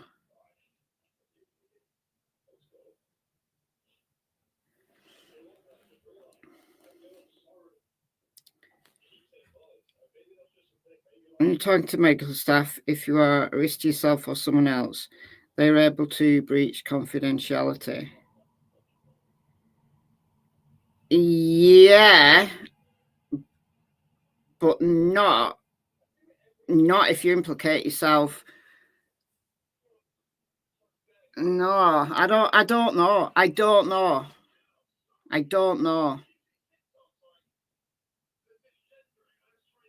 Medical files are legal documents and have been used in court cases all the time. Yeah, it's not the medical files, though, is it? It's the videoing. It's the confession.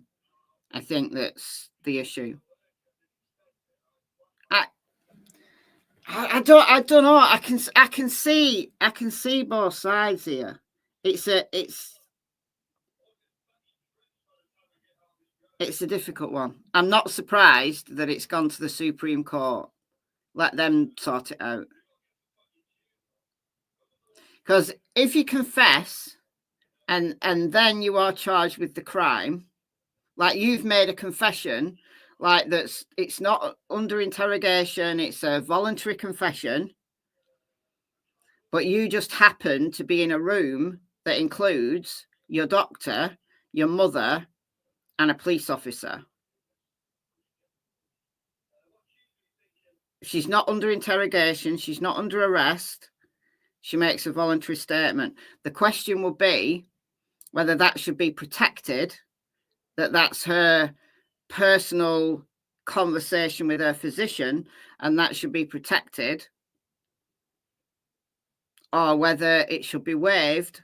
I definitely think the videos of her in the hallway, in the corridor, that's fine. I don't see why that's not admissible, because that's not breaching any form of anything, is it? It's just not. That's it. That's it. Public place. It's when she's in the hospital room talking to her doctor. It's that bit for me that I don't know the answer.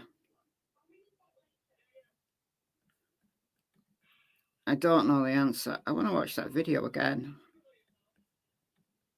I still have the court on, don't worry. I still have the court on.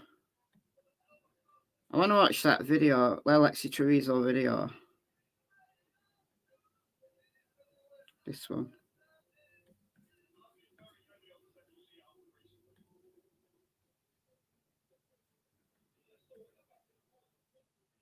I don't know that this is the right one. I just want to see the video. Kill the kid. We discovered a dead baby in the bathroom. Oh my gosh. Here we are. So when they looked in there, there was no trash in there. She tried to hide the baby in Clean liner over the top of it. So when they looked in there, there was no trash in there. But it was underneath the clean bag. The baby's dead. Okay, we have him in trauma too, but she killed the kid. We discovered a dead baby in the bathroom. Oh my gosh. I'm sorry. They came out and he didn't know. Lexi, I told you about this. I just asked you, baby, to tell me the truth. He was not crying or nothing. It's cold and blue already? Cold and blue already. His temperature was like 95. No signs of life, no breathing, no respirations, no heartbeat, nothing, no movement whatsoever. I mean, I've been taking her to chiropractor because I always thought, this time, I didn't know. I honestly didn't know she was pregnant. Should I, get a lawyer for her? Should I? You can. That's your choice. I can't tell you what to do. That's something that y'all... So the police were talking... I don't think the police did anything wrong, honestly. I don't think the police did anything wrong. But it's just, for me, it's just that body cam footage of the hospital room that is questionable. This, however... Baby. So this is huge. I just want to stop you right there for a second because this part that I wasn't clear on. So as she's running down the hallway here at 1:30.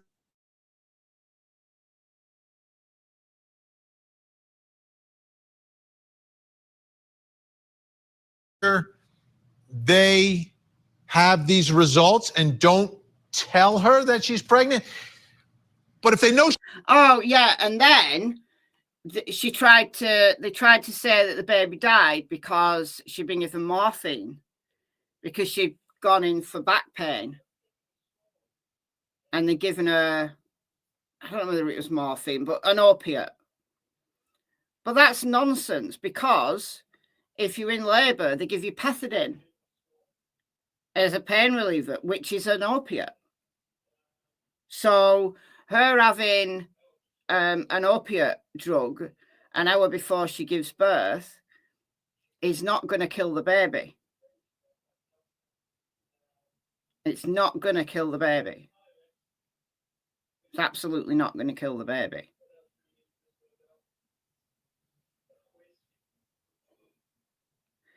If the baby comes out of her into a bag, then magically thrust itself in the trash.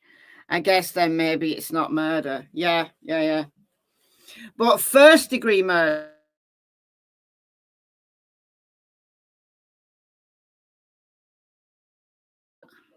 Oh, there we go. Weird. I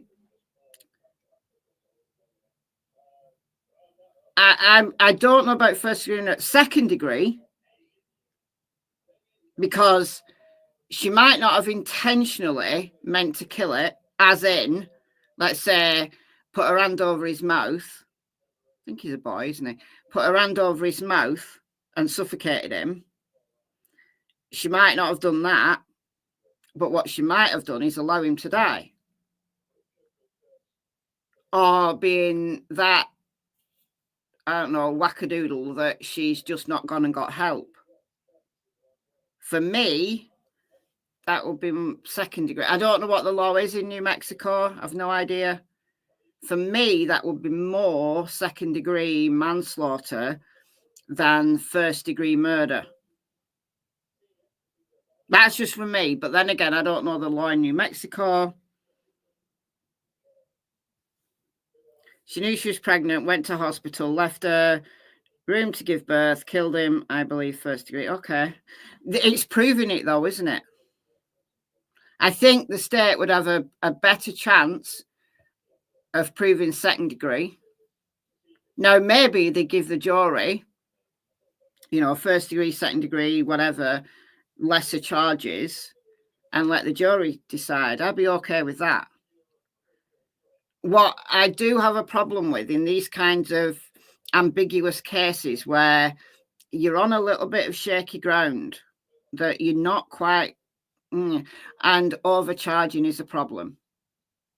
This is what happened in the Cassie Anthony trial. Her case was overcharged, or at least they should have given the jury an option. Like, yeah, all right, give them an option of first degree and second degree and whatever the relevant law is in Florida. But if you only give them first degree and they're not sure, the jury has to, by rights, they have to come back with a not guilty verdict. If they've got reasonable doubt as to whether it was first degree murder, they may well be more comfortable giving a verdict of guilty to second degree. So at least you've got the crime being punished rather than somebody completely walking away like Cassie Anthony did. It was a huge mistake not giving the jury lesser charges to contemplate. And I hope that if this ever does get to trial, that they don't fall into that trap. Because if you can't prove that she intentionally murdered that child, the jury has to come back with a not guilty. They have to. Or at least they should do.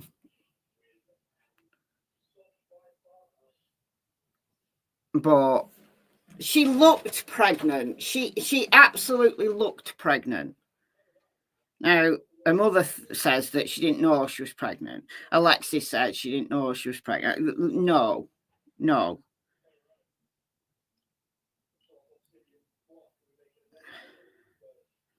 They can prove baby Alex was Alexis, and he took a breath and was suffocated. What other proof is needed? Well, the defense would bring in a medical expert saying that he didn't take a breath. And even if he just took one breath, it doesn't mean to say that he would have survived any longer than that. That's how the defense would play it. I'm not arguing. I'm not saying that you're wrong at all. I'm not saying you're wrong at all. I'm saying it's what can be proven. For first degree murder, you have to prove that murder was intentional. And it would be very easy for the defense to say to a jury, she was in a complete blind panic. They'd given her morphine an hour before, so she wasn't thinking straight. She was in complete denial that she was pregnant. She was absolutely distraught. She was traumatized, and she wasn't she wasn't thinking straight, and she panicked. And she gave birth to the baby and just panicked.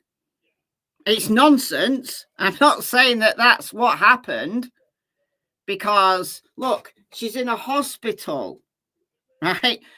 What any normal person would have done is not run to the toilet to give birth, actually gave birth in the hospital bed where there's medical attention. But if she'd gone to the toilet and given birth and couldn't raise an alarm, then she should take the baby out and show the nurses that she's got a baby now, and please make my baby breathe. Thank you kindly. So, no, I'm not saying that what she did was right in any way, shape or form. I think she's guilty of something. It's down to the Supreme Court now. Oh, court is back. It's down to the Supreme Court now to determine how much of this evidence is admissible. So that's definitely going to be a case to follow. I think that case is potentially going to get really interesting if the Supreme Court comes back and allows some of the evidence back in. All right.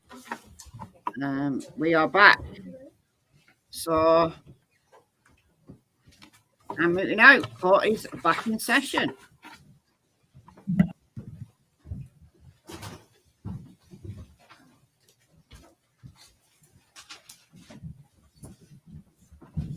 You might be seated. Thank you.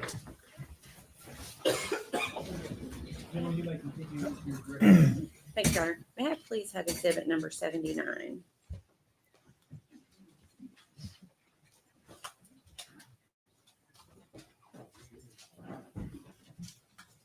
Thank you.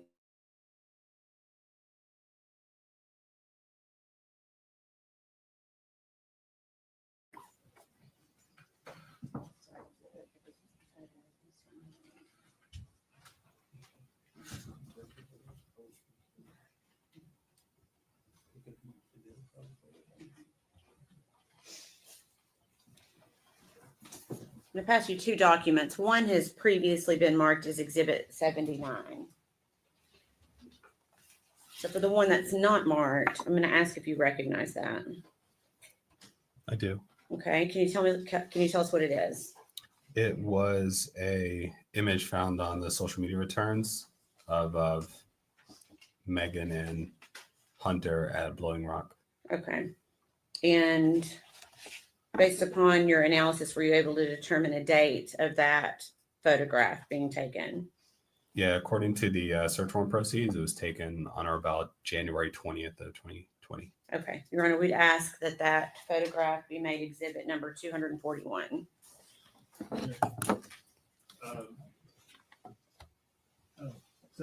Subject for your prior rule, yes, sir. We exhibit 241, subject to court department.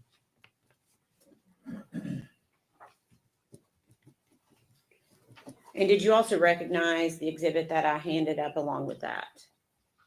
Of the message? Yes. Yes. Okay.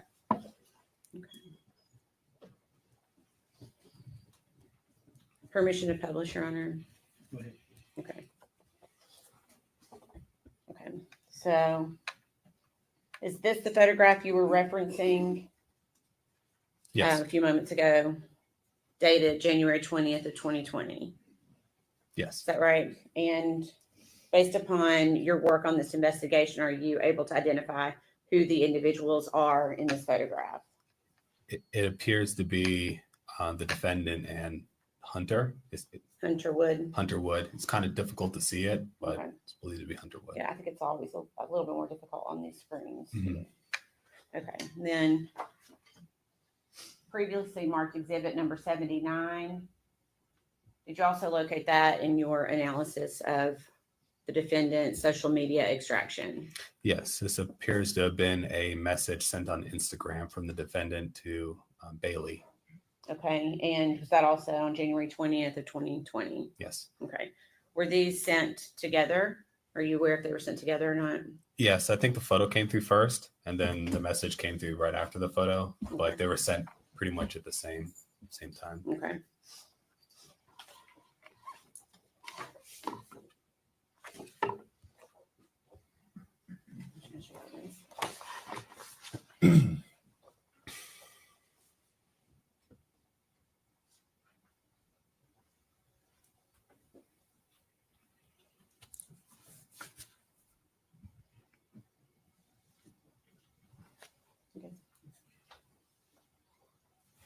I'm going to pass all three up to you, but go through one at a time.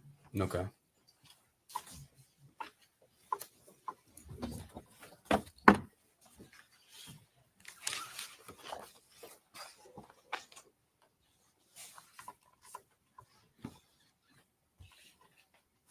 Do you recognize each of those photographs? I do. Okay. And we'll go through them one at a time. The first photograph, what is that photograph of? The first one I have is of essentially an image of a house. Okay. With the text, "So excited for our new home." It appears that Hunter is in that photo. Okay. And were you able to determine the date that that photo was taken? Yeah, so this one was taken on or about February the 16th. Okay. Your Honor, we would ask that be made exhibit number 242. Exhibit 242, subject to postpone.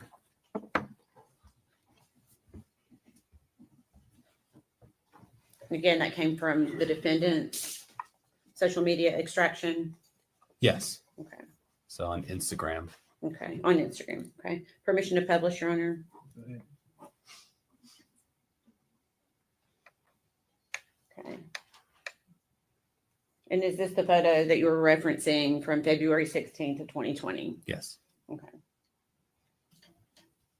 Okay. You can tell me the next photograph that you have in your hand. The next one I have appears to be Hunter laying on a bed with the caption, "Picking out furniture for our new house," heart emoji. Okay. And were you able to determine a date of that photograph? Yes. So this was posted. This appeared to be posted on Instagram on or about February the 17th. Okay. So for both the one before and this one, they were actually posted on the dates that you gave. They appear to be posted. Okay. According to the proceeds. And posted by whom? The defendant. Okay. Your Honor, we'd ask that be made exhibit number 243. 243. 243.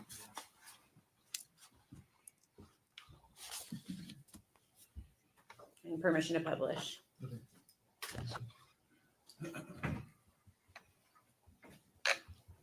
This one. Okay. So the photo you're referencing is being posted on February 17th of 2020 Yes. on the defendant's Instagram. Yes. Okay. And then you've got one more photograph, I believe. Yes. Okay. Can you tell me what that one depicts? This is a picture. It appears to be Hunter in the picture with a car behind him. The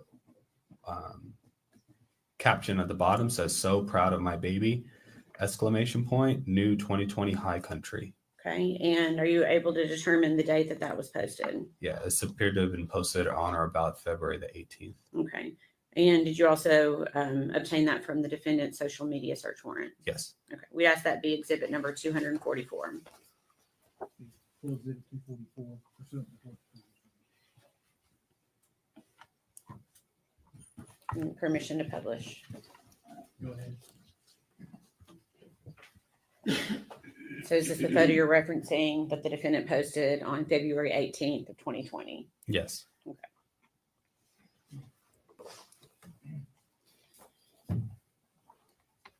One second.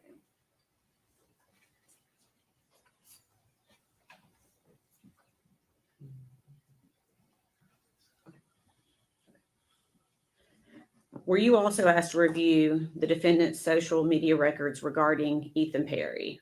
Yes, And were you aware, pursuant to this investigation, of who Ethan Perry was? I was. Okay. And did you actually review communications between the defendant and Ethan Perry? I did. Can you tell the jury a summation of what you noticed regarding their communications? Objection.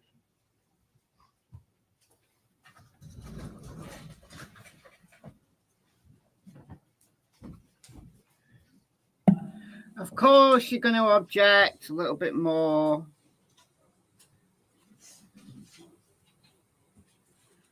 Excited for our new home. Can you believe it? Can you believe the audacity of her?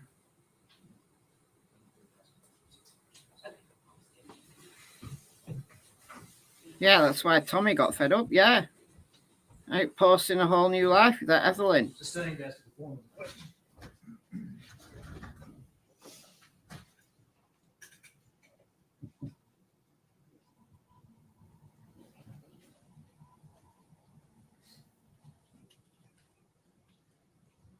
Okay, let me ask it a different way. Can you please give us, based upon your review of their communications, a pattern of behavior by the defendant to Ethan Perry? Yes. So in the communication between the defendant and Ethan Perry, the defendant sent Perry a lot of messages, and probably at least a dozen messages every day from November 1st and onwards. So there were regular updates about Evelyn throughout those communications, and there were photos posted of Evelyn during those communications as well. And the communications went until about December 3rd. As soon as December 3rd hit, the amount of communications between Ethan and Megan went down quite a bit, and no unique images of Evelyn were seen afterwards. So she did send more pictures of Evelyn, but they were old pictures of like Evelyn and Ethan together. So I didn't observe any new photos after approximately December the 3rd. Okay, all right, thank you. Please answer any questions the defense has for you. Yes. Just a minute, Judge. You may.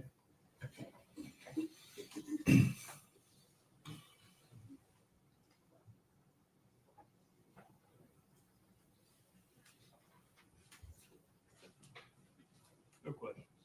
All right. Is he free to go? Does he need to be subject to recall?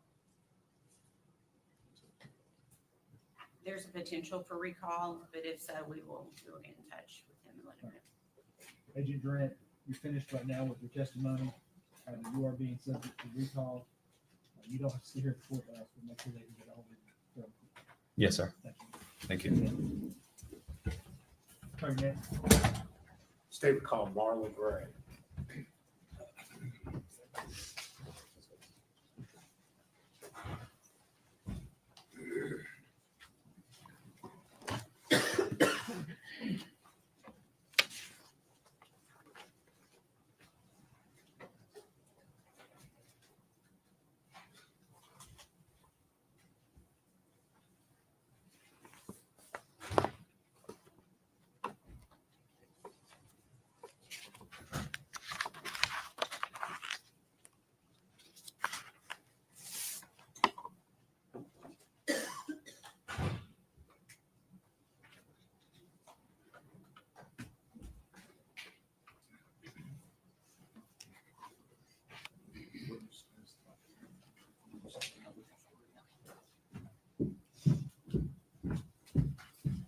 Raise your right hand. State your name. Marla Gray. You solemnly swear or affirm the testimony you're about to give will be the truth, the whole truth, and nothing but the truth.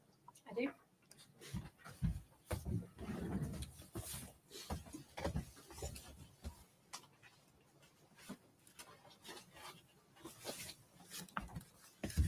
Good afternoon. Good afternoon. You are Marla Gray, is that correct? That's correct.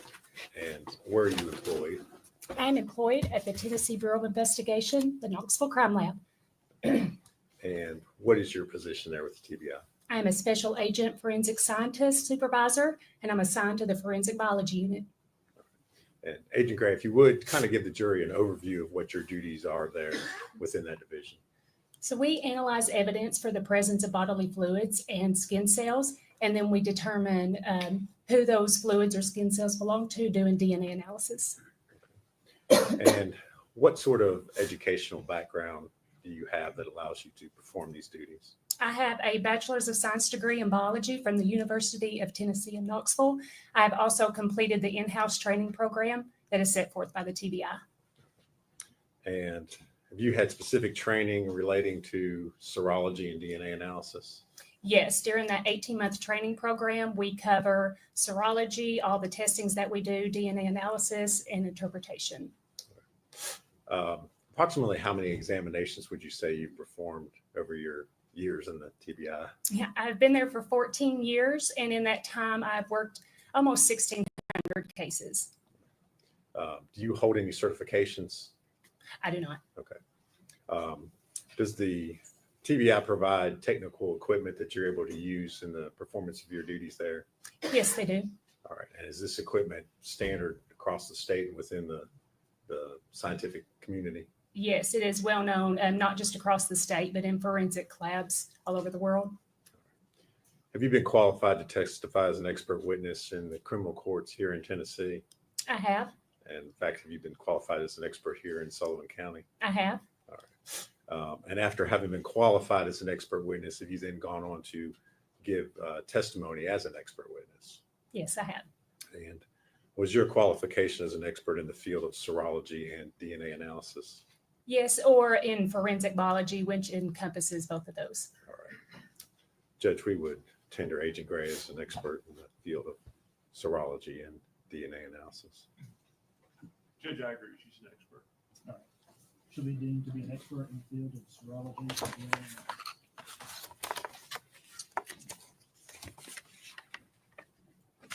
Agent Gray, you touched on this a little bit, but if you would kind of tell us a little bit about the differences between serology and DNA and what they are. So serology is the screening process. When evidence comes in, we're determining if we're looking for blood, semen, or saliva, and then we'll take a portion of that through the DNA analysis. If it's an item that's been handled, we're not looking for a fluid, but we're looking for skin cells that were left behind. All right. And what sorts of things are you looking for when you perform those types of analysis? For, say, blood cases, we're looking for tests that change color, that indicate blood, and then we'll take that through the DNA process to generate DNA profiles for comparison. All right. And obviously you work in a laboratory down there in Knoxville, correct? I do. Do you all have a process for how you handle evidence that comes into the lab? Yes, we have policies and procedures that we follow. So in instances, every piece of evidence is worked one at a time. We don't have multiple items out at the same time. We wear lab coats, masks, gloves. Gloves are changed between every piece of evidence. Items are cleaned between touching evidence. Butcher paper is put out. Okay. And each case, is that assigned a specific case number within the lab?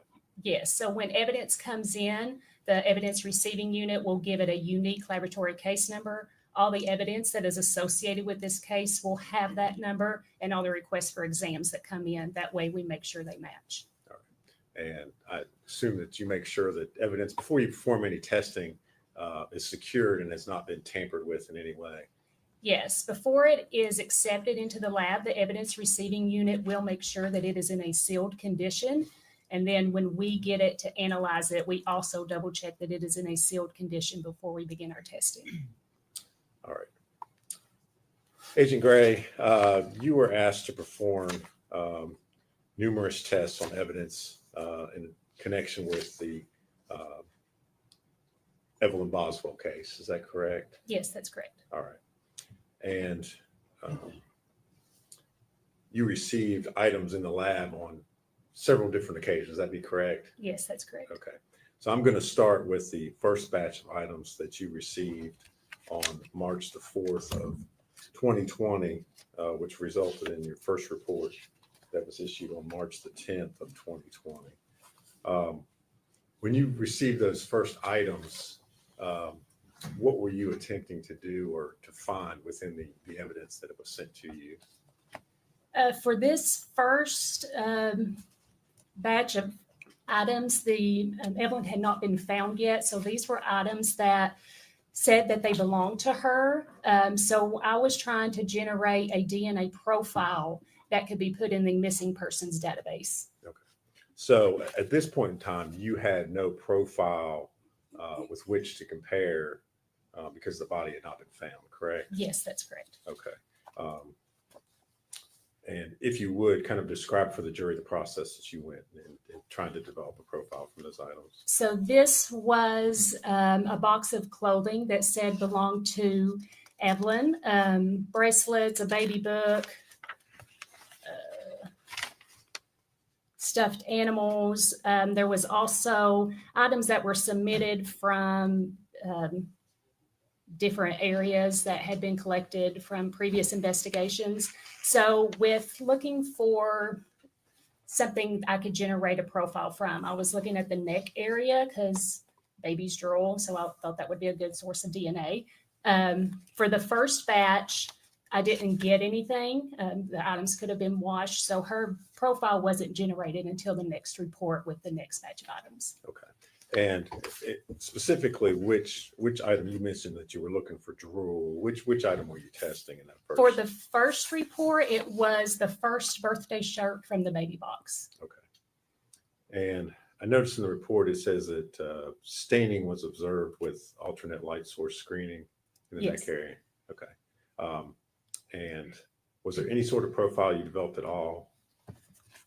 It was a mixture of at least two individuals, but since it was a mixture, I could not use that as her DNA standard since it wasn't single source. Okay. So essentially, and also in looking at your report, it looks like there was a silver clip that you also, I guess, attempted to. Yes, hair clips and a diaper. I believe these were found in Mendota, Virginia. Okay. And again, were you able to develop a profile from those? No, there was no DNA on any of those items. All right.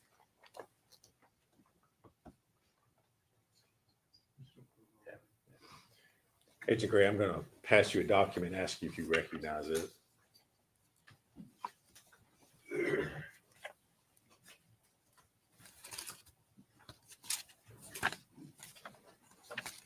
Yes, this is a copy of my forensic biology report dated March 10th, 2020. Okay. And does that reflect your findings or lack thereof Yes. on the first batch of testing that you did? Yes. Judge, we move to make that exhibit number 245. No objection. Exhibit 245.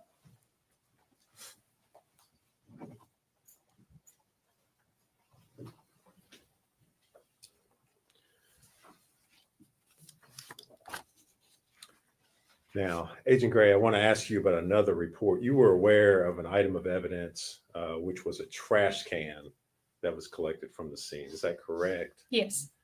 And if there are, I guess, different disciplines or different testing that's going to be done, for instance, if an item is going to be tested by forensic biology division as well as latent fingerprints, is it possible that a piece of evidence would be sent between the labs? Yes, the Knoxville Crime Lab does not have a latent print unit, so all evidence that requests latents are sent to the Nashville lab. Okay. And so specifically in this case, was the trash can being sent to latent prints to have prints done? Yes. All right. And as a result of that, did the Nashville lab collect some swabs from the trash can in order for you to perform DNA testing at a later date? Yes, Dr. Christina Proctor collected swabs for me to test later.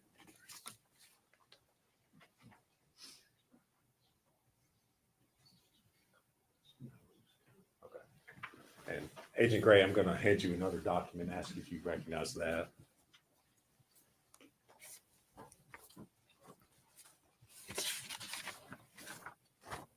This is a copy of the report that was written by Christina Proctor stating the areas of the trash can that she swabbed. Okay. So that just reflects the fact that they did, in fact, collect swabs from the trash can. Is Yes. that correct? Judge, we move to make that report number 246. Objection. No, sir.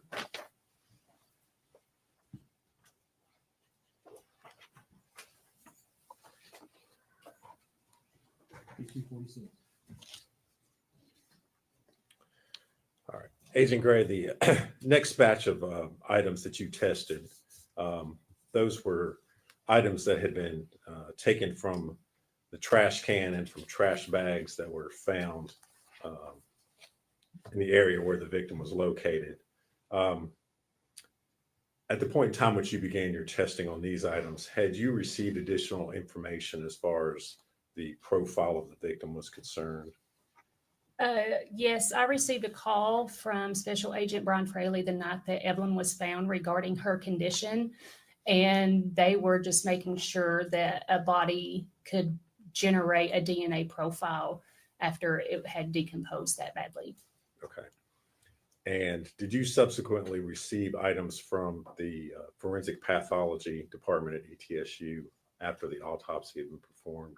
Yes, I received a blanket that she was found wrapped in, her diaper, clothing, and an FTA card, which is a DNA standard from blood of the victim. And so after you received the FTA card, were you able to generate a profile of the victim? Yes, I went back and worked the pants belonging to Evelyn Boswell and a shirt that belonged to Evelyn Boswell. I compared that to the FTA card that was submitted and it matched. Okay. So you were able to perform testing on those items that you've previously been unable to? Yes. Is that correct? All right. And if you would kind of walk us through the items, the first item, was that the pants? Are you looking at the report March 11th? Yes, Okay. I am. Sorry. Yes. Yes. Item 1D. Sorry. Yeah, that was the one. pants. Okay. What were your findings in regards to the pants that have been submitted? So I tested the inside waistband, looking for skin cells that had rubbed off her waist area, and it matched. The DNA profile was consistent with a mixture of at least 3 individuals, but the major contributor matched Exhibit 14A, the FTA card from the unidentified female, and then Exhibit 13A, Megan Boswell, was excluded. Okay. Is that unusual to see mixtures of 3 individuals on a piece of clothing? No, it is not. And why is that? Just because of commingling in the laundry. When they get washed, of course, DNA is getting mixed together. Even with articles of clothing, if they hadn't have been washed prior to her wearing them, you're looking at people that might have picked up the clothing at the store or people that manufactured the clothing. We could still get their DNA on clothing items. And again, you identified the major contributor as being the victim in this case, correct? Yes, there was enough major DNA profile to do a comparison. And on item 1F, which was the shirt, what were your findings in regards to that item? So the neck area was swabbed for that item, and the DNA profile was consistent with a mixture of at least 2 individuals, including at least 1 male. The major contributor profile matched Exhibit 14A, the FTA card from an unidentified female, and Exhibit 13A, Megan Boswell, was excluded. Okay. Now, talk for a minute just about the fact you said that it included at least 1 male. How do you know that? From the DNA profile that we generate, it has a sex indicator marker, which is, of course, the XY chromosome. And in this instant, the Y chromosome showed up. But you cannot tell anything else about the profile other than the fact that it was male. Is that Correct. correct? It was too low to do any comparisons with.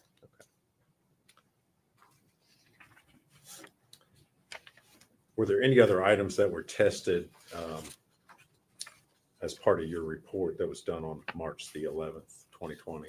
No, this one was just the pants and the buckle standard from Megan Boswell and the FTA card from the unidentified female. And then this report was given to the ME for identification purposes. Okay. So that was the purpose of your testing Yes. in this report. Okay. And you prepared a report that you then sent to the medical examiner's office? Yes. All right.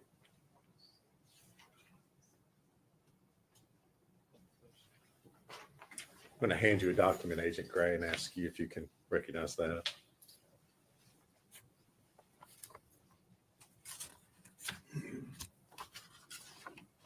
Yes, this is a copy of the report dated March 11th, 2020. And is that a true and accurate copy of the report that you prepared of your findings? Yes. On that day? Judge can move to make that exhibit number 247. Any objection? No, sir. Full to 247.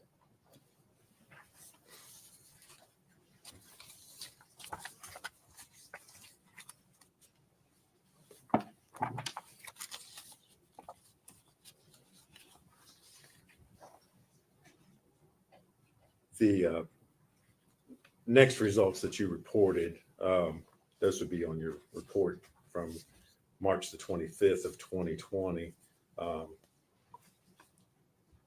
The items there were ones that were taken from the trash can and the trash bags. Is that correct? Yes. And we'll start with the first item, which was a piece of chewed gum from the trash can, identified in your report as Exhibit 7A. Did you perform testing on that I item? did. Yes, Okay. I did. If we could we pass Agent Gray exhibit number 197? It should be a bag, small bag.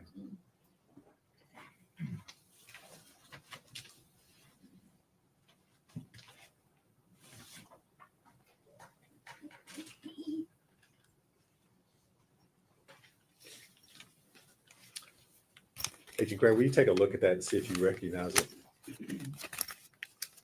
Yes, this is my exhibit 7A, which is the chewed gum.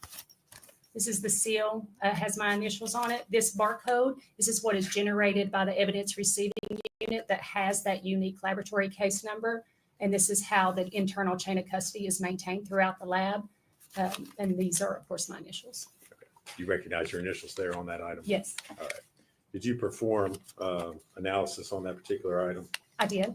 And if you would, tell us what the results were that you obtained. The DNA profile matched Exhibit 13A, Megan Boswell. The probability of randomly selecting an unrelated individual who would be included as a contributor of the DNA profile is 1 in a number greater than the current world population. Any other profiles besides that? No, that was a single source profile. Okay. And thank you. If we could hand her exhibit number 217. Again, should be a bag.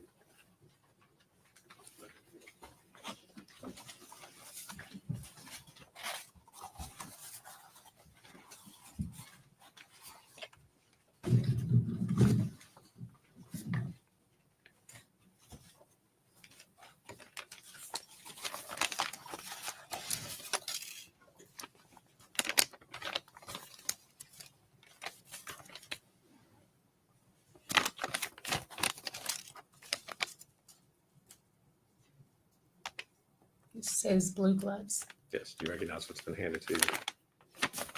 It does not have a barcode or my ID on it, so I don't know if I worked this or not. Okay, all right. Hand that back for a second.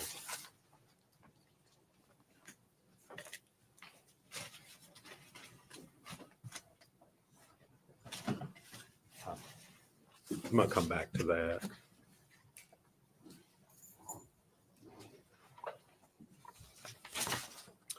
If we could hand her exhibit 218.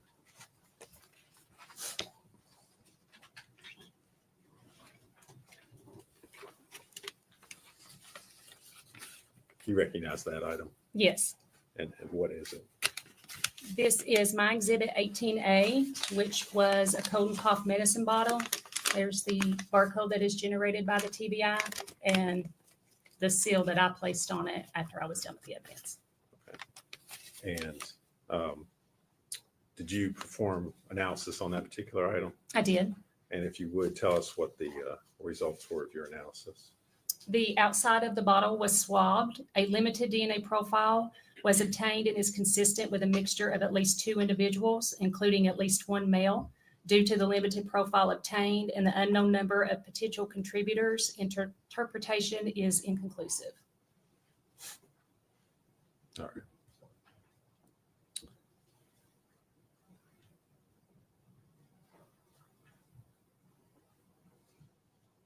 So you were not able to form any kind of profile at all. Is that correct? That's correct. So regardless of whose DNA, other profiles you would have had, there would have been no way for you to match that with anyone. Is that Correct. It has to meet a certain strength before we do any comparisons to it, and this did not meet that quality.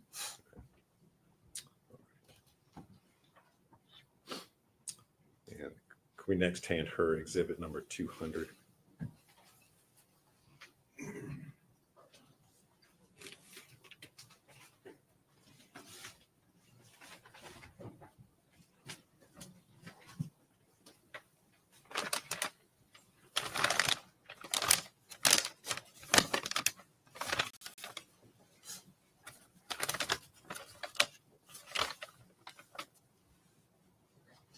You recognize it? Yes, this is my exhibit number 19A, which is a Dasani water bottle. Here's the TBI barcode, and this was the seal that I placed on it when I configured it.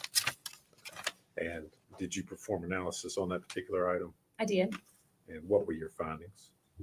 So the mouth area and inside of the cap was swabbed for testing. The DNA profile is consistent with a mixture of at least 2 individuals.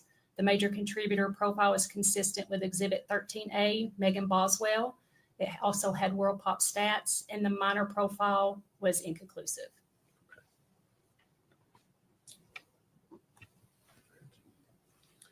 And if we could next hand her Exhibit 211.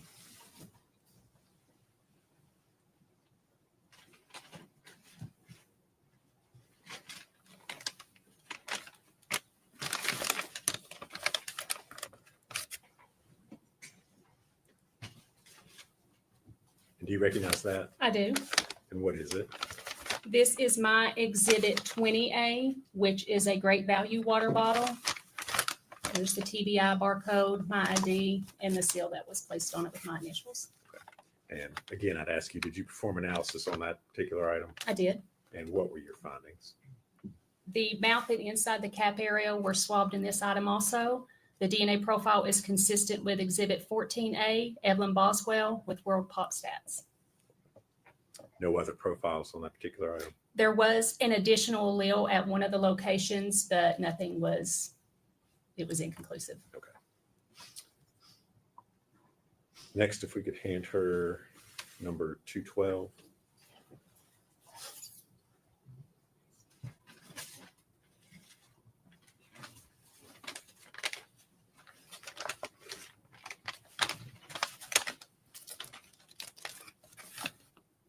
Do you recognize that item? I do. This is my Exhibit 22A, which is a Misty water bottle. The TBI barcode with my ID and the seal that was placed on it when I was finished. And did you perform analysis on that piece of evidence? I did. And what were your findings? So once again, the mouth area and the inside of the cap was swabbed for testing, and the DNA profile matched Exhibit 13A, Megan Boswell, with World Pop stats. And next, we could hand you Exhibit 213.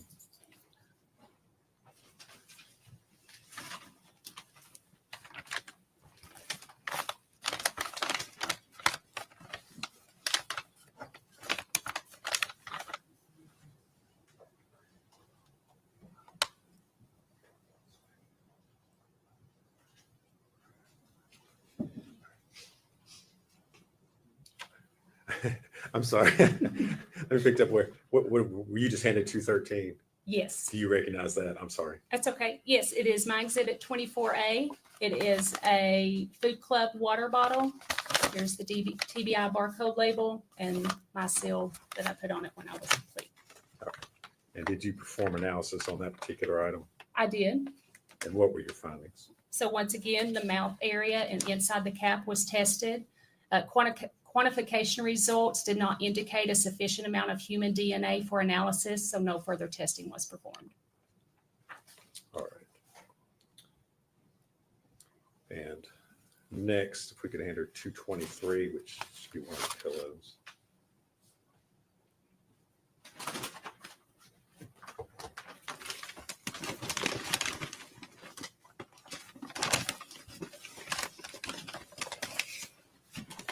Do you recognize that item? Yes, this is my exhibit 33A, which is a white pillow. There is the TBI barcode and my seal with my ID on it. And did you perform analysis on that? I did. Okay. If you would tell us what your findings were. So the first thing I did was screen the item with the ALS looking for saliva where somebody slept on it. And the center of the area did indicate a positive result. So that area was cut for testing.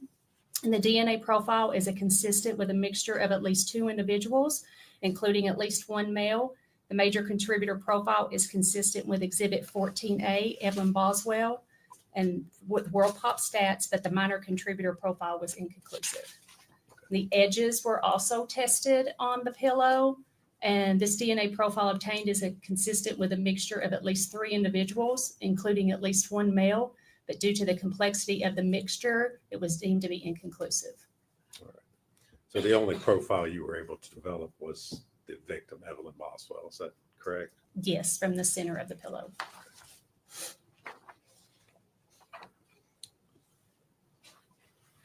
We could hand her exhibit number 224 next. It also should be a pillow.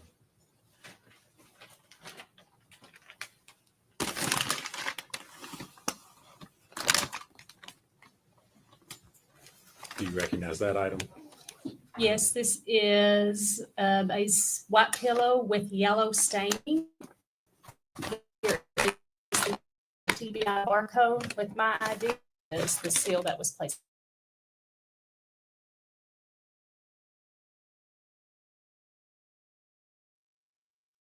There was staining on this item, so I first tested it for the presence of blood, but it was negative. The center of the profile was tested, but quantification results did not indicate a sufficient amount of human DNA for further analysis. And the edges of the pillow were tested, and a limited DNA profile was obtained, but due to the limited profile, interpretation was inconclusive.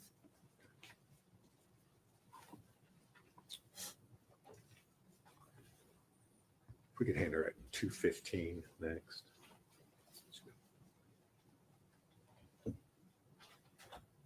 This be a bottle.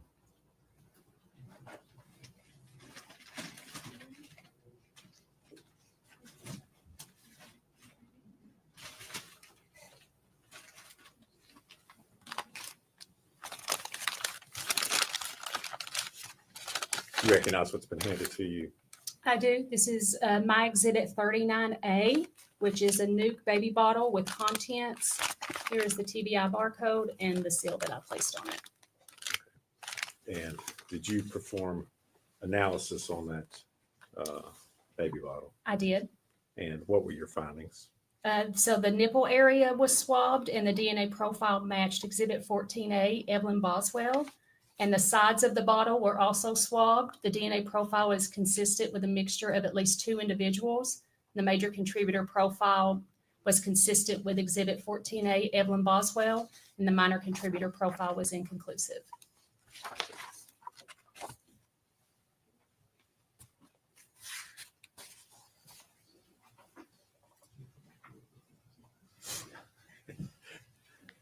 Agent Graham, I'm going to hand you an item, ask you if you can recognize that.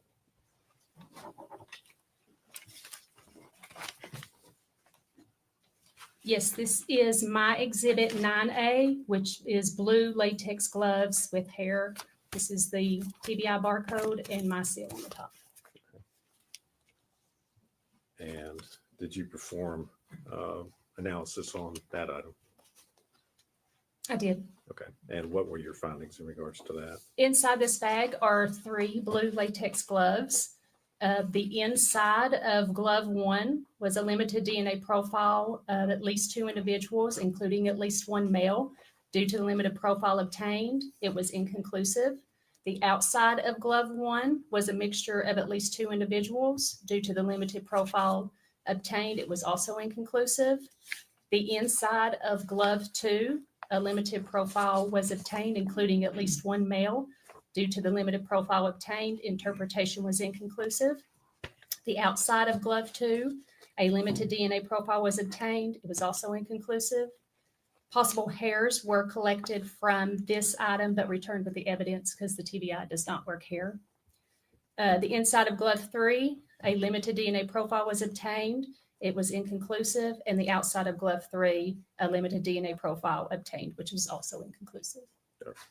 So no conclusive profiles on any of the No. gloves. Is that correct? That's correct. And no, Evelyn didn't find any DNA profiles consistent with the victim on any part of the gloves. Is No. that correct?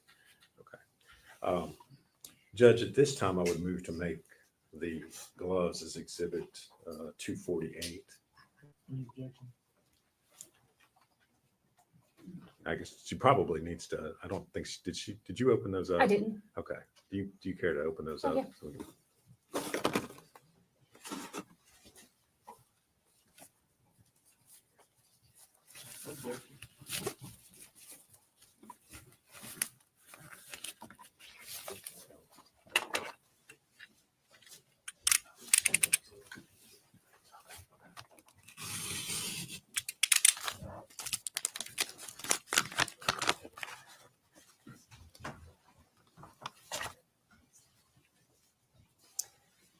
This is the first glove, glove 1. It has a 1 on it.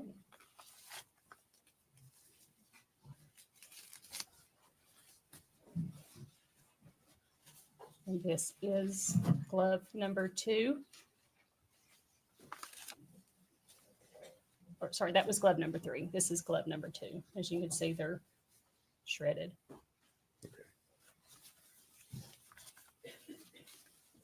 And those were the gloves that you tested, Yes. testified to. Okay.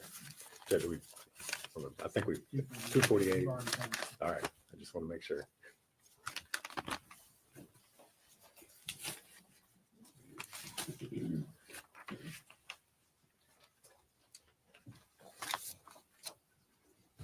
Agent Gray, did you prepare a report of your charge to those items? I did. And I'm going to hand you a document.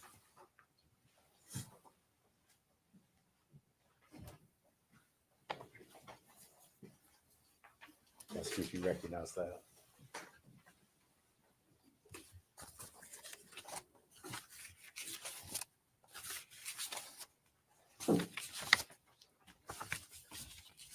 Yes, this is a copy of my forensic biology report dated March 25th, 2020.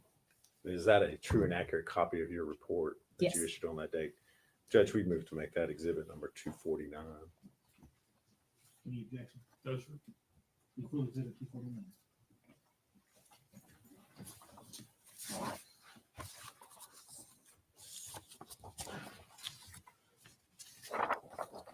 Now, Agent Gray, obviously you've tested a number of items in regards to this case. Is it common when you're working a case, especially a situation like this where you've got a missing child that's later recovered, do you speak with investigators or who are working the case in order to determine which items are best for you to test and which might have more or less evidentiary value? Yes, we do. And was that done in this particular case? Yes, I spoke with Agent Brian Fraley and Agent David Gratz on multiple occasions regarding this case. And as a result of that, were certain items, I guess, initially you thought may not have had evidentiary value, but then later on you decided test anyway to see perhaps they had more value? Yeah, there were some items that weren't tested on the front end because like the baby food containers, just because we expected if there was DNA, if it was Evelyn's, we didn't know how probative that was to the case. But later on, we did decide to go ahead and test those items. Okay. And specifically, I want to ask you about a blanket, which I believe was your item number 36C.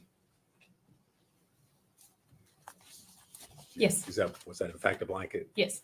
And was that item initially not worked due to the amount of, or why was that? Now, let me ask you this way. Why was that item not initially worked by you?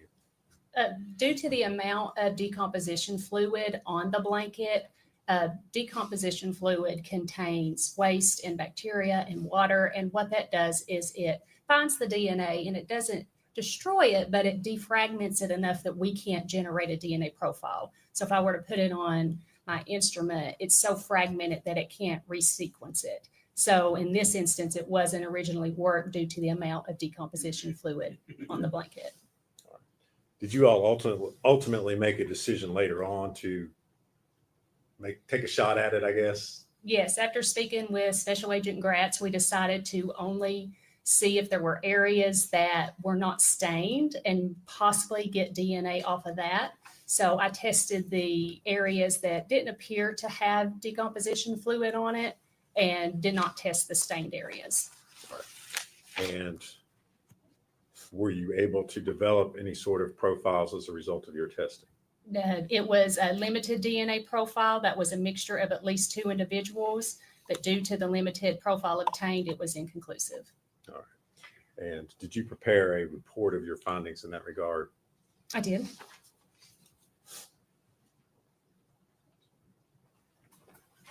I'm going to hand you a document, Agent Gray, and ask you if you can identify it.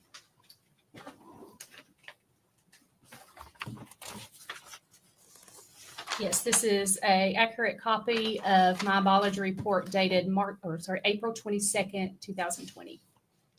And is that a true and accurate copy of your report in regards to your findings on the blanket? Yes. Judge, I'd move to make that full exhibit number 250. Any objection? No, sir. Full exhibit 250.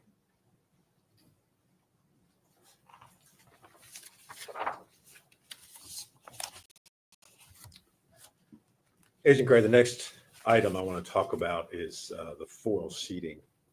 Talk a little bit about the condition of the foil as you received it there in the lab. It received it. It was heavily stained with orangish brown fluids or staining. There wasn't a lot of staining or areas that were not stained.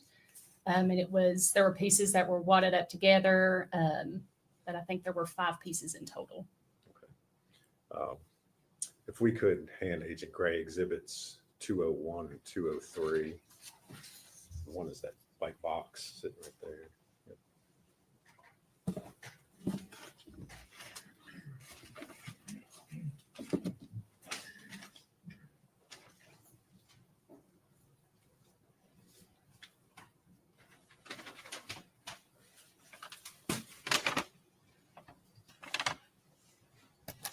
You recognize those items? Yes, this is my exhibit 15A. This was my seal down here at the bottom. And this is my exhibit, also 15A, but it was just piece 3. And then my seal is at the bottom. Okay. And is that the foil sheeting that you tested? Yes. If you would, tell us what the results of your testing on those items were.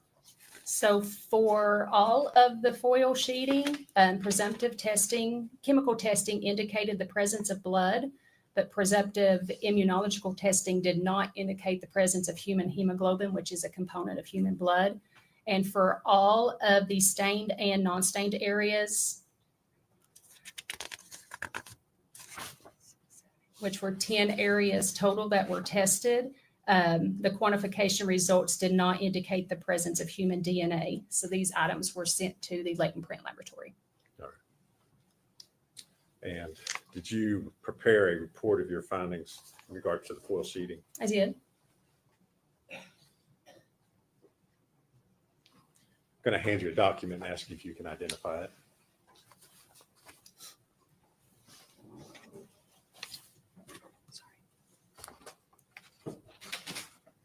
So this is a copy of my report dated March 12th, 2021. All right. And is that a true and accurate copy of your findings in regards to the foil sheeting you've just testified to? It is.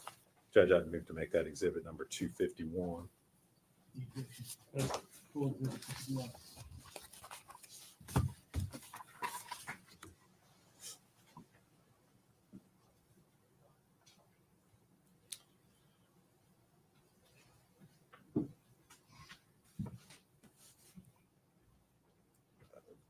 Finally, Agent Gray, I'm going to, again, we mentioned the fact earlier that sometimes through communications you were asked to test additional items. Is that correct? Yes. And this last batch of testing that you did, there's also some additional material that was found in the trash bag, where the victim's body was recovered. Is that correct? Yes, there was a black spoon, some Gerber baby food. One was a apple mango strawberry flavor. The other was a banana blueberry flavor. And then there was a tissue. Kind of walk through these one at a time. You mentioned a black spoon. What were your results in regards to that item? So the mouth area was swabbed for testing, and quantification did not indicate the presence of human DNA, so it was not taken any further.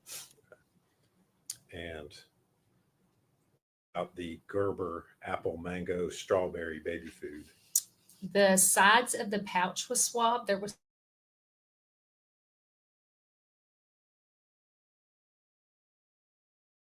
swab the sides of the pouch, and quantification was inconclusive for the presence of human DNA, so no further testing was performed.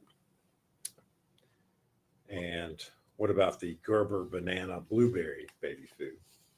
So once again, the sides of the pouch were swabbed, and quantification did not indicate the presence of human DNA. Could I see exhibit 164?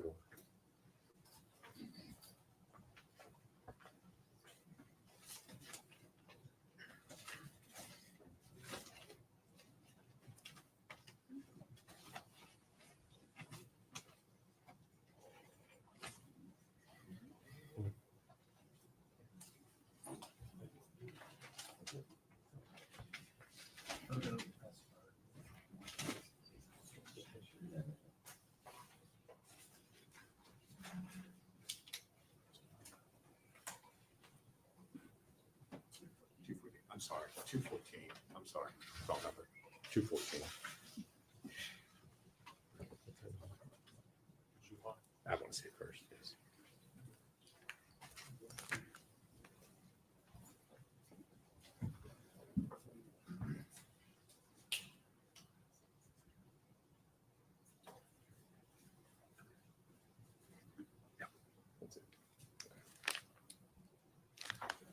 Agent Graham, I'm going to hand you what's been previously introduced as Exhibit 214. Ask you if you recognize that. Yes, this is my exhibit 37A, which is a tissue. Here's a barcode. And did you perform analysis on that particular item? I did. Okay. And what were your findings in regards to the tissue? So this tissue was heavily saturated in a reddish brown stain. So I initially tested for the presence of blood, and presumptive chemical testing indicated the presence of blood, and presumptive immunological testing indicated the presence of human hemoglobin, which is a component of human blood. And the DNA profile matched exhibit 13A, Megan Boswell, with World Pop Stats. Okay. Using the expression World Pop Stats, what does that mean? So right now, the current world population is over 8 billion people, and out of 8 billion people, no one in the world has the same DNA profile as the one that generated. So you can say with pretty certain confidence that this was Megan Boswell's profile that you found. Is that Yes. correct? Yes.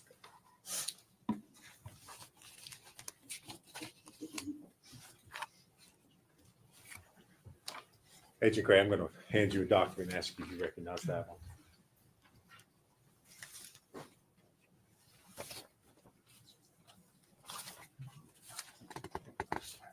This is a copy of my forensic biology report dated October 22nd, 2021. And is that a true and accurate copy of your findings? It is. That was issued. Judge, I would move to introduce that as exhibits 252. Full exhibit 252.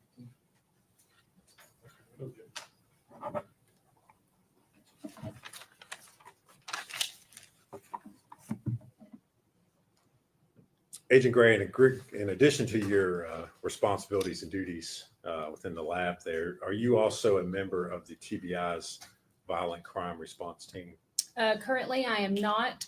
When I became a supervisor, they took me off the VCRT, so that was 2022. But in 2020, I was a team leader and a forensic biologist for VCRT. Okay, so back in February of 2020, you were a member of that team. Yes. And specifically in regards to this case, were you asked as a member of the violent crime response team to perform a couple of searches? Yes, I was. All right. And specifically on February the 19th of 2020, did you go to Middlesboro, Kentucky to search a 2018 red Chevy Cruze? We received the request on February 19th. We went to Middlesboro on February 20th. Okay. And did you in fact perform a search on a 2018 red Chevy Cruze?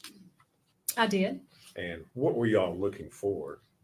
In this instance, we were just asked to process for the presence of blood to see if maybe, since the victim had not been located, if there might have been blood in the car. All right. And did you all find anything of evidentiary value searching through the car? No, it was negative for the presence of blood, and we did not collect anything from the car.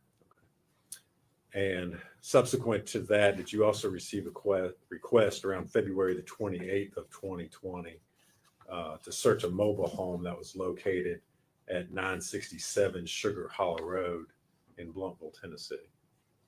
Yes, we received the request on February 27th, and we went on February 28th to 967 Sugar Hollow Road. All right. And again, what were you searching for there at that location? At that location, we were searching for the presence of blood, and we were also searching for Evelyn. Okay. Find anything of evidentiary value at that location? No, everything was presumptively negative for blood, and we did not collect any evidence. VCRT did not collect evidence. 1 second, Joe.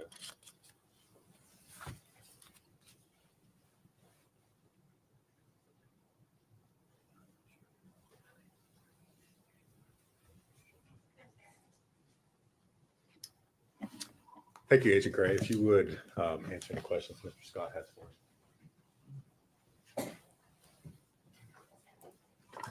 Could I see exhibit 249, please?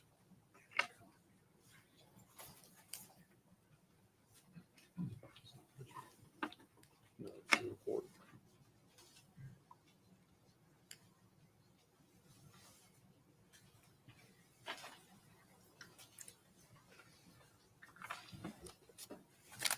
Good afternoon, Agent Gray. How are you? I'm good. How are you doing? I'm good. Thank you for asking. I am currently looking at exhibit 249, which is your report of March 25th, 2020. Do you have that in front of you? I do. I want to ask you specifically about the blue gloves. Okay. The blue gloves, there are 3 blue gloves. Is that correct? Yes. And 2 of those gloves had male DNA. You can confirm that. Yes, the inside of glove 1 had male DNA. And the inside of glove 2 also had male DNA. And that was it. And if you would explain to the jury how you determine something is male DNA versus female DNA, just briefly? So when we see, it's called an electropherogram, which is a visual representation of an individual's DNA profile. You have your sex determining marker, which is called amylogenin. If it's an XX, that means it's a female individual. If it's an XY, then it is a male individual. And on those instances, that Y marker showed up. Now, you talked about some of these DNA profiles not being able to be tested further. Is that correct? Yes. Is that because of the TBI standards for testing, or it's just impossible to do? No, we could do it, but we've done multiple testing, and there is a quantitation limit that we know we're going to generate a DNA profile versus we're not going to get anything.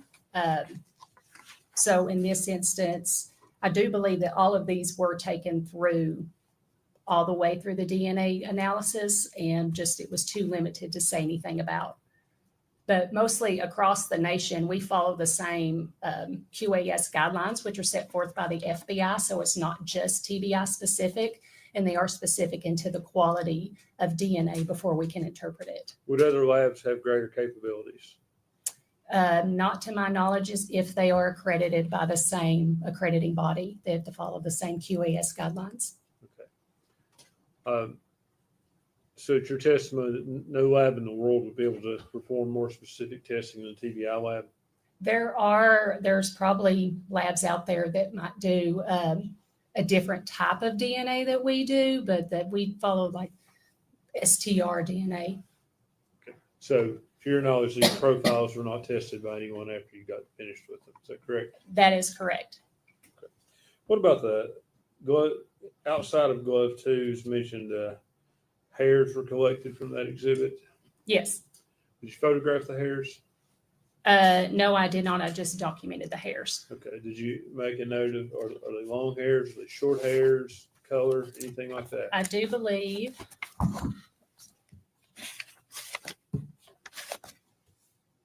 The palm was shredded with white residue and hair on the fingers, and the hair is dark. Okay, the hair is dark. Yes. But you didn't make any issue, nothing about length or anything else? No, it was just that it was dark in color. Okay.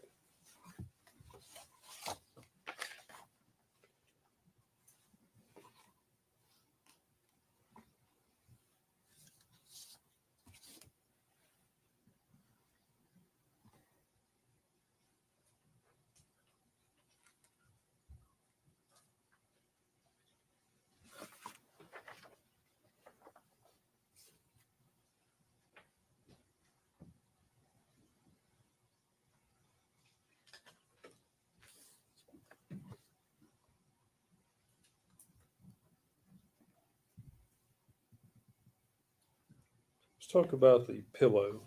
I'm having a difficult time on this finding the pillow. 32A. Thank you. The pillow had Evelyn Boswell's DNA on it. Is that correct? Yes, in the center of the pillow. Okay. Could you tell if that came from saliva or what that came from? I did not do any testing for saliva, but the area I did test tested positive for what was indicated luminescence. So it could have been sweat or saliva. Okay. And it also had male DNA. Is that correct? Yes, it did. Okay. Were those two mixed in the same spot, or? Yes, it was the same, the center area that I took a cutting from. So it would have been the same area. Okay. Bear with me 1 second.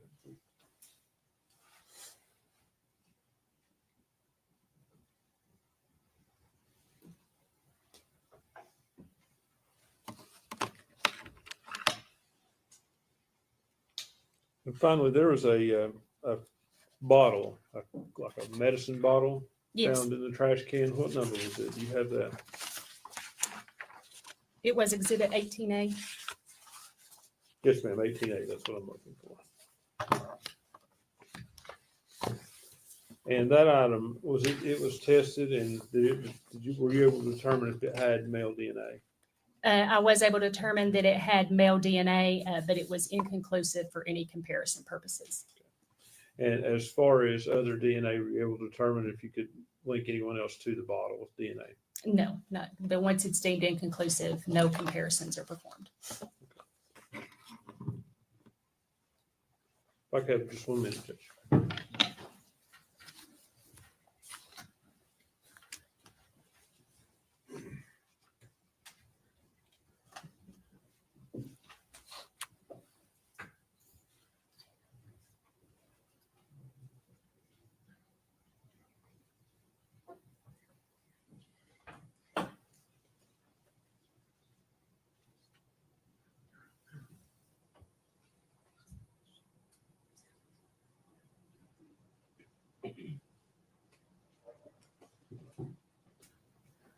Ms. Gray, were you ever asked to compare any of these items to Hunter Woods or Preston Hunter Woods DNA? I never received a standard for Hunter Wood, but I did not need it. Thank you. Agent Gray, I guess I'll follow up on your last answer there. When you said you didn't need it, why didn't you need it? I didn't have any unknown male profiles to compare it to. Okay, so there was nothing there that you would have been able to compare it to anyway, correct? Correct. So all these male profiles Mr. Scott's asked you about were also limited. There's no way you could have drawn it. If I had submitted to you every DNA sample from every male in the world, you would not have been able to tell me Correct. who it was, correct? I wouldn't even ran them since I didn't have any unknown male DNA. All right, thank you. That's all. If I could just clarify, you did have unknown male DNA on those items we just went over. There was unknown limited male DNA, but since there wasn't strong enough for me to do any comparisons, even if they would have sent in the standard, I wouldn't have ran it. Thank you.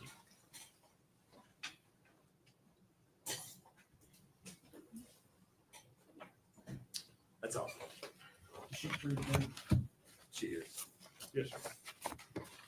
Thank you for your testimony today. And then starting next. Statement called David Hoover.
Raise your right hand, sir.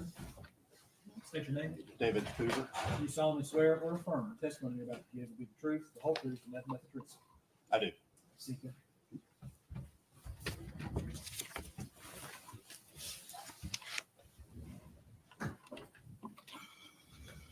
Good afternoon. Good afternoon. And if you would state your name for the record, please. David Hoover, David Hoover. Thank you. And where are you employed? I'm employed with the Tennessee Bureau of Investigation at the Nashville Crime Laboratory in the latent fingerprint or latent print unit. And what is your title or position there? I'm a special agent forensic scientist. And Agent Hoover, if you would kind of give the jury a brief overview of what your duties are there within the latent print division. My duties typically include processing evidence for fingerprints, any developed fingerprints or any developed prints that I find on the evidence I photograph or in some way capture them, then compare them and make identifications to individuals if that's possible. Also enter stuff into the APHIS database, search through the database for individuals as well. I also write my reports and testify in courts of law. You mentioned the APHIS database. Could you explain what that is? The APHIS database is essentially a database of fingerprint cards that we have on file at the TBI. And then we're able to search unknown fingerprints against that database to see if we can find an individual who may have left that print. And how long have you been doing this there at the TBI? I started in March of 2000, so about almost 25 years. If you would, tell us a little bit about your educational background that allows you to perform those duties there at the TBI. My background includes a Bachelor of Science degree in biology from David Lipscomb University with a minor in chemistry. Then at the TBI itself, I underwent a 2-year training period under court-qualified fingerprint examiners with over 100 years of experience. Since then, I've also had training from the Florida Department of Law Enforcement, the Mississippi State Crime Laboratory, Arizona State Crime Laboratory, I believe, other agencies that have produced classes, as well as gone to conventions and things that also had classes throughout those 25 years. How many examinations would you say that you've performed over your almost 25 years there at the lab? At this point, I would think it was in the tens, if not hundreds of thousands. Do you hold any certifications in the field? I do. I'm a certified latent print examiner with the International Association for Identification. And what type of technical equipment do you have there that you use at the lab? We typically use a lot of the same things you actually see on TV. A lot of times you will see the dust fingerprint on a car or window or something, and they'll dust it and lift it. We actually still do that. We also use fluorescent dyes, which fluoresce at different wavelengths. So we have light sources that do different wavelengths as well. We now also have a system that we've had actually for quite a while. It's called RUVIS, which is Reflective Ultraviolet Light Imaging System. And they've learned that under certain wavelength of light, in this situation, 254 nanometer light, it will, the oils and the sweat of the fingerprints will reflect, and you can actually capture them photographically with that system. And is this pretty standard equipment that's used across the country in various labs? Pretty much, yes, I believe so. Agent Hoover, have you been qualified to testify as an expert witness in the criminal courts here in Tennessee? Yes, I have. And after having been qualified as an expert, have you then gone on to give expert testimony? Yes, I have. And so then you've been qualified as an expert in the field of latent print identification. Is that correct? Yes, in both state and federal courthouses. All right. Judge, at this time, we would offer Agent Hoover as an expert in the field of latent print identification. He's an expert. All right. He'd be cleared to be an expert in the field of latent print or fingerprint identification. Agent Hoover, if you would, just tell us a little bit about what latent prints are.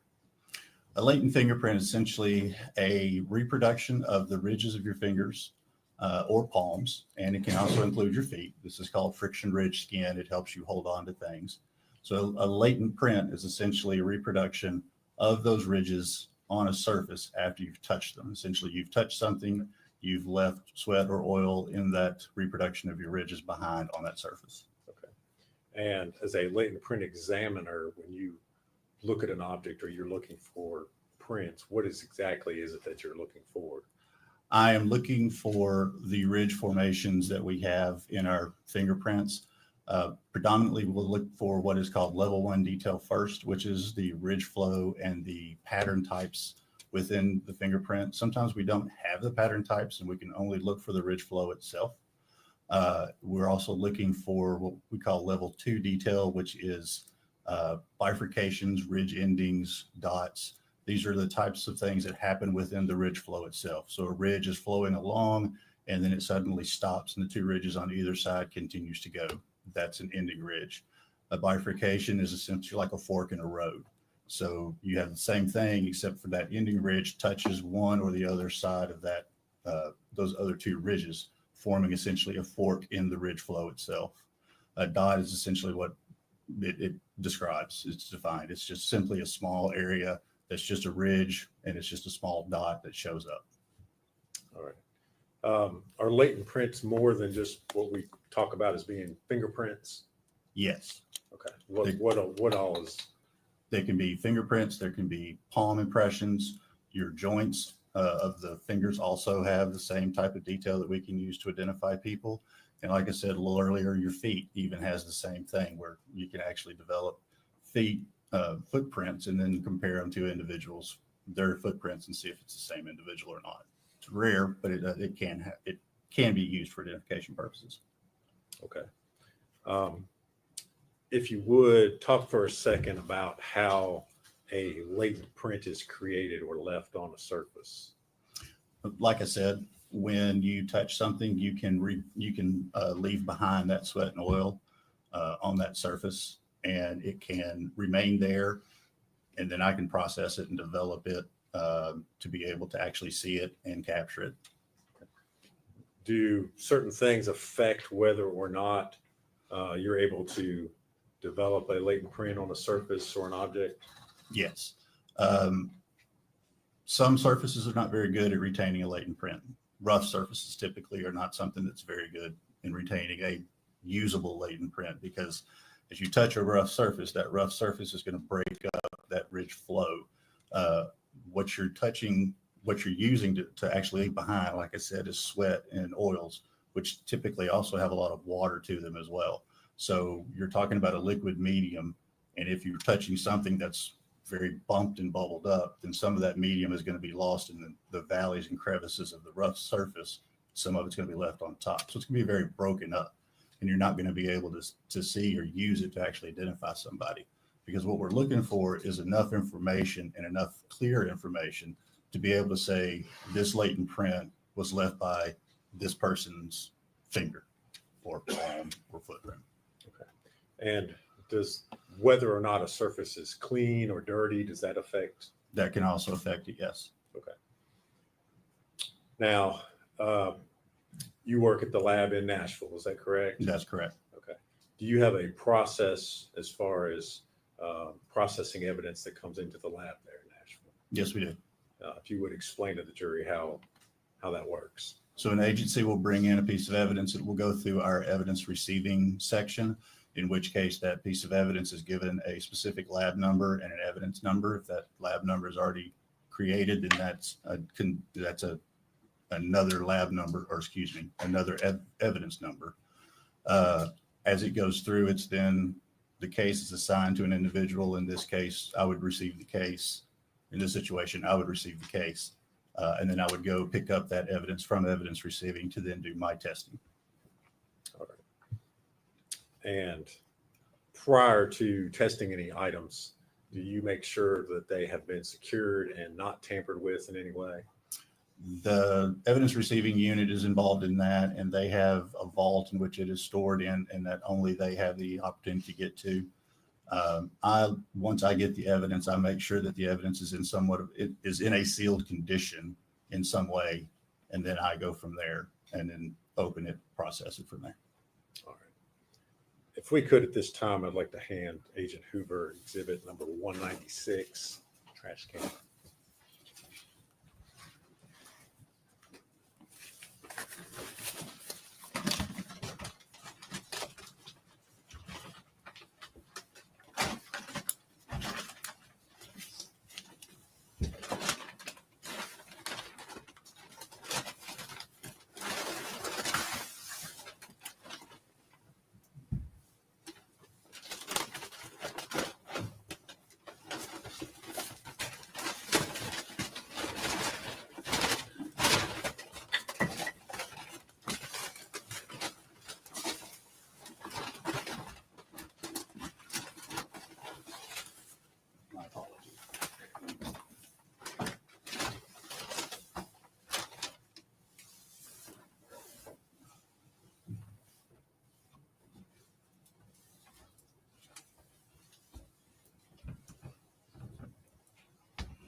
So this is the trash can that I received.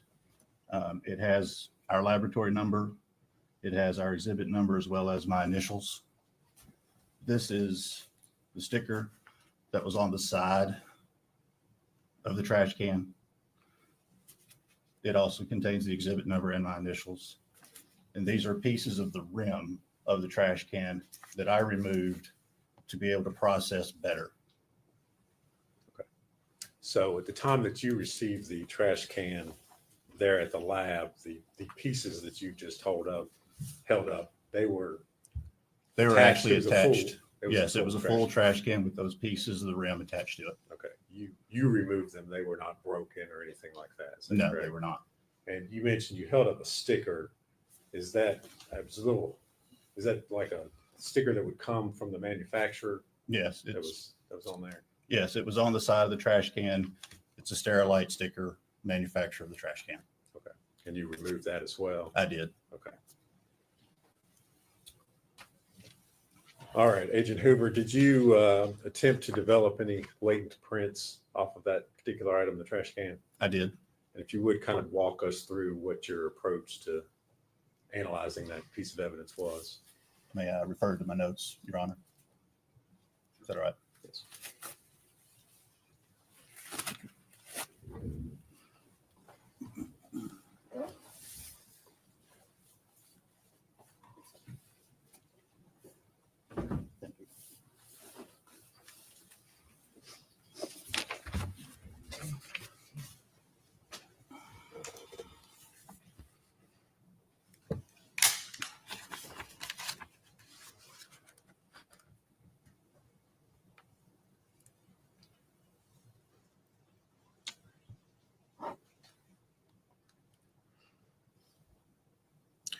On that trash can, I did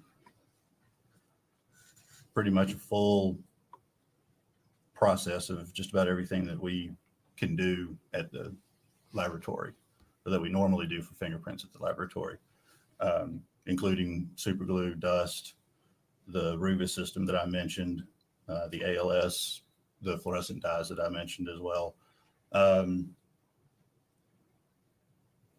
The rim, especially the body itself. No, it looks like I did everything on even the body itself as well. Okay. And what were you able to determine, or what were you able to find as far as the prints were concerned? On the sticker, I found a palm print, and up underneath the rim, which is the reason why I removed the rim, I found the very far tip of a fingerprint. And when I mean a far tip of the fingerprint, I'm talking about the areas up here at the very tip top of your print, right as it goes into the nail. Okay. Talk about the palm print that you found for a second. The palm print that I found was very small. In fact, it was probably about my size of my palm. The whole palm would have fit in about that much of the palm print. So I'm confident that it's probably a child's print. Some people do have smaller hands, and so I couldn't totally discount comparing it to some other people. But it was a very small print. Certainly didn't. Would you say it was not the size of a normal man's hand? Well, okay. Oh. So you've already stated what you thought as far as that size was concerned. And so you excluded Megan Boswell as being the contributor. I did compare it to Megan Boswell, and I was able to exclude it from her. Okay. And you mentioned the fingerprint. And again, where did you locate that? Up underneath the rim, I believe was on the right side. All right. And were you able to make any conclusions as far as that fingerprint was concerned? I was. And what did you conclude as far as that was concerned? Well, eventually I was. Okay. But well, on the date that your initial examination was done, the report was issued on April the 2nd of 2020. That was inconclusive to her because in general, when you do a fingerprint card, if you look at the finger, when you touch it, if you're doing a fingerprint card and you're rolling the person's finger, this part of the finger does not touch. So you don't really get a good recording of that tip area. That happens actually quite often. All right.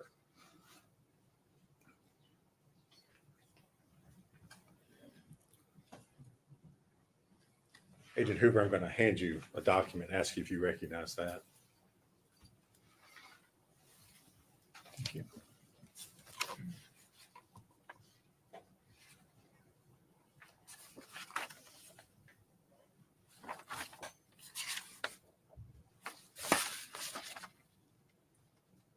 Yes, I do.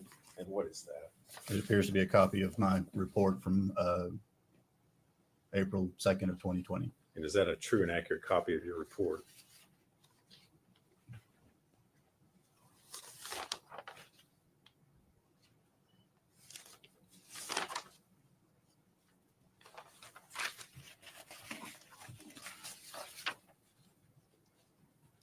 Yes, sir.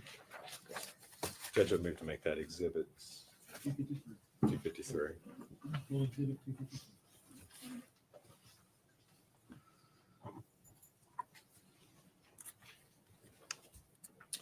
Agent Hoover, you mentioned that you did not have good roll prints of Megan Boswell. Is that correct? I would say I did not have complete prints. Okay. At least in that tip area. Sorry. Did you then attempt to, or speak with law enforcement in an attempt to get better prints of Miss Boswell done? I did. Okay. And did they comply with your request? Did you receive additional prints from them? I did. They complied. Okay. And were you able to do any additional comparisons based upon that next set of prints that they sent you? Unfortunately, I was not able to. Okay. And why was that? The prints that I was sent still were not of a good enough quality to actually compare to.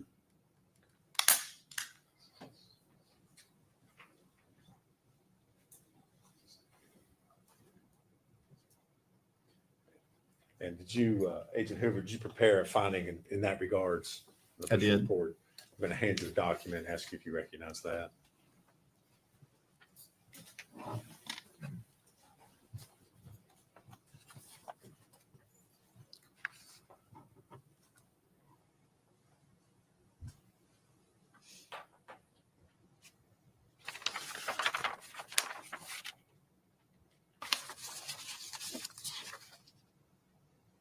Yes, sir, I do. And what is it? That is a copy of my report from July the 31st of 2020. Reflecting that again, you still were not able to perform any. My result was inconclusive again. Okay. And is that a true and accurate copy? It appears to be, yes. Judge, I move to make that exhibit 254. Yes, 254. Full exhibit.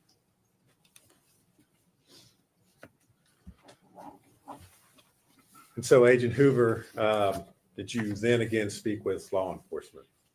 Yes, I did. And what was the nature of your conversation at that point? That I still needed better prints, especially those around the tip area. All right. And did they try yet again to get you a good copy of prints from Miss Boswell? Yes, they did. All right. Did they use a different technique this time? Slightly different. Okay. If you would tell the jury what type of technique they used. They tried to use what is called hinge lifters.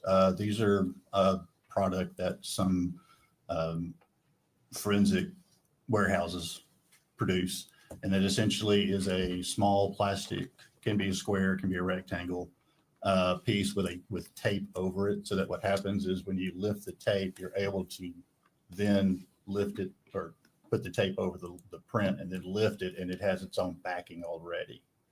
And they attempted to do that and use, again, the same type of material to try to lift that print or to try to lift that area of her finger and send it to me. All right. And any success this time on being able to do a comparison? Unfortunately, no. Okay. And did you, again, prepare a report to reflect that you were unsuccessful? I did.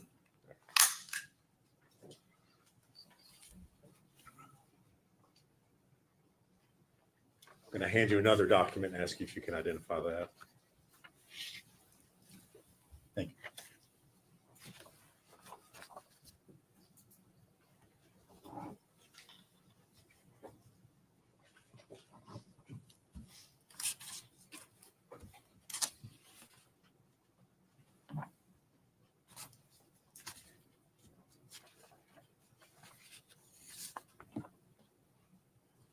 Yes, I do. And what is it? It is a copy of a report from February the 8th of 2021. And is that the report that reflects your latest attempt to make some sort of identification? Yes, it does. Is that a true and accurate copy? It appears to be. Judge, I move to make that exhibit number 255.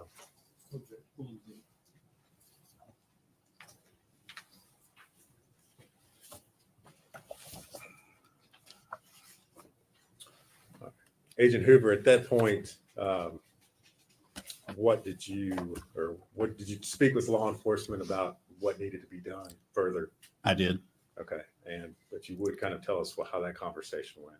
I finally volunteered to come to Bluntville and fingerprint Miss Boswell myself.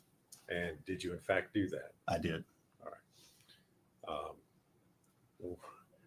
Were these prints that you obtained clear enough that you could make some sort of analysis or identification? Yes, they were. All right. And did you in fact make findings in that regard? Yes, I did. And what were those? I was able to identify the fingerprint from the underneath the rim of the trash can to Megan Boswell's number 2 or right index finger. Okay. And so that was, again, you found that underneath the rim of the trash can. That is correct. Is that correct? Mm-hmm. All right. And did you prepare a report of your findings in that regard? I did.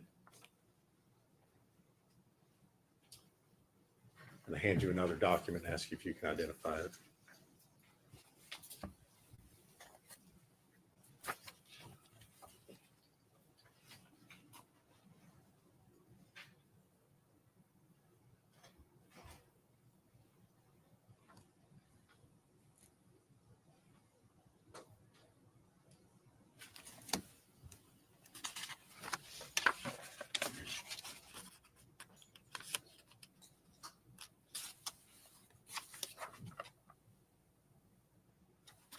Yes, it did. And what is it? It appears to be a copy of my report dated July the 8th of 2021. Is that a true and accurate copy of your report? Appears to be. Judge, that would move to make that exhibit 256.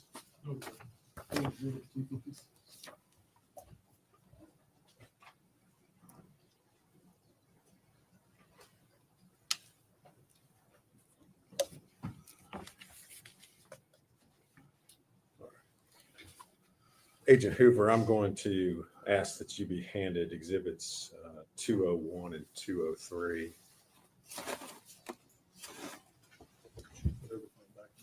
Yes, okay.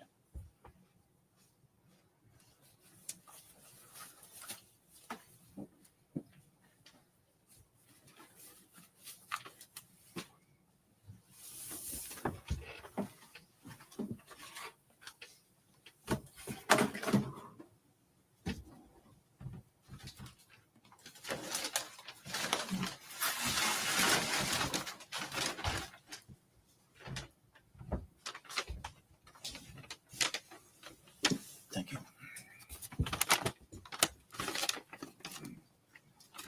Do you recognize those items?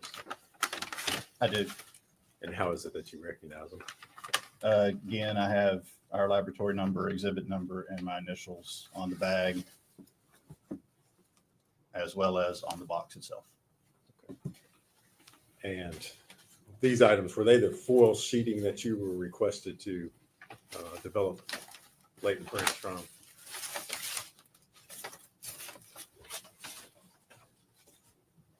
Yes. Okay. And did you in fact perform an examination on those items? I did. Okay. What was your findings initially?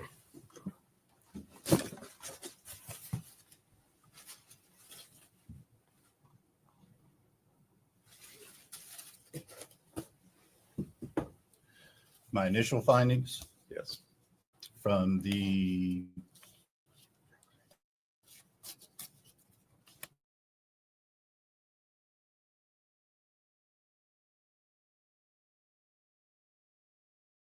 foil. Talk about the challenges of trying to develop prints off of that foil. That foil was very wrinkled, for one thing, which is also very detrimental to fingerprint reproduction. The ridges of the wrinkling will break up the fingerprint. Secondly, there was either trash or decomposition that was all over much of the foil. All of that would also affect the ability for the fingerprints to remain or to develop on the foil itself. All right. And did you prepare a report of your initial findings I in did. regards to foil? I'm going to hand you a document and ask if you can identify it.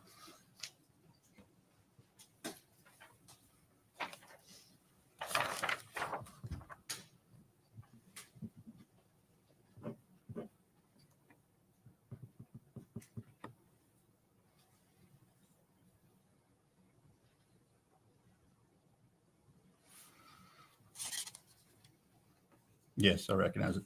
And what is it? It appears to be a copy of my report dated May the 10th, 2021. All right. Is that a true and accurate copy of your report? Appears to be, yes. Judge, I'd move to make that exhibit number 257. Yep. Full exhibit 257.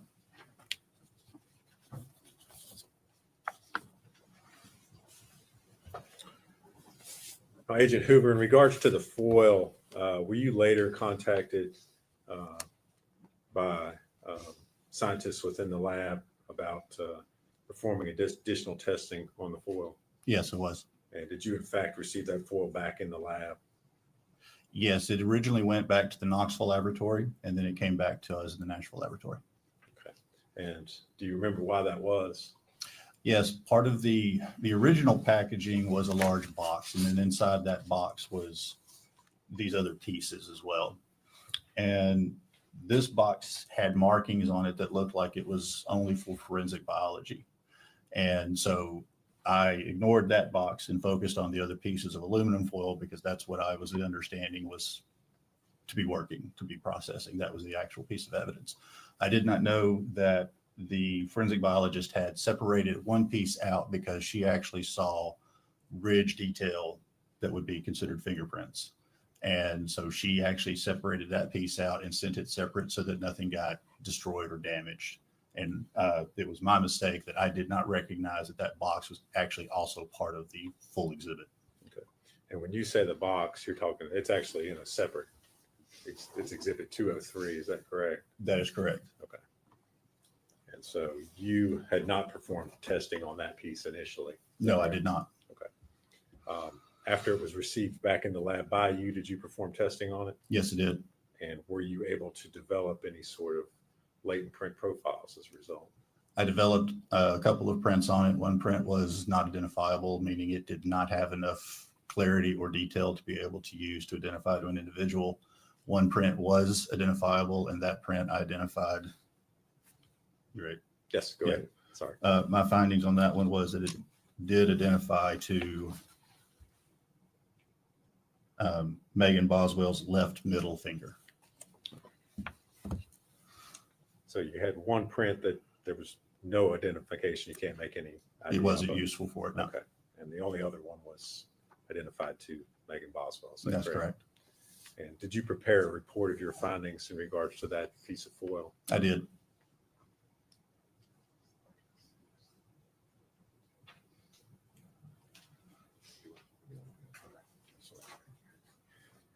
Agent Hoover, I'm going to hand you a report or document and ask you if you can identify that.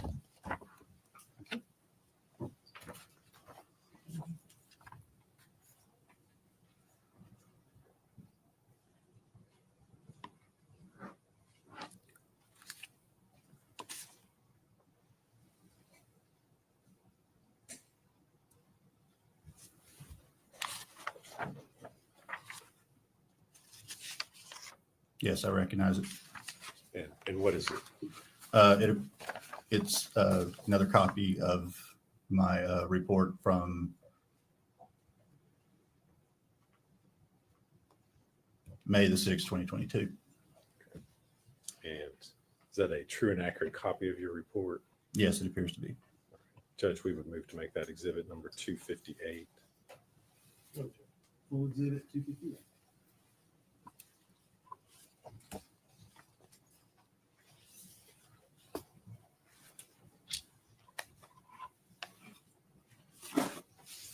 And Agent Hoover, you also received several other items that you were asked to work, and those included a candy wrapper and a bed sheet. Is that correct?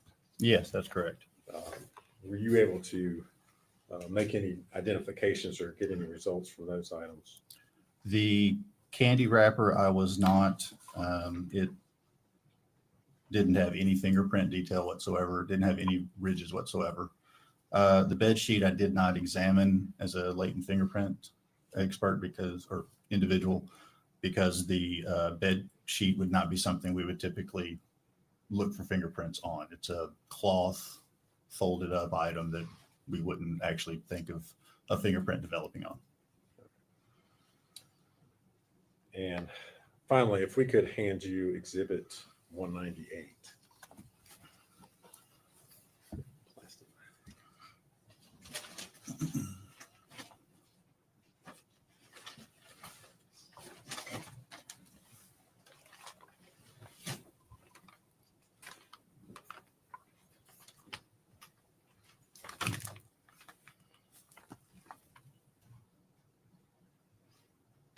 You recognize that item?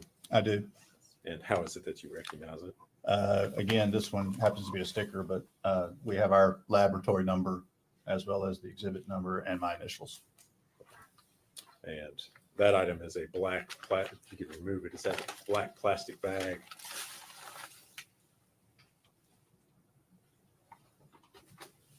Yes, it is. All right.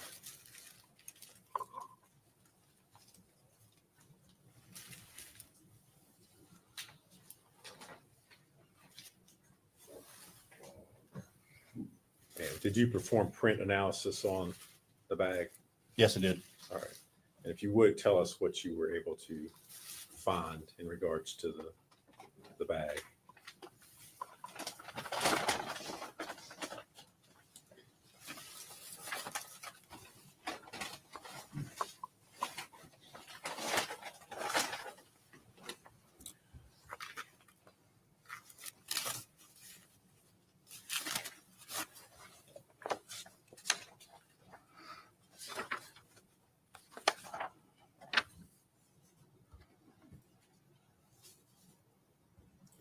On 17A, I originally developed 2 identifiable latent fingerprints and 1 identifiable impression. And what I mean by an impression is I can't determine if it's a finger, a palm, a joint. I don't know its specific orientation or its specific where it specifically came from, whether it was one of those types of anatomical positions. Okay. And did you make any determinations as far as comparison was concerned on the 2 identifiable latent fingerprints? Yes, it did. Okay. And what were you able to, what were your findings in that regard? I identified 1 to the right middle finger of Megan Boswell and 1 to the right ring finger of Megan Boswell.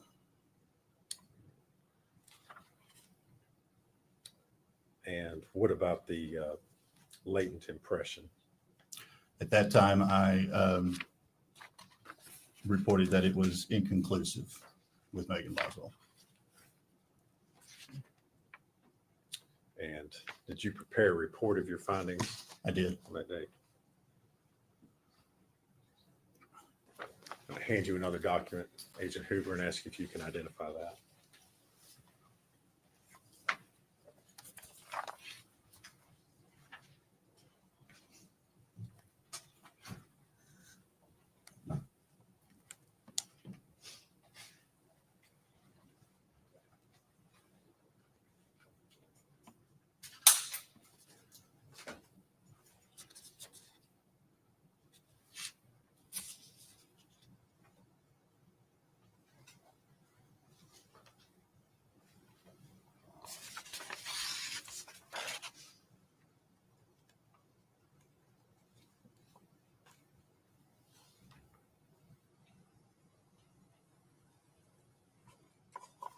Yes, I do.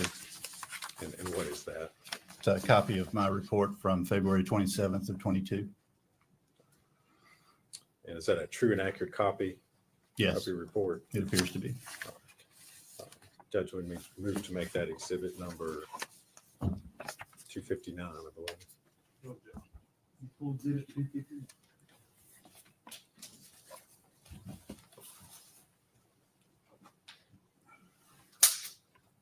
Agent Hoover, did you develop any other prints or any other, make any other findings in regards to evidence that was sent to you on this particular case? The only other thing was that latent impression I eventually determined was insufficient quality for identification purposes due to its distortion, and some of the other detail and stuff was not as clear as I originally thought. Okay. And that was from the black Plastic trash bag. Is that correct? That's correct. And did you make a report of that particular finding as well? I did. Okay. And was that on your report issued on May the 6th of 2022? That's correct.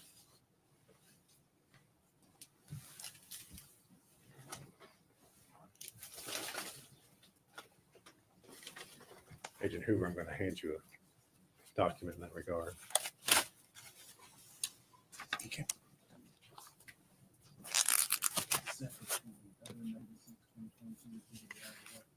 Did you already have that one? Did I? Looks to me like, look at 250 there. I wrote down it was May 6, 2022. Okay. I mean, it may, that may be. Is that the same one?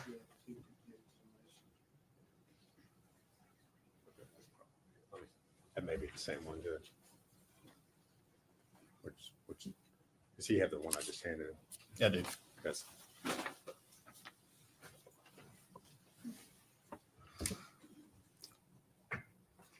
That's the same one. Okay.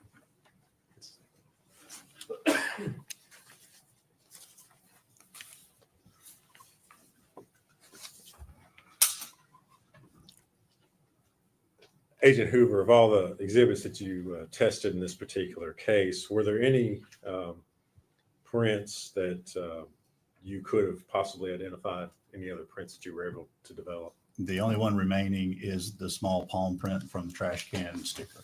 All right, that you believe is from a child, is that right? That's what he said.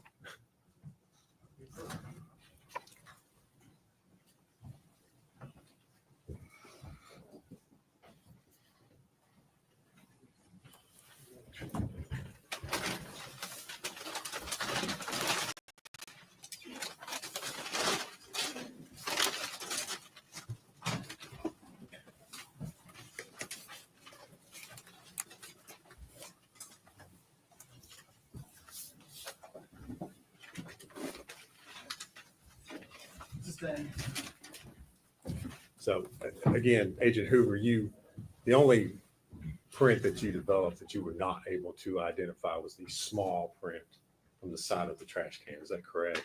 On the sticker, correct. And based on your training and experience, did you have an opinion as to whether that was from an adult or a child? My opinion would be that it would be from a child. However, I can't discount a small individual. But I do not believe it's from a normal sized adult. All right. Thank you, Agent Hoover. If you would answer any questions.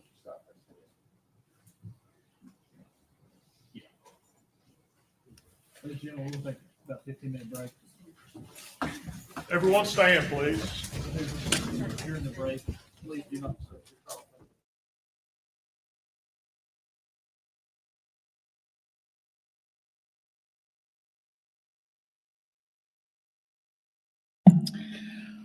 All right. Well, that was interesting. Why have they turned off the camera again? They keep doing that. That was interesting. Sorry I wasn't communicating very much in the chat, but I was concentrating. And I'm not very good at multitasking. So there's that. Right. Okay. So she's toast.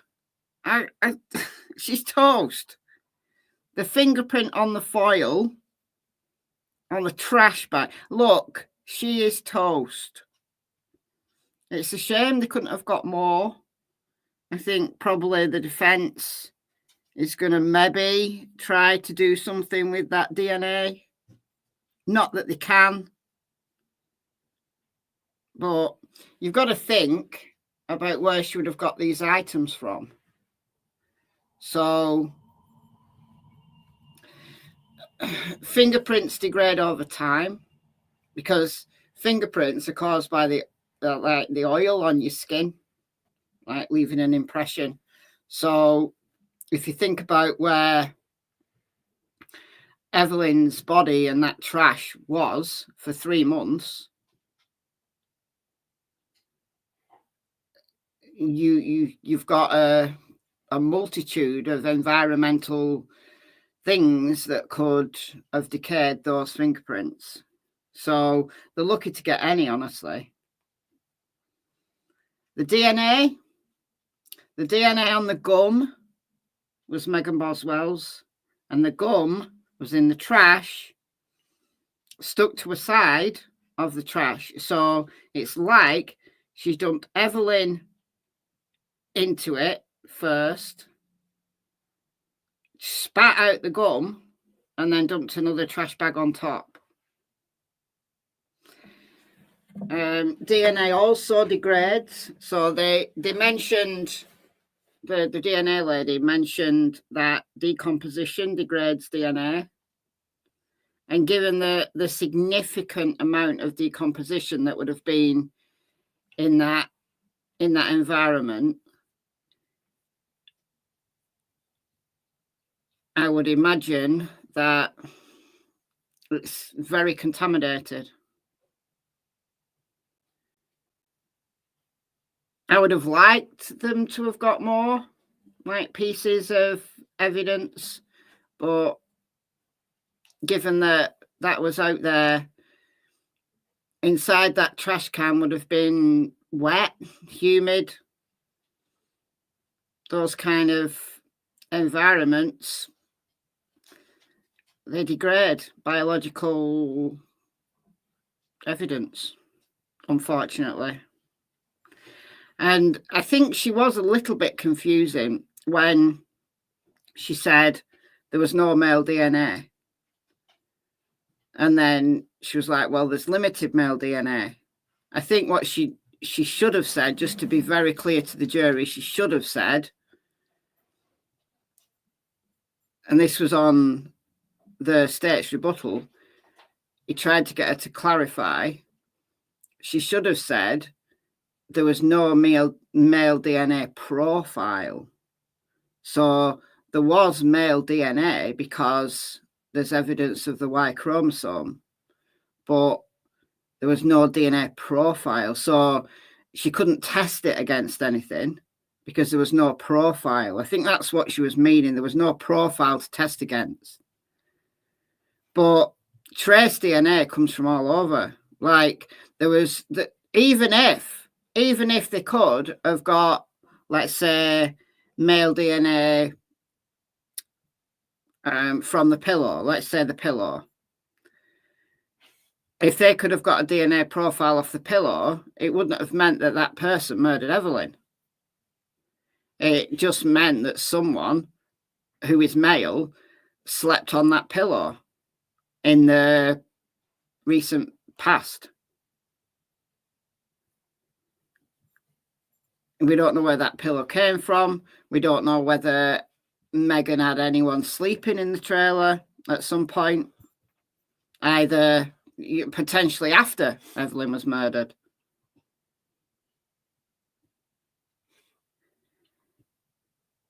Inside the glove, now there was 3 gloves, so like 1.5 pairs of gloves. We don't know where those gloves came from. So had she got those gloves from the chicken shack, for example, let's say, because those gloves weren't sterile, were they? It wasn't like she got them out of a packet. Well, I mean, we don't know. She may have done. So if she got them, let's say, for example, she acquired them from the chicken shack, maybe they use them for, I don't know, cleaning or something.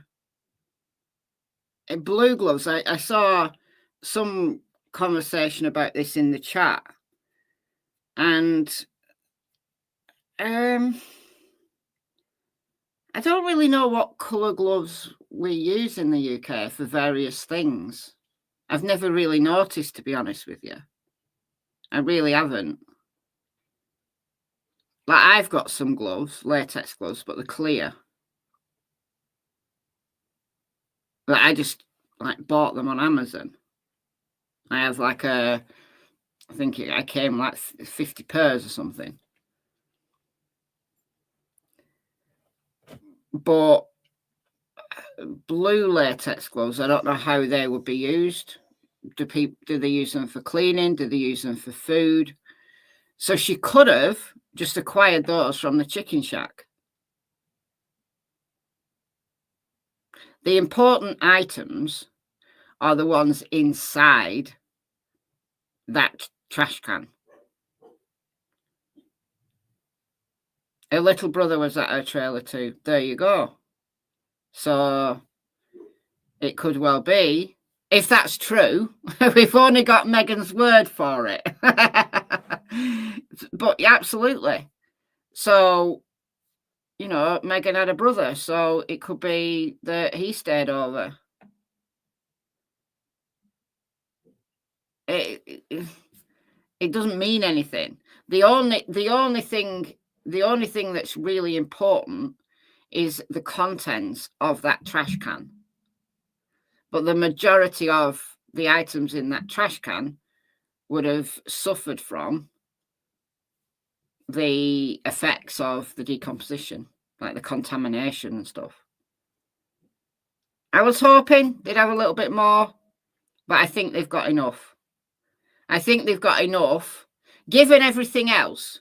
Look, if they had nothing else on her, let's be very clear. If they had nothing else on her, I would say, listen, this prosecutor is trying their arm here. They're trying their luck because there's not that much evidence. So what if her chewing gum was in the trash can?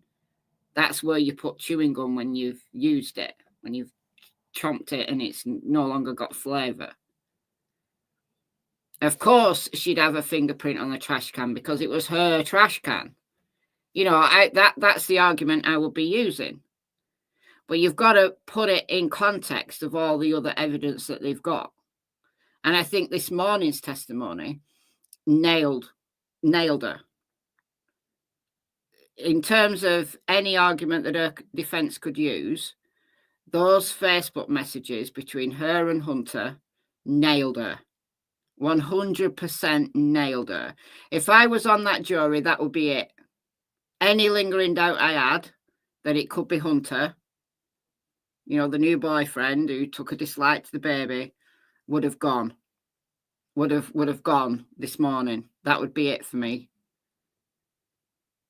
Because if you're claiming that Hunter did it, well, how come he knew nothing about it? How come he knew nothing about it? He knew nothing about, like the story that she was telling him was exactly the same story that she was telling everybody else, that Ethan had got her. And then once the police got involved, she changed the story to Angela's got her. And Hunter went along with that. And that's the story she was telling him. And he was he was clearly thinking, this bitch is a psycho. What have I got myself involved in here? So that's the proof. That's everything else is extra. Everything else is just a bonus. So the fact that, yes, they've got her fingerprint on the foil, that's great. But her fingerprint might have been on that foil anyway because it was her foil. It's putting it in context of all the other evidence that's important. So I think there's a lot stronger evidence. I always enjoy the forensics. I enjoy the forensics aspect of any trial. you know, the medical opinion and stuff like that. I enjoy that kind of stuff. Phone data, I enjoy all that. But I know a lot of people don't. I know a lot of people it's just too dry. Like I noticed we lost a few in the chat when they were talking about DNA and fingerprints. But it's important. It's really important. And in some cases, it's that evidence that is the final nail. It's the thing. Like I think in the Idaho 4 case, for anybody who's following that, I know some of you are, for me, the DNA on the knife sheath is the most important piece of evidence we've got that we know about so far. Everything else can be explained. It's very difficult to explain why on the murder weapon there is a fingerprint or a piece of DNA, sorry, from Brian Koberger. That's very difficult to get over. But that crime scene was hours old by the time the forensics got in there. So no time to degrade, no time to could be contaminated by the environment, or very little. There's always obviously some chance. But in a case like this, where you've got a severely decomposed human body in a trash can, there's in a shed, there's all sorts of potential contaminants. You've got the humidity of the fact that this is, you know, it's a trash bag. It's a body inside a blanket with foil on inside a trash bag with another trash bag on top inside a plastic container. Now, that wetness that's coming off that body and that bacteria that's coming off that body, that's hugely contaminated, not just to the areas it touches, but also just generally in that entire environment. You know, DNA can last ages in the right environment. Like touch DNA, you can get touch DNA of stuff weeks, even months later, in perfect environmental conditions. Like if it's dry, there's no things touching it or anything.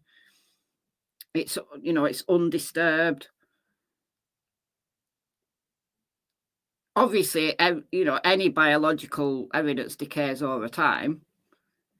So if you touch DNAs off like skin cells, anything that can come into contact with it, including in the air, is a contaminator. So it's not that surprising. Those results weren't surprising. However, I was hoping they were gonna, you know, we were gonna get maybe a few wow moments, you know, like, oh my God, a DNA's on that, and oh my God, a DNA's on that. But thinking about it, you know, just rationalizing it all, it was her stuff. So her DNA is going to be on it. But the fact that some items had no DNA on, like the baby food had no DNA on it. Well, obviously it would have had some form of DNA on it, like skin cells on it at some point. But that just proves that you've got a lot of contamination in that environment. So that for me would be expected. It's not like she's wiped everything down. You know, tried to be forensically really clean. She hasn't. Or at least that it's not evidence that she has. I mean, why would she be wiping down every item of trash? I guess unless you're Brian Koberger, and then you'd sit in your parents' kitchen and be putting your trash in individual baggies and then taking them out to your neighbour's garbage.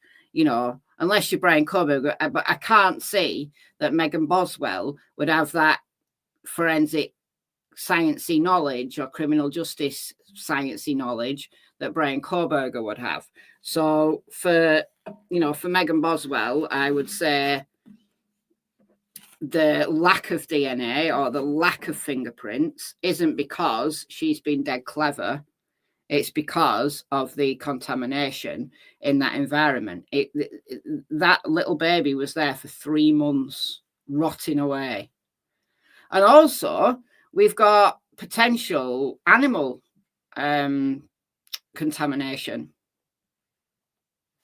So we've already heard that there's been some insect activity, but you've probably had rats like messing about in it. So we haven't heard about things like animal droppings or anything like that, but it wouldn't surprise me. You know, rats pop in and out of my shed. I've not seen any rats for ages, because once one of their clan has been killed, they're very clever, our rats. They tend to vacate. And last summer, Cassie caught a rat, and it screamed. I felt so sorry for it. It screamed when she grabbed it. She flung it up in the air, and it was dead, and that was it, you know. But I'm sure it's brethren in the closely knit communities that rats have. I'm sure they packed their bags and were gone. Some animals aren't so clever, but anyway, yeah. So that fingerprint guy, though, I really liked him. Like, he was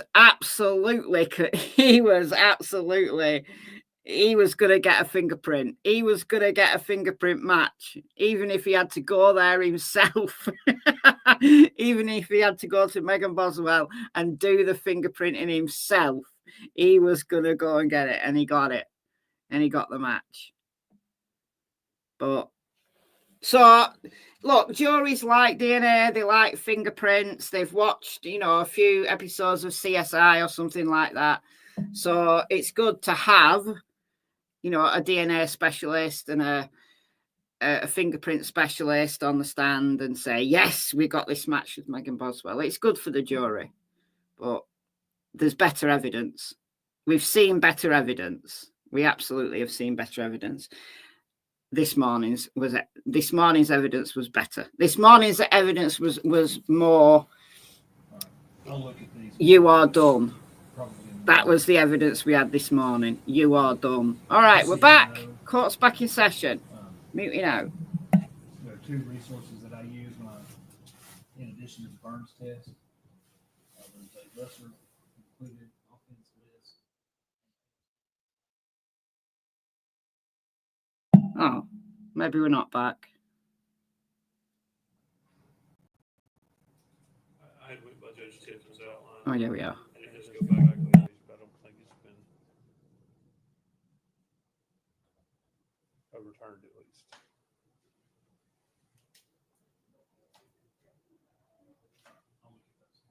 And as it relates to child abuse and child neglect, they're not necessarily lessers under the Burns test. They are lessers by statute. And I cited the subsection of the statute that makes them lessers.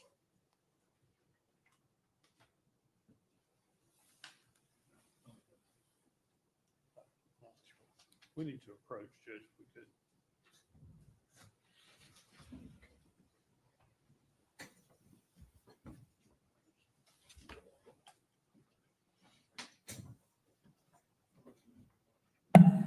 All right, so this is before the jury comes back, it looks like.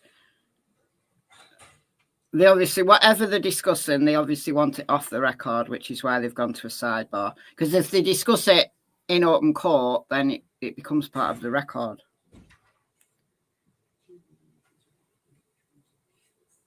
Child abuse just been mentioned, really? I couldn't hear what they were saying. I've not got my volume. When the testimony's on, I turn my volume down because the mics are fine. I mean, I don't know if it matters. I don't know what you're using it for exactly.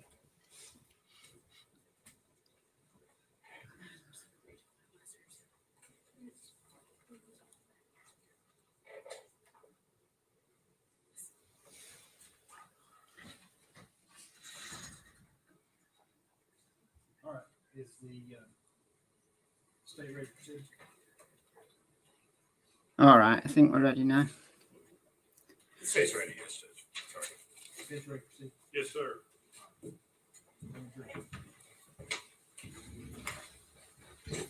I'd be interested to know how many more witnesses they've got to come.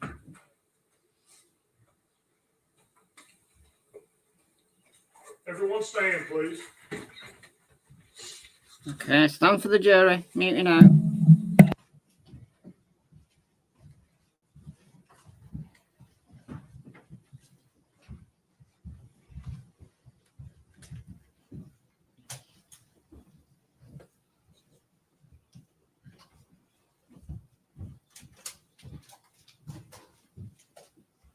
You may be seated. Thank you.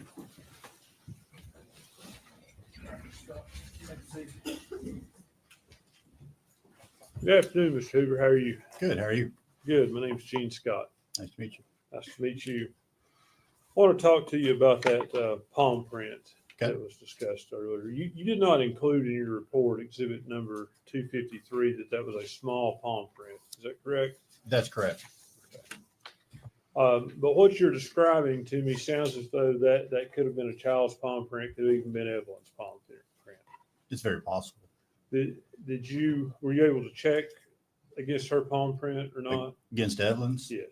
No, I actually did request to see if her body was still at the medical examiner's office, and if so, if they could send me the fingerprint cards, but I never received them, so I'm assuming the child was already gone. Okay. And as it relates to in your report, it appears to me that you also wanted to check it against Ethan Perry and Eric Smith. No, I did not. You did not. Would you like to see your, but you said it will be compared with. I said it would be compared with once I would receive known finger impressions or known palm impressions of those two individuals, yes. So was it compared? No, it was not. Okay. So I guess you're saying it's probably Evelyn, but you're still going to compare it against these men. If they sent it in, I would, yes. Just to rule it out. Correct. Okay. And why do you say it could be Evelyn? Is it because when somebody, obviously your fingerprints are probably all over everything in your house. Is that a fair statement? It can be, yes. I mean, some surfaces, again, are better than others. Sure. Bed sheets don't take fingerprints as well as something shiny generally. Not unless it's a situation in which, like, those fingerprints were in some form of material, paint, blood, something like that. Right. So it wouldn't be uncommon, in your opinion, for someone's fingerprints to be on items in their home. No, that's common.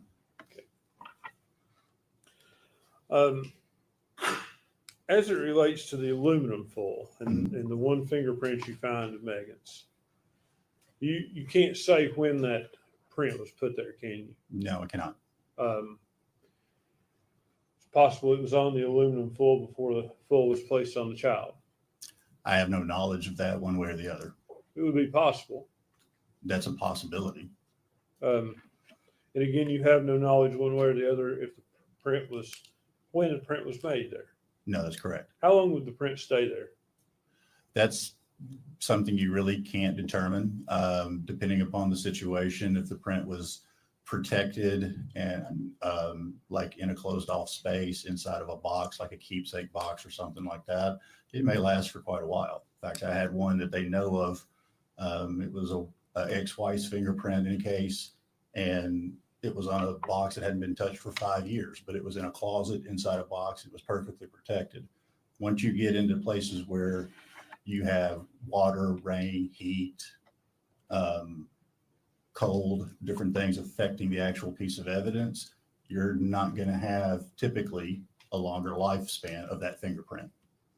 What do you describe as a longer lifespan? If I left a fingerprint here and then immediately did that, I could wipe it away right there and it would be gone. If I had something like on a beer can on the side of the road in the summertime, it may bake it off fairly quickly. If it's not raining or anything, but it's cooler, it may last a little longer. That's what I'm saying. There's no real evidence that shows us how long one will stay on a surface of something in a specific amount of time. It sounds to me like you're saying cool and dry preserves it better than hot and wet. Yes. Typically.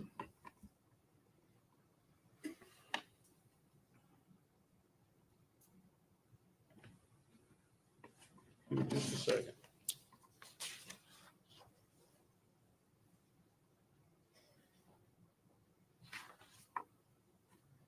Let me ask you about latex gloves. Latex gloves, will they prevent the leaving of fingerprints? They can, yes. So is that something that someone would do to not contaminate evidence or not leave their prints on something? That's correct, yes. That's all the questions I have. Nothing further, Judge. Is he free to go? He is for the state. Is he free to go? Oh, yes, sir. All right. Thank you, sir, for your testimony. Thank you. Released from your subpoena. Thank you.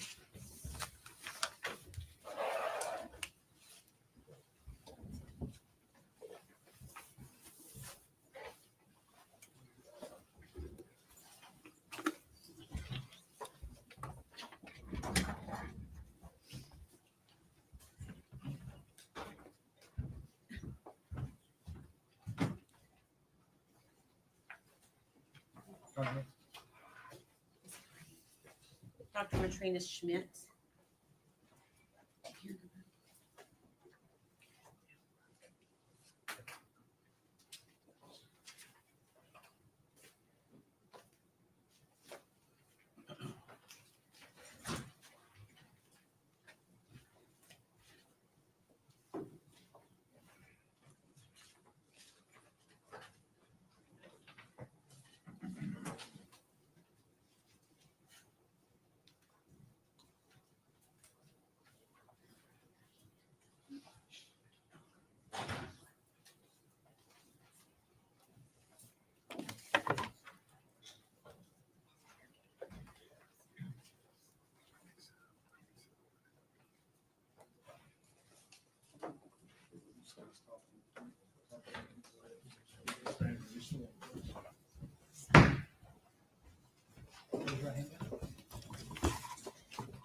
Say your name.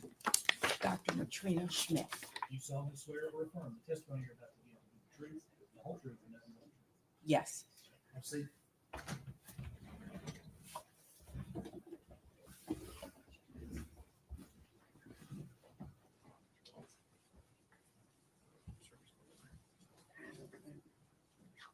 Good afternoon. Good afternoon. Are you ready for us to start, Your Honor? Yes. Okay. Can you spell your first and last name for the jury, please? My first name is Matrina, Matrina. Last name is Schmidt, Schmidt. Okay. And where are you currently employed? Brevard County in Florida. Okay. And what is your official title there? I'm an associate medical examiner. Okay. And how long have you been there? March of 2023. Okay. And until present, I'm assuming?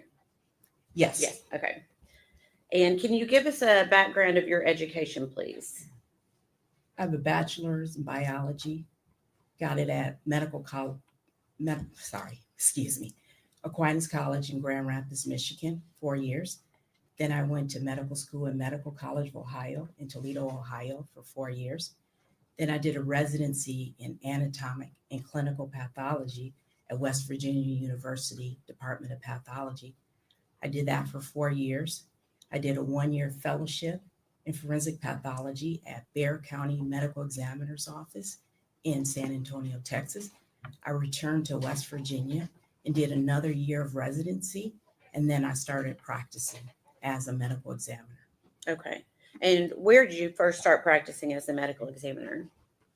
West Virginia. Okay. And where are you licensed? Which states are you licensed to practice medicine in currently? West Virginia, California, Tennessee, Hawaii, and Florida. Okay. And so that would go to say that in 2020, were you also licensed to practice medicine in the state of Tennessee? Yes. Okay. And are you board certified in the field of forensic pathology? Yes. Okay. Do you maintain memberships in any medically related societies? Yes. Okay. Can you, or I'm sorry, have you published any scholarly materials in the field of forensic pathology? No. Okay. And you stated that you're currently employed as a forensic pathologist, correct? Yes. Okay. Can you tell the jury what you do as a forensic pathologist? I perform medical legal autopsies to determine the cause and the manner of death. Okay. Have you previously been qualified as an expert in the field of pathology and in your role as a forensic pathologist? Yes. Have you been so qualified here in the state of Tennessee? Yes. Okay. At this time, we would ask to qualify Dr. Schmidt as an expert in the field of forensic pathology. No objection. Should be declared to be an expert in the field of forensic pathology. Dr. Schmidt, where were you employed in March of 2020? At the William L. Jenkins Forensic Center in Johnson City, Tennessee. Okay. And is that at East Tennessee State University? Yes. Okay. And what was your title there in March of 2020? I was an assistant professor in pathology / forensic pathologist. Okay. And during that time, were you called to assist with the processing and removal of the remains of Evelyn Boswell in March of 2020? Yes. Okay. Do you recall who notified you that Evelyn Boswell's body had been discovered? No, it was a law enforcement official called me. Okay. And did you go to the scene there, Muddy Creek Road, that night? Yes. Okay. Did you bring anyone with you to help assist you? No, I arrived on my own, but 2 of our medical death investigators arrived on the scene. Okay. And who are those 2 people? Laura Parsons, Kristen Osgood. Okay. And what was their role to be that evening? They're the medical death investigators. They investigate the scene, the death. Okay.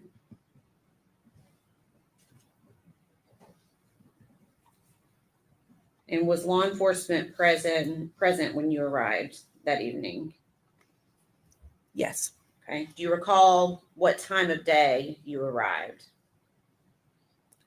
I do not. It was evening. It was dark. Dark outside. Okay. Where was Evelyn's body located at the time of your arrival? It was in a playhouse shed and inside a trash can. Okay. So her body was still within the trash can when you arrived? Yes. Okay.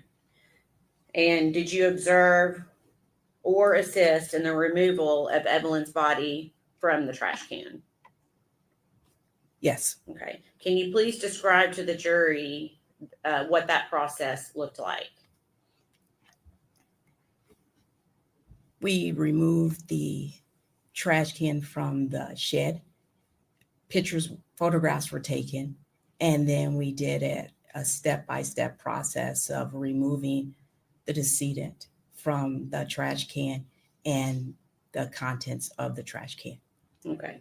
And did you observe law enforcement with each of these steps of removal?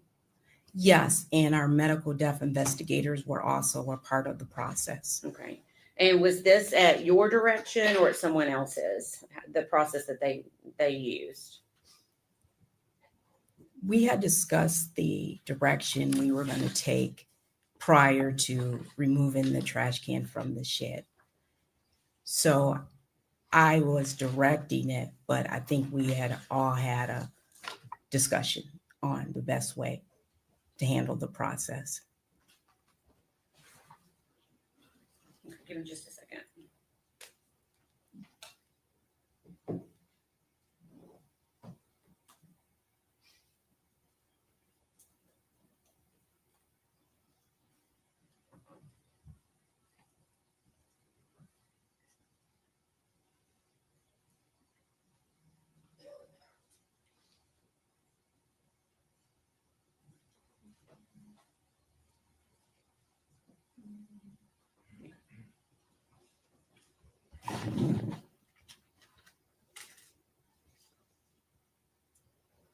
Can you tell the jury what steps you took to ensure that the scene and Evelyn's body was maintained as secure as possible? TBI was present, our medical death investigators, and everything that we removed from the trash can, in addition to the decedent, was photographed and it was written down as evidence. Okay. And how did you protect the body from contamination? I don't remember, but we always have a sheet and the body bag ready and prepared. Okay. Hold on.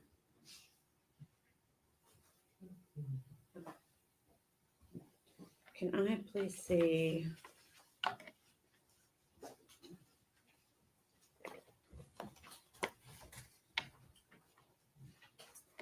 Exhibits number 20 through 38, please.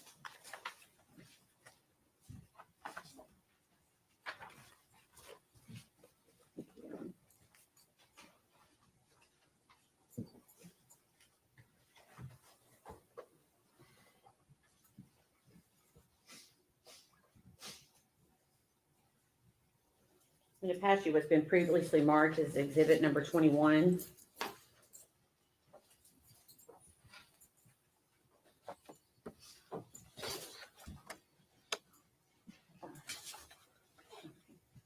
Does that help refresh your memory on how the body was placed at the time that at the time Evelyn was removed from the trash can? Yes. Okay. Can you describe to the jury what you recall about how her body was protected from contamination? The body bag was placed on top of, looks like paper, and then she was removed from the trash can directly into the clean body bag. Okay. All right. We can pass that back. I'm just going to show it to the jury quickly so the jury can see what we are referencing. It's been previously marked as exhibit number 21. Is this what you were referring to with the butcher paper and the body bag? Yes. Okay.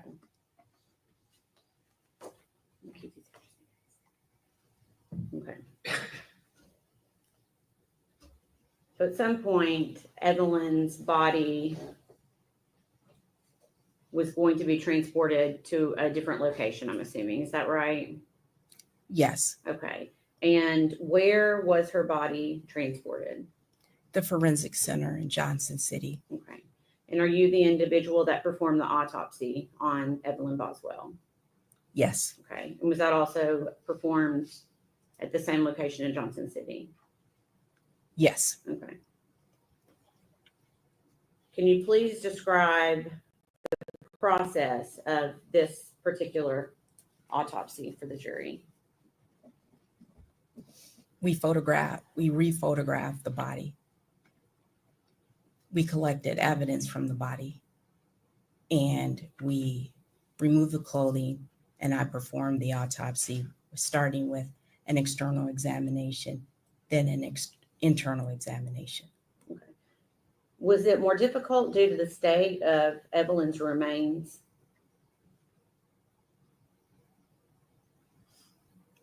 I don't understand. Okay, the let me ask question. it in a different way. Does decomposition of a body impact your ability to perform certain things during an autopsy? It can. Okay. Yes. Can you, for example, does the level of decomposition keep you from being able to identify mechanisms of death or possible mechanisms of death? It can. Yes. Can you describe how? Sometimes with decomposition, the skin will change colors and it can obscure bruises or contusions. Sometimes we might not be able to draw the sufficient toxicology specimens that we want to.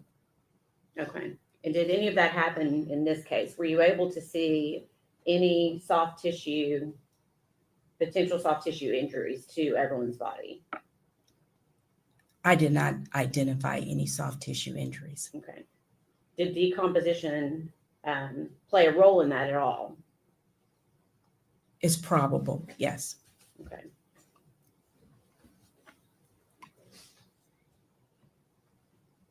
I know you stated in your report that there were leaves in Evelyn's hair. Is that correct? Yes. Okay. And you were also at the scene. Did you observe leaves at the scene that night? Yes, there were numerous leaves inside the shed playhouse. Okay.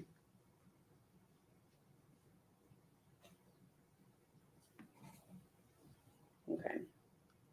So I'm assuming when you conduct an autopsy, it's not just the body itself that's helping you make your determination. Is that a fair statement?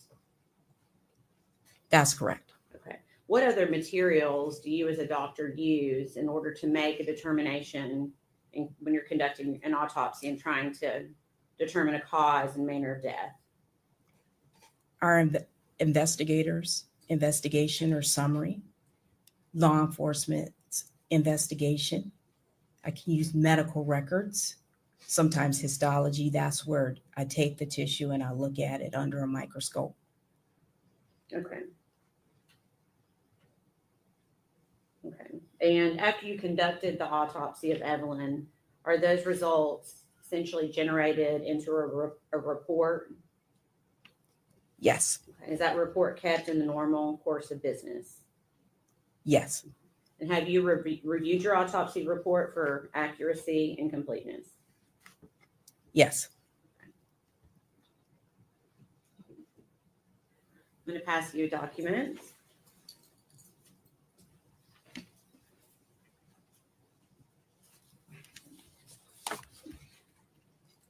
I'll give you a second to look and see if you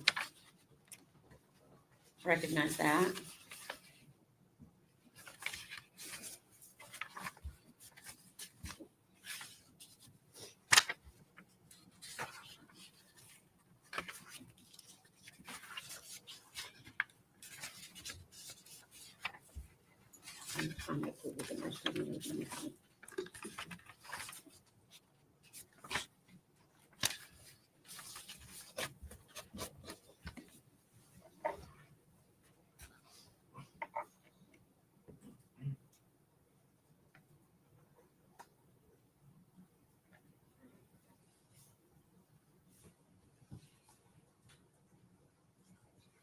Oh, okay.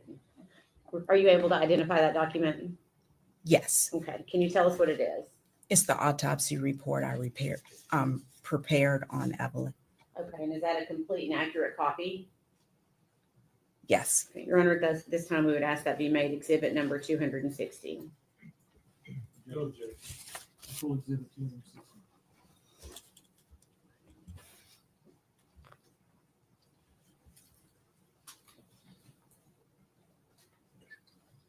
Dr. Schmidt, did you form an opinion as to the cause and manner of death of Evelyn Boswell? Yes. Okay. What is your opinion? The cause of death, homicidal violence. Okay. And can you explain that for the jury? What did you base that finding on?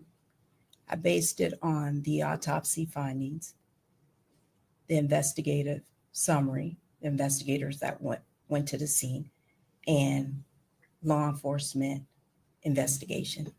Okay. Hypothetically, if Evelyn was alive when she was placed in the trash can, is positional asphyxiation likely? Yes. Okay.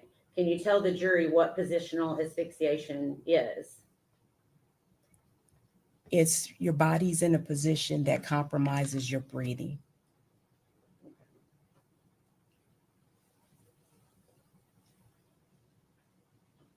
Were you aware was how Evelyn's body was placed into the trash can? Do you recall? Yes. Okay. And when you say positional, are you referencing the fact that she was upside down? Yes, the body was in the trash can upside down. Okay. I'm going to show you what's been pre-marked as exhibit number 34. Pre-admitted as exhibit number 34.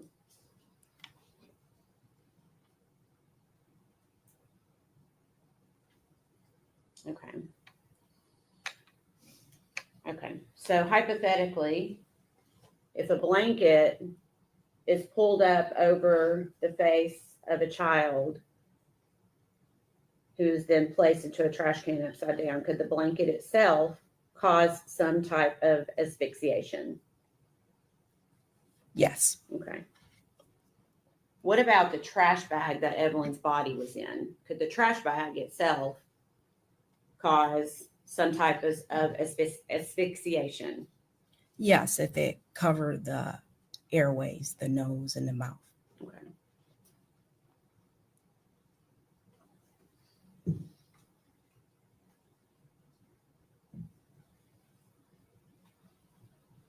How many autopsies have you conducted over the course of your career, just approximately?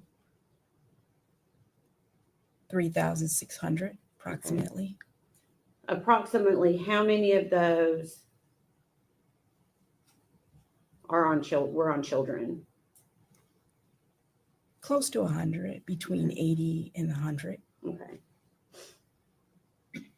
Have you conducted autopsies on children that have resulted from, that you determined to result from natural causes? Yes. Okay. Have you conducted autopsies on children that have resulted in or been caused by something accidental? Yes. Okay. So if I gave you a hypothetical that Evelyn Boswell was sleeping in a bed with an adult or two adults and a rollover sleeping episode occurred, is that something that you would consider as being a possibility for her death in this case? Do you want me to rephrase the question? Yes, please. Okay. Is a rollover incident possible, a co-sleeping rollover incident possible, explanation for Evelyn Boswell's death? My opinion, no. Okay. And can you explain why that's not a possibility? Evelyn is an older child, and typically we see the overlay in younger children. It's certainly possible, but with the investigation of the scene and law enforcement investigation and the way she was found in a trash can, I don't have the opinion that it was a co-sleeping, bed sharing, or overlay. Okay. Is there any scenario that I could give you that would change your opinion about the cause and manner of the death of Evelyn Boswell? I don't know if I could answer that. Okay. Do you, hold on one second.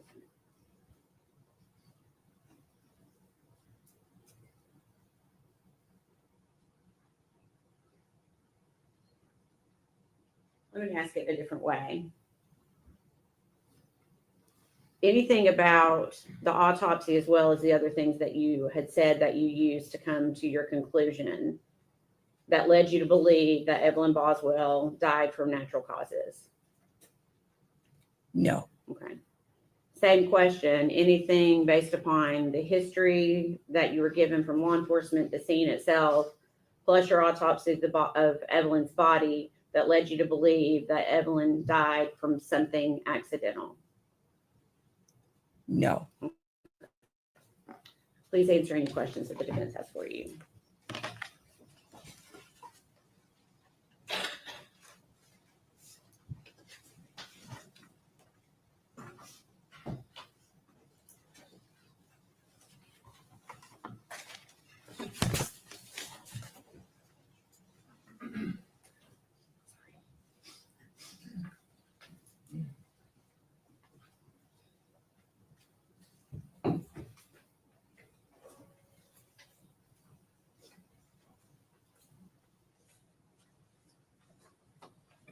I approach the court reporter, Judge.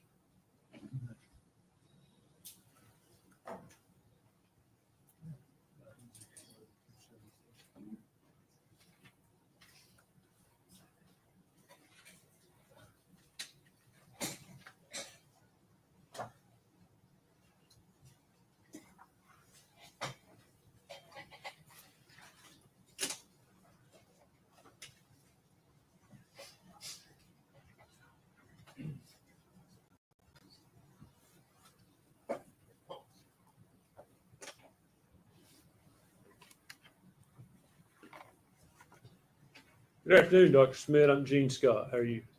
Good afternoon. I'm good. Thank you. I think we've met once before. It's good to see you again.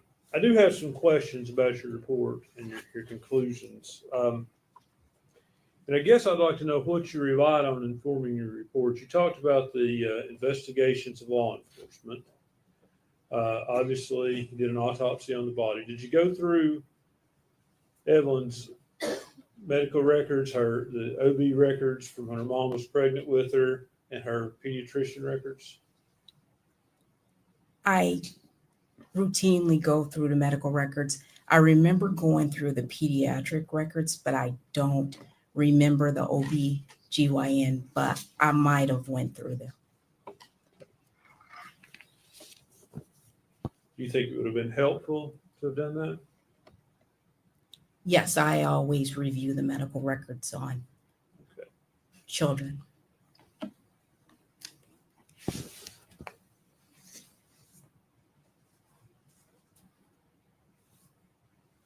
And Ms. Massengill finished up by asking you if anything could be said to convince you this was by natural causes somehow.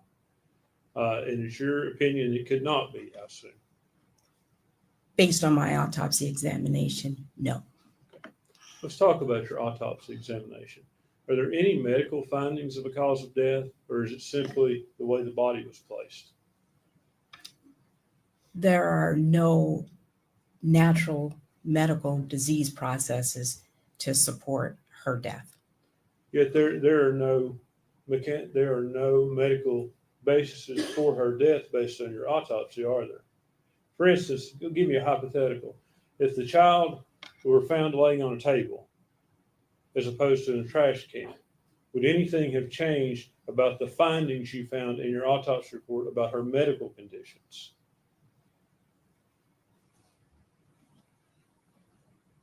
No.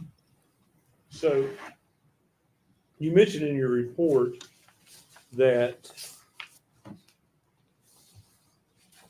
there is a possibility that the decedent was alive when placed in a trash can cannot be excluded, correct? Yes, You cannot conclude that either. that's correct. You don't know one way or the other. That's correct. Okay. So you talked about natural causes, and there's no sign of disease or anything of natural causes, correct? There is signs of disease processes. Yes. In this autopsy? Yes. Okay, what are they? There is a patent foraminal valve, which is just the septum between the atria and the heart, did not close properly. So there was an issue with the child's heart valve?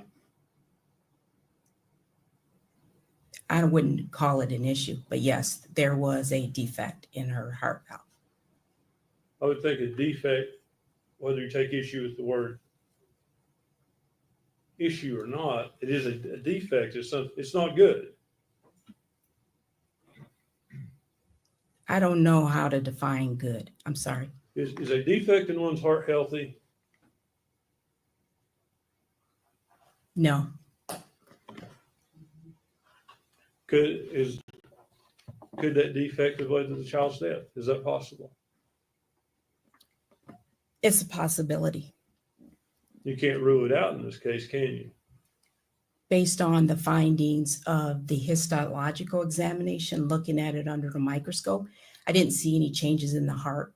The decedent in the medical records had no symptoms. Normally it closes around age 4 or 5, and they're not symptomatic. They can be symptomatic, but it's usually documented. So you cannot rule out that as a cause of death. I think I ruled it out as a cause of death. How? She did not have any symptoms or signs of there being trouble with her heart. Is that not something that could come on instantly with your heart? Yes. So how do you rule out that that didn't happen? There were no changes that show the effect of that. It's common to see it. How did you rule out sudden infant death syndrome? Sudden infant death syndrome is a diagnosis of exclusion. If you're found in the manner that the decedent was, upside down in the trash can, it's not sudden infant death syndrome. You can't say that, doctor. If the child died of sudden infant death syndrome and then was placed in the trash can, that is possible, isn't it?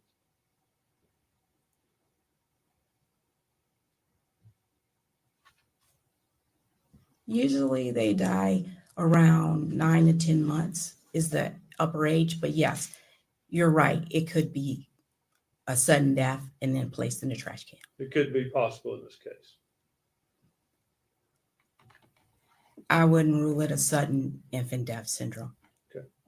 You said they usually die younger, but sudden infant death syndrome goes up to the age of around 12 months, and there's really not a defined end to it, is there? It becomes less common. Is that right? Yes. Okay. And there are factors that we really don't know what sudden infant death syndrome is, do we? That's correct. Okay. But there have been factors determined that can maybe lead to that. That say there's higher incidence of SIDS with kids who have these conditions, certain conditions. Would you agree with that? Yes. Okay. Were you aware that there was an intrauterine growth restriction when Megan was pregnant with Evelyn? Yes. That can be one of the factors that leads to a SIDS death, can it? Yes.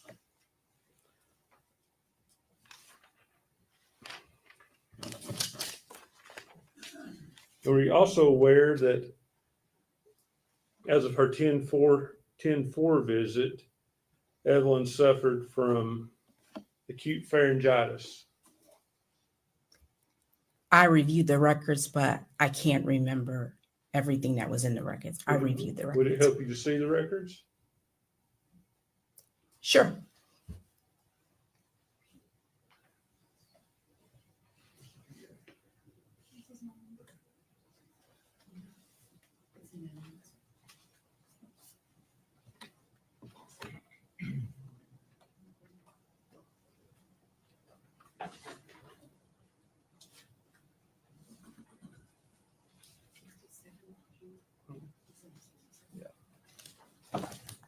Withdraw item 67, please. Okay, may I show this to the witness?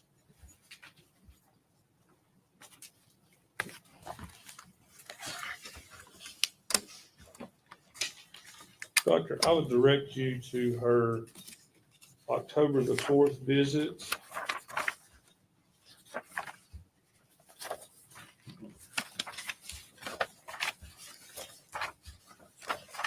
Page 37 and 38.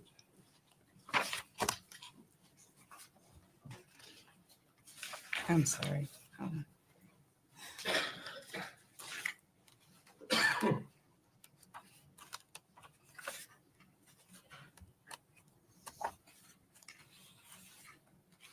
Is it towards the back? I'm sorry. Yeah, 37 of 38. If you look at the page numbers on the top. Oh, I see. I'm sorry.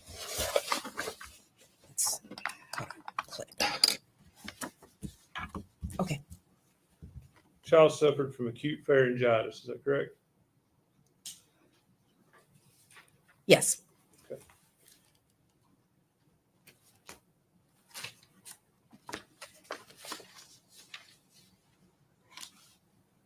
Acute pharyngitis is an infection. Yes. Okay. And it's a virus. Is that right? A viral infection? It can be. Okay. And that infection can progress toward the respiratory system, can it not? Yes.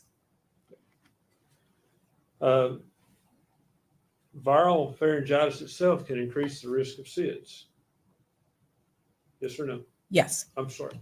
I didn't mean, I sounded curt with you and I didn't mean to. I should have asked you a direct question. So please don't take offense at the yes or no.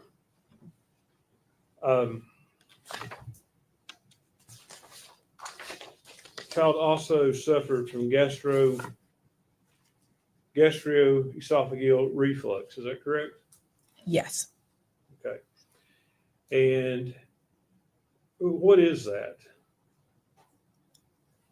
It's when the food comes back up through the sphincter, because food goes through the esophagus into the stomach, and there's a sphincter that keeps it from coming back up into the esophagus and to go down, continue into the intestines for digestion, and it comes back up into the esophagus. And can that lead to laryngeospasms? Yes. What is a laryngeospasm? This is where the muscle contracts. A child can die from a laryngeospasm, can it? Yes.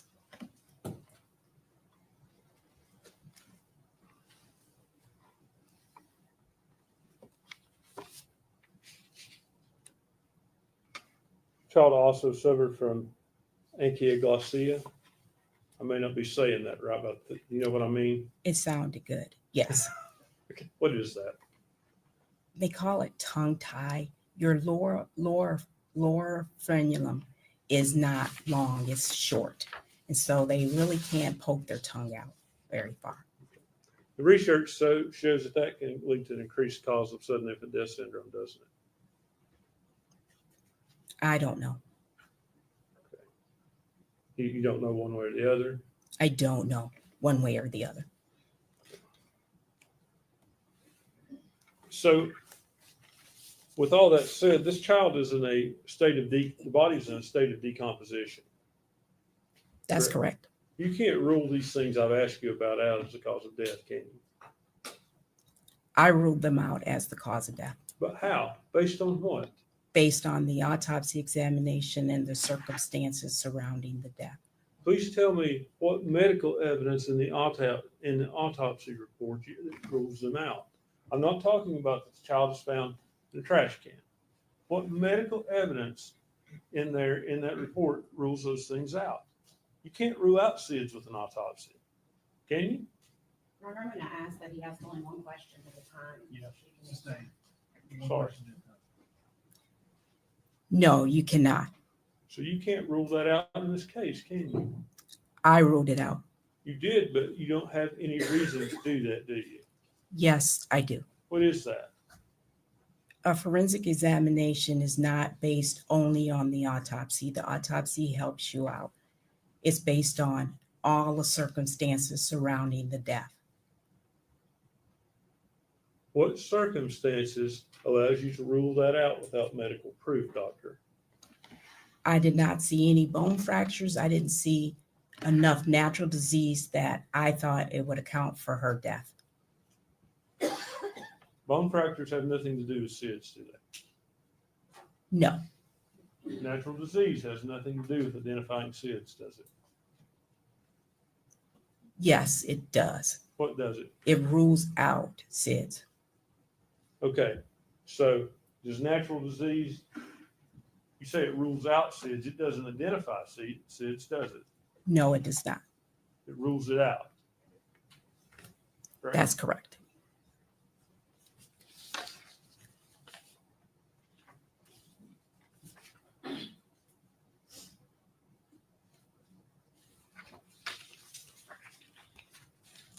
How did you rule out co-sleeping and being rolled on in the bed as a cause of death? I used it based on the circumstances surrounding the death. Again, if the body were found laying on a table, not in that trash can, you couldn't rule out co-sleeping as a cause of death either, could you? I would review everything, the circumstances surrounding the death. Hypothetically, if that happened, could you rule that out? I would have to know why the baby was on the table. So it is possible that a child that size and age could die from co-sleeping. Yes, it's possible.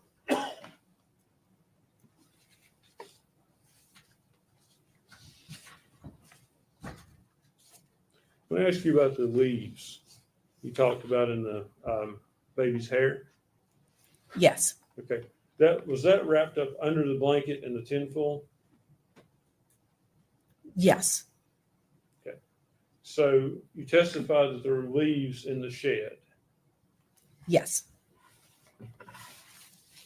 Are you saying inside of the shed? Yes.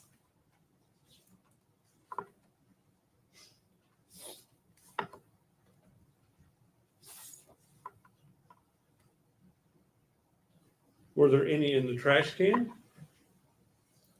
I don't remember that. I don't recall that. I'm sorry. Okay. So, but yes, I'm sorry. They were in her hair inside the trash can. I think I followed your logic there, but my question was more specific than that, doctor. There were leaves inside of Evelyn's hair wrapped in a blanket, wrapped in tinfoil in the trash can, in a bag, correct? Yes. Other than that, were there other leaves in the trash can? I don't recall.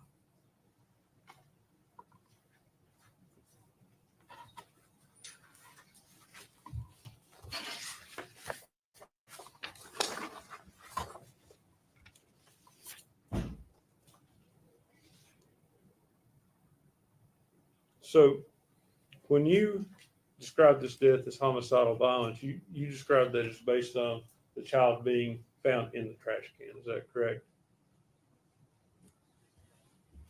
And the investigation, yes. Okay, but not your medical findings.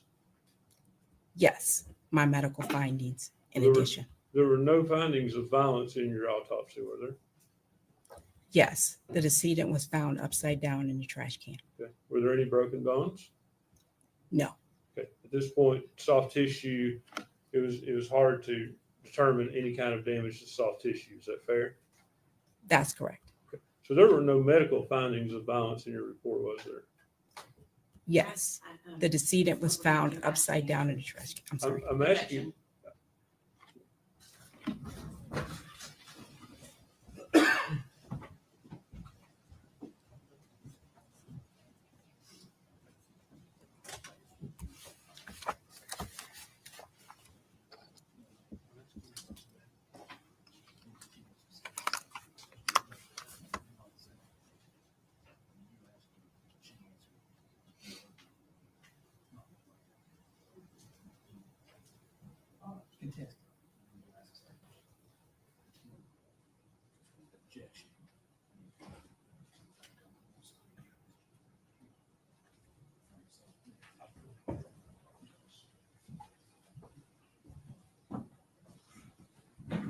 Doctor, let's make sure we're on the same page.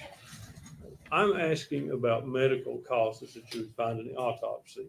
Now, being placed in a trash can, are you describing that as a medical cause? No. So medical causes that, and medical diagnosis that you have, there is no medical issue showing this is a homicidal violence, is there? No.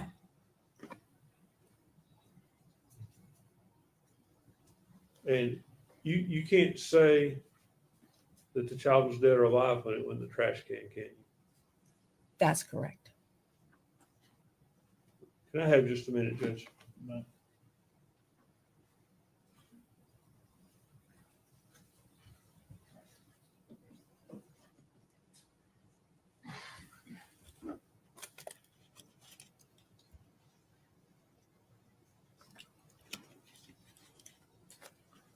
Let me ask you this, Doctor. You talked about leaves in the shed.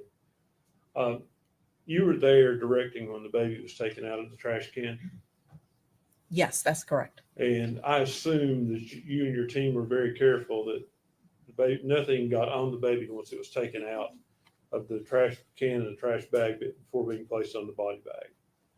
That's correct. It would not have been a source of leaves from you all's contamination. No.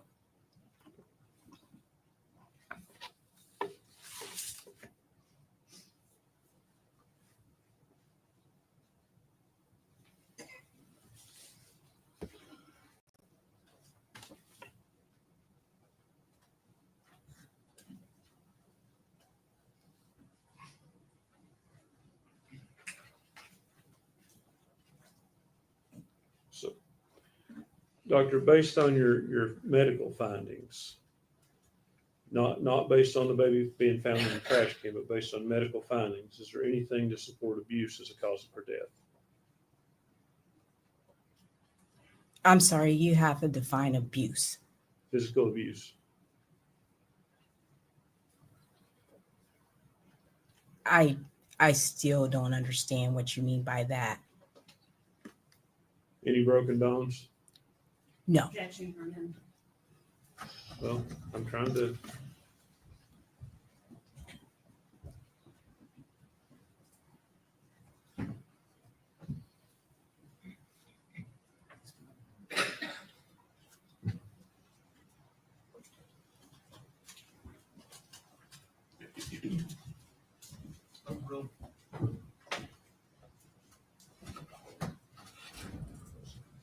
Any broken bones? No. Any signs of prior broken bones? No. Judge, that's all the questions I have. Dr. Smith, thank you and good to see you. Nice to see you. Redirect. No, Your Honor.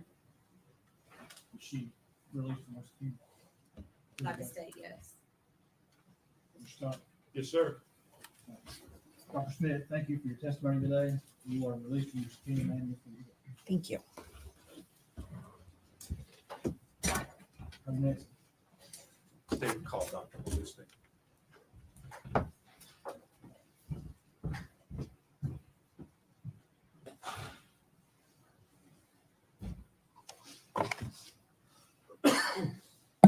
Sorry, but the state did a terrible job at that. Just saying.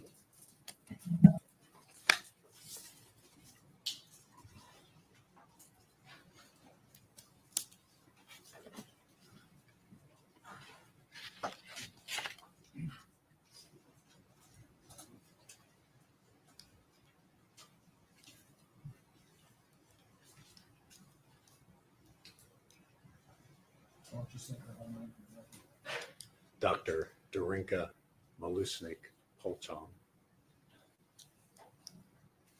I'll let her say and spell it for you.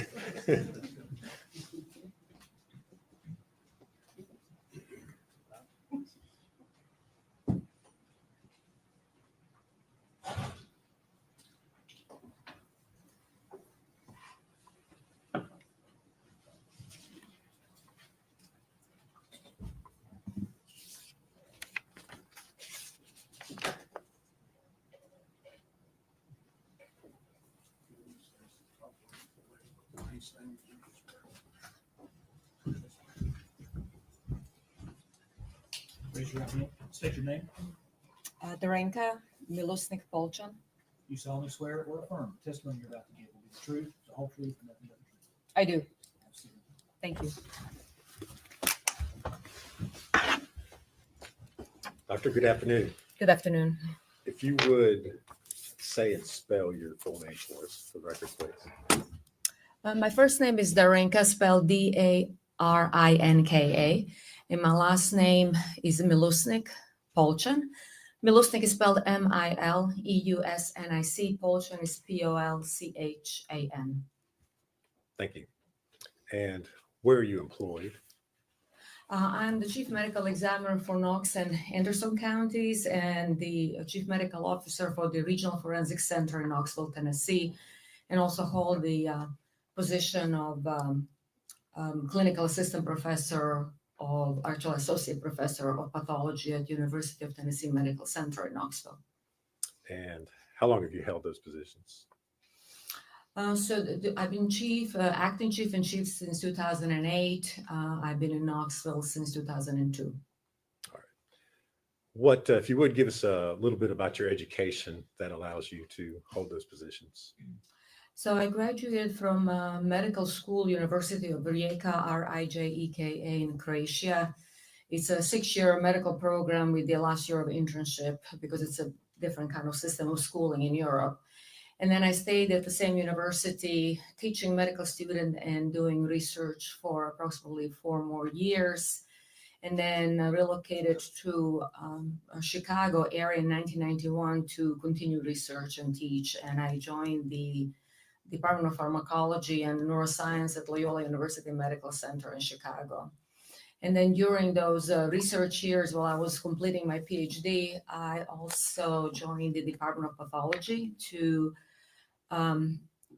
get a training in neuropathology, anatomic pathology. That's where I spent about three and a half years. And then after completion of those studies, decided actually to go into the field of forensic pathology. So finishing training in pathology at Loyola University at the same time as I was getting my PhD actually enabled me then to switch to Cook County Office of the Medical Examiner and then complete the last year of training in forensic pathology in Chicago area.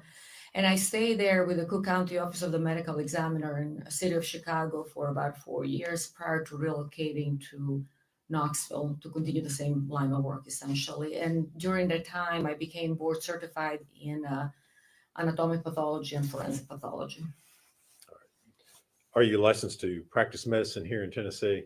Yes. And are you certified in anatomic pathology and forensic pathology? Yes, I am.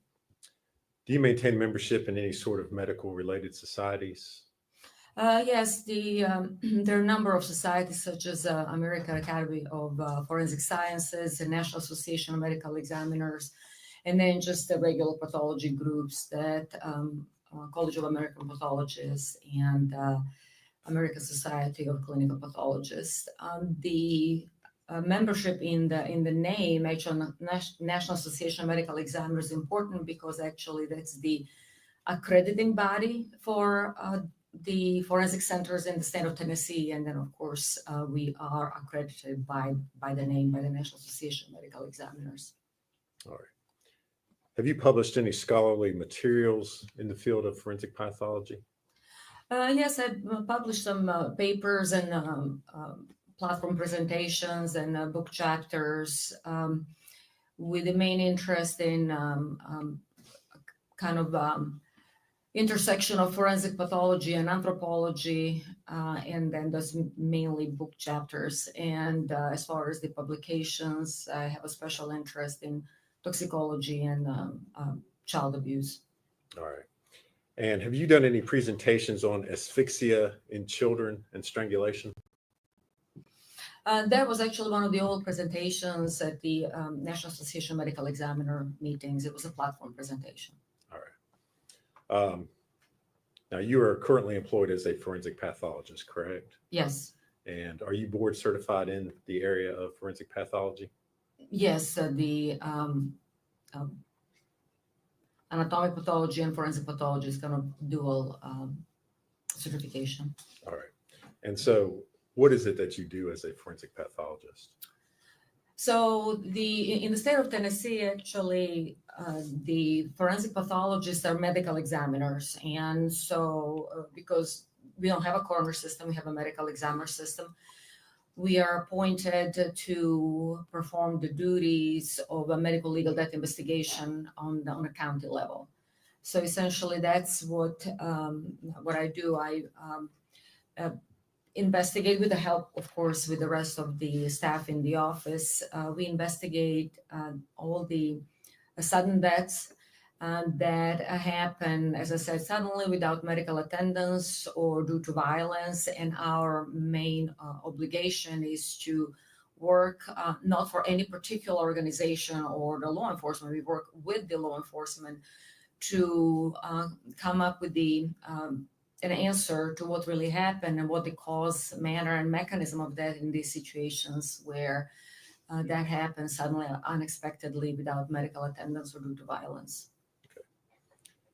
Have you previously been qualified as an expert in the field of forensic pathology? Yes, in many counties in East Tennessee. Actually, I believe here in Sullivan County years ago. All right, that was going to be my next question. And after having been qualified as an expert, have you gone on to give expert testimony in the field of forensic pathology? Yes. Judge, I would move to qualify her as an expert in the field of forensic pathology.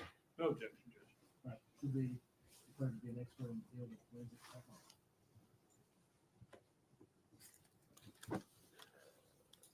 Dr. Malusnik, at the request of the district attorney's office here in Sullivan County, did you review an autopsy that had been performed by Dr. Matrina Schmidt, as well as other case materials involving the death of Evelyn Boswell? Yes. And if you would, tell us what materials you reviewed. So I reviewed everything that was available when I was approached to originally look at the case, and I can list all the entries that I compiled in my report, if that's sure acceptable. So what was available to me at the time of review and writing on my report is a birth certificate for Evelyn Boswell, Indian Path Medical Center birth records, Premier Pediatrics medical records, Mountain States Medical Group Urgent Care medical records, Bristol Regional Medical Center medical records, then autopsy report performed and signed by Dr. Schmidt, autopsy photographs, scene photographs, TBI forensic biology reports, several of them. They were dated from March 11, March 25th, April 22nd, and then TBI toxicology report dated March 19th, that's 2020. And then national NMS, which is the National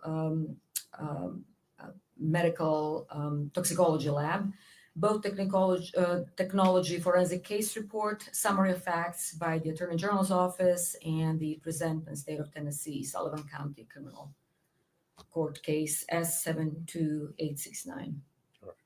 And these materials, are they typical of what you would normally review in preparing an autopsy? Yes. All right. And based upon your review of those materials, did you form an opinion as to the cause and manner of death of Evelyn Boswell? Yes. And what was that opinion? So my opinion was that Evelyn died of asphyxial death, and that the manner of death was homicide. All right. And again, you reviewed the autopsy that had been done by Dr. Schmidt. How, if anything, did your opinion differ from what she had concluded? In essence, actually, our opinion did not really differ much, except that in my report, and that's the kind of luxury of writing a kind of expert review report versus the just regular autopsy report, is that I specify several different ways of asphyxial death or different mechanisms of it. Okay. And when you say different mechanisms of asphyxia, what are you talking about? Can you explain that to the jury a little bit? So asphyxia essentially means that the inability of a person to breathe or for the oxygen to be supplied to the cells in the body. And the different ways how that can occur is either by preventing the circulation to the brain or other organs and tissues in the body, or preventing the breathing, or putting a person in such a position that essentially compromises both circulation and breathing at the same time, with the end result of essentially depriving the tissues and organs of oxygen. And then in that, with that respect, actual asphyxial death in general are very complex deaths. And if there is any compromise in the integrity of the person, such as decomposition, then they have to be really described in such a manner, these mechanisms, that are understandable, because in the end, the asphyxial death is the what we call diagnosis of exclusion, meaning when everything else is excluded, what we are left with essentially is that the findings in the body and the finding of the body within the scene that are going to come to essentially explain what really happened to an individual. What I'm essentially saying is that there's the asphyxial mechanism such as positional, mechanical, traumatic, or actually can be also the consequence of the positioning in the scene. And that information comes strictly from the scene investigation. All right. And let's talk about each type of mechanism in regards to this particular case. What about the scene or the body would relate to positional asphyxiation? So the forensic autopsy, just like any other autopsy, which is a major procedure, kind of cross-section and dissection procedure in the body, almost like a complex surgery, cannot be done in a vacuum. It has to be done in the context of the scene investigation. So that's why we have medical legal death investigation, and that's why medical examiner and representative goes to the scene in order to create a context in which this individual was found. And that's why I always say that the forensic autopsy cannot be performed in a vacuum. It has to be performed in the context of the scene.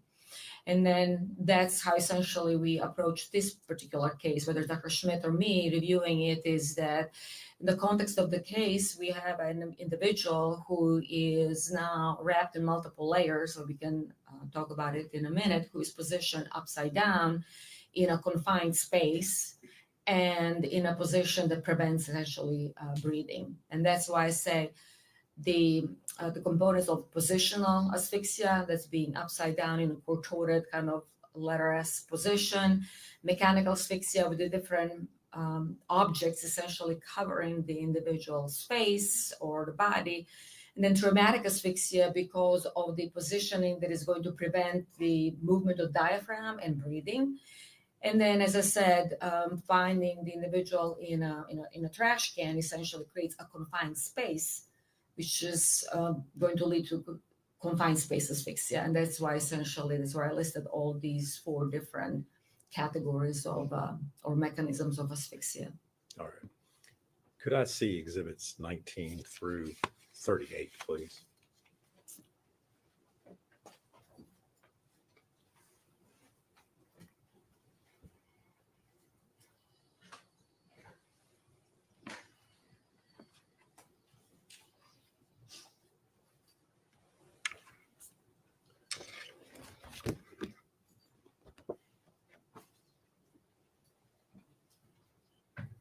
Dr. Malusnik, I'm going to show you what's been previously admitted as exhibit number 19. And if you would kind of tell the jury what they're looking there and how what they're seeing relates to the mechanisms of asphyxia. Can I show on the screen? Or, is there a pointer up there? It looks like a flashlight. There's a pointer. Yes, if you don't care. So what we are seeing is the trash can with the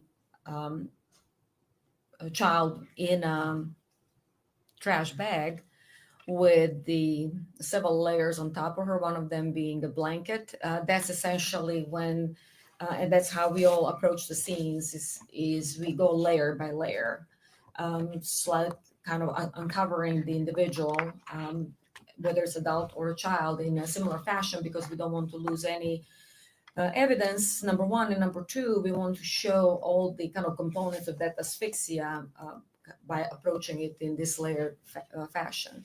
And then we can see the body of the child in an unzipped kind of onesie in an upside down position with some of her body parts showing up. So essentially, when I was telling you originally positional asphyxia, she's upside down, and we humans cannot breathe like that. There is a confined space asphyxia because of the trash can and her head being all the way down. Mechanical asphyxia because several different layers covering her face, which we'll analyze in a minute.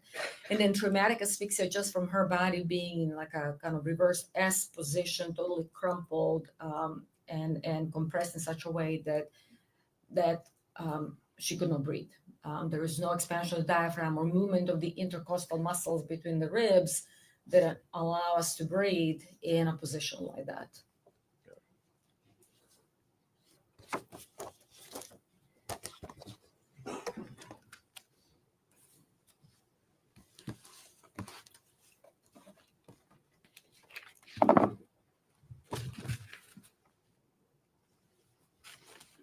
Now I'm going to show you exhibit number previously admitted as exhibit number 30. So on this exhibit number 30, that's actually now several stages down the investigation path. So the key is always, as I said, as little manipulation as possible, and then go again layer by layer. We lost several layers here: the garbage can, the trash can. There was also, the trash bag. There was also a black bag on top of all of that. That was all removed, and now the child is in the blanket, and there is a foil, which is actually a very curious piece of evidence because it was so tightly applied to the child's face and upper body that looked like a wrapped, almost like a part of the kind of mechanism that prevents her from breathing, because that would be another kind of example of mechanical asphyxia, because an object is covering the face and preventing her from breathing. And the other thing that can be also seen is that the body is actually contorted, and usually that would happen, with kind of force applied, because we know now she's upside down, and the force applied for her body actually to kind of fit in the bottom of the garbage can, and that would be part of the traumatic asphyxia component. Now I'm going to show you exhibit 31. So this exhibit 31 actually is kind of process of removal of the foil, because it was very voluminous and it was tightly applied to her face and the hair. One thing that actually happens with the decomposition of the body following a prolonged time interval after death is that a lot of our tissues start to actually break down and detach. So the hair starts detaching, the epidermis, first layer of skin, starts detaching. And so removing foil like this that is tightly applied actually takes a lot of time and a lot of effort to preserve the child and the facial features. And part of the problem was not just the tight application, of course, of the foil, but also all the composition fluid that kind of almost created a glue between the foil and the face of the child. And we can see her head starting to emerge in this particular area. All right. Doctor, if you could talk a little bit about the decomposition. Is there anything as far as what you see there that would show you how long the child had been in that position, or anything based upon the amount of decomposition? So the only thing that we can say really that it was advanced decomposition, and there were two types of decomposition that happened in this particular situation because of the position that Evelyn was in. The upper body, which was actually head first in the trash can, actually changed in form of so-called wet decomposition. That's why there's a lot of staining and the decomposition fluid kind of staining the blanket and the foil, because all the fluids and everything that accumulated after that are now creating the environment for so-called wet decomposition. But then the rest of her body, which we'll see later, that were kind of up, the feet and legs, they underwent so-called dry decomposition, or actually more kind of mummification. So the only thing that we can say it's advanced, but how long really it took, it really just depends on many factors such as temperatures that were around that body, and of course on the layers applied on the body surface, because that will prevent some of the flies or some other predators from coming to the body and expediting, fastening the decomposition. Okay. And did you notice that in this particular case? You mentioned the flies and the larvae. Yeah, there were some pupae, but did not really have like a direct access necessarily to the body, so there was not a lot of the maggot or activity at the time of her discovery.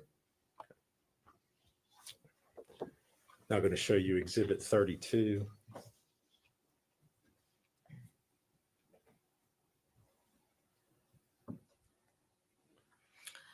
So the exhibits 32 Yes. is actually just another kind of painstakingly removal of all the layers. Again, the foil is being further detached, and now we can see her head and face, and then part of the upper body, her arm, while the legs are still covered. Does this photo show anything in regards to the positioning of her head as it relates to asphyxia? So one thing that what was becoming evident as the body was being uncovered is that her face was flattened because it was pressed against the foil and the blanket and side of the trash can. And then, of course, it was also kind of a little bit contorted because the face is pointing in this direction. And then her neck was kind of slightly contorted, and the head actually is almost at the level of her buttocks. Essentially, her feet, buttocks, and head, they're all kind of compressed almost at the same level now.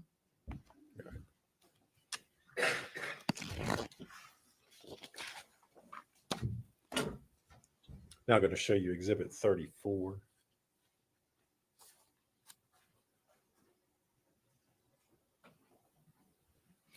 So the Exhibit 34 now shows the, it's kind of similar phase after the foil is removed. The blanket is covering the face, so the face is in this particular orientation. And again, the difference between all the fluids and wet decomposition staining the blanket versus just dry desiccation of the arm and then feet. So two kind of different processes happening at the same time, wet decomposition and dry decomposition or mummification. Anything that you could tell in regards to, I know that the foil's been taken off in this particular photograph, but in regards to the positioning of the foil and the blanket as well, is there anything you could tell as far as whether that was haphazard or intentional? Well, the child appeared to be wrapped, so that would show intentionality, because it's not that she was just put in a garbage and then a blanket on top of her. She was definitely wrapped in a blanket, and it took a while to actually remove all the layers and unwrap her. So the way how she was found shows intentionality. As far as the changes on the blanket, one thing that happens with the wet decomposition and the fluids kind of creating, things do become kind of slippery in a way. So there was definitely some shift in the layers from the wet decomposition. Wasn't a lot of it, but there was some. And then we will see when the blanket is removed, actually, that her face was pressed against the garbage can because the pattern of the blanket actually remains on the face. Next, I'm going to show you Exhibit 35.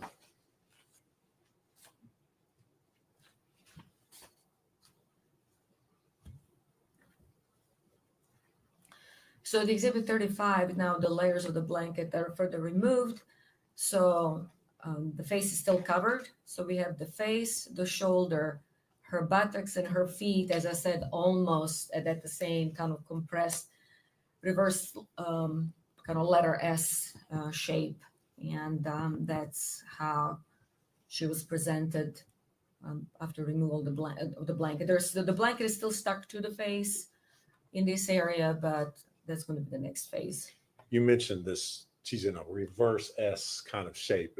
Is that what you're talking about when you say positional asphyxiation? Yes, so that would be a reverse S shape.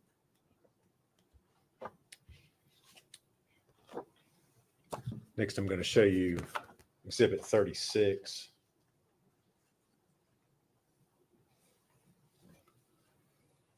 So on the Exhibit 36, now just removal of the blanket from the rest of the head. And as I said, it had to be done really carefully because of the layers of the skin and hair detaching at this point with the wet decomposition. All right. Can you tell anything in regards to the onesie that she's wearing in that particular picture? I'm sorry? The onesie, the clothing that she's wearing. Yeah, the onesie actually was unzipped. And there was also a diaper on the body. And that was one of the questions, is that would that indicate, what really kind of transpired? I mean, it's hard to tell, except that, of course, once it was completely unzipped, which was unusual for a child who's just, let's say, hypothetically dying in her sleep.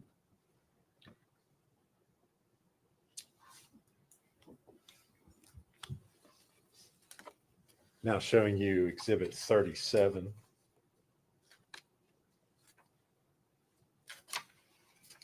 So Exhibit 37 actually is now next phase. The blankets, the covering, the foil, everything is removed. The onesie is unopened, and then actually this is her kind of side in the front of the face. The facial feature actually can almost completely disappear because they're so flattened against the side of the trash can. And there was a lot of kind of pupae. There was no maggot activity, which would essentially help potentially with some timing of the postmortem interval, because from what I reviewed and from what Dr. Schmidt described, we didn't really see direct maggot activity, so they did not injure or damage the body to that extent yet.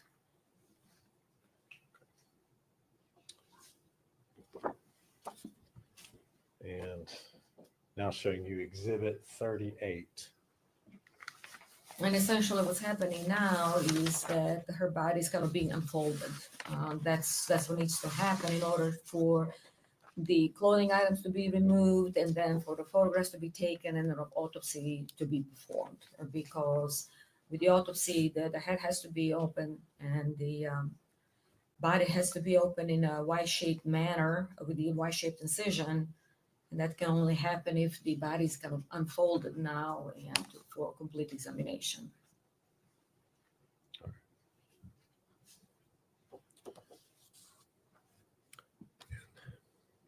Dr. Malusnik, did you, as part of your review of the records in this case, review the child's pediatric records? Yes.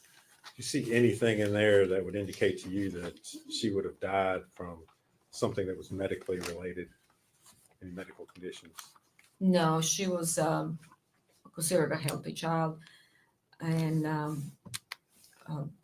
all the milestones were reached in a timely manner. All right. And what about the possibility of her dying from some sort of rollover death? So she was not an infant anymore, so she already be in a kind of toddler stage, and I've never seen overlaying on a child older than 8 months. Actually, 6 months is even pushing it, because it's just not easy to overlay a child who can already move, flip, and it's just not that easy, even for an adult, to overlay a child of that age. And I've never had a case like that. The only overlay of a 2-year-old that I had was actually a homicide.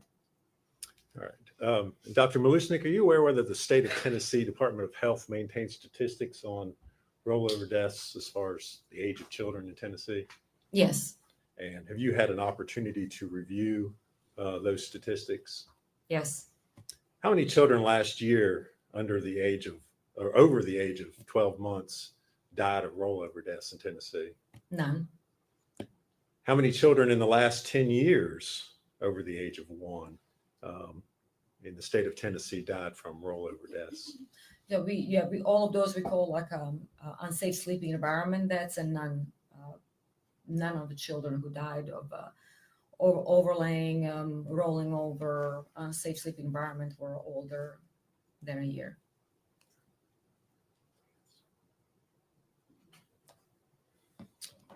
Thank you very much. If you would answer any questions Mr. Scott has for you.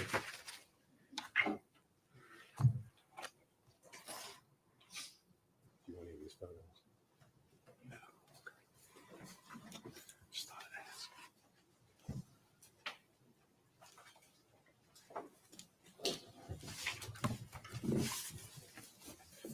Good afternoon, Dr. Lewis. How are you?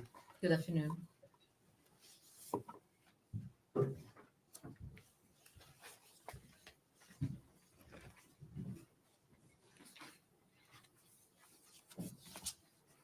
My name is Gene Scott. I represent Ms. Boswell.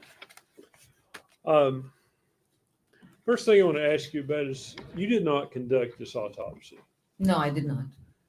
You had no physical contact with the body of this child. You didn't go to the scene. You simply reviewed what Dr. Schmidt had done. Is that correct? I reviewed what she did and all the pertaining documentation. And accordingly, had Dr. Schmidt have made some mistake, it's very possible that could be incorporated into your work as well.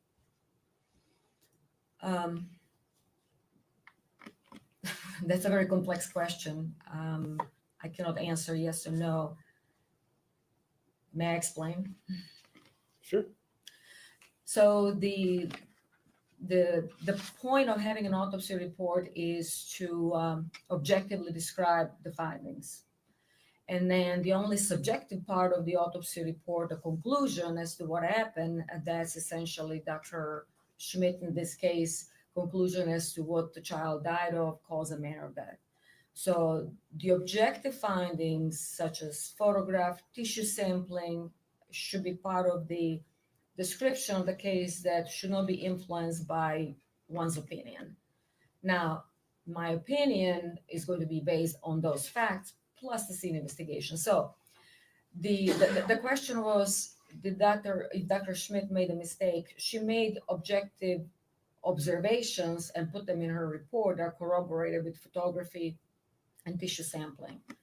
So anyone reviewing the case can come up with his or her own conclusion as to cause and manner of death. So if she made some wrong observations that are mismatched with the photographs, autopsy photographs, scene photographs, then I should be able to notice that and comment on that, but I haven't noticed any mismatches.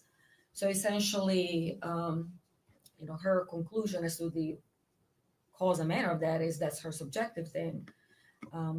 I followed my own kind of line of reasoning and conclusion reviewing based on not just her report, but the scene photographs and autopsy photographs, which are documented for posterity, and anyone can review them and come up with the objective kind of a conclusion as to cause and manner of that. So the short answer would be, if she made mistake with observations, I should be able to identify that in the photographs, and I didn't. Were there photographs of the internal organs? The photographs of the internal organs were not available. We frequently don't take those during autopsies, but we do sample organs to look under the microscope, and that was done. Okay. Now, you described this was a diagnosis of exclusion. Can you explain what that means?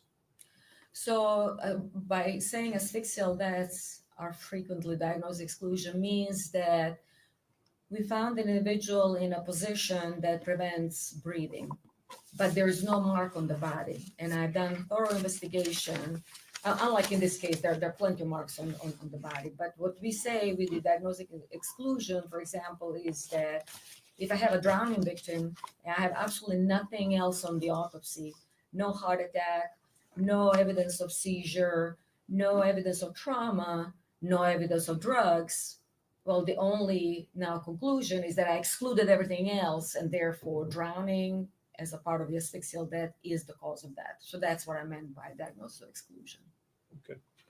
In this case, as it relates to the medical reasons contained in the autopsy, and I'm not talking about where the child is found at the scene, but the medical conclusions, were you able to come up with a cause of death?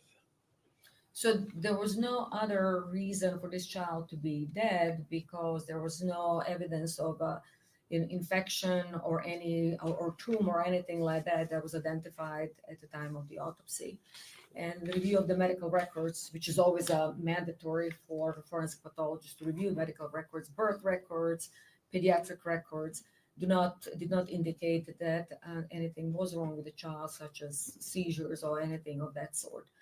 So this child had no objective way or reason to be dead. And as I said, the tissues were sampled, and even with decomposition that sets in the organs, if there is some major infection in the body, it would have been identifiable, and it was not there. What is sudden infant death syndrome? Sudden infant death syndrome is actually an abandoned, antiquated term that was used to describe sudden death in a child that essentially had negative autopsy findings and negative scene investigation, which means that we don't use that term anymore. That was antiquated because it was never a syndrome. It always, syndrome means that there is a constellation of symptoms, findings, and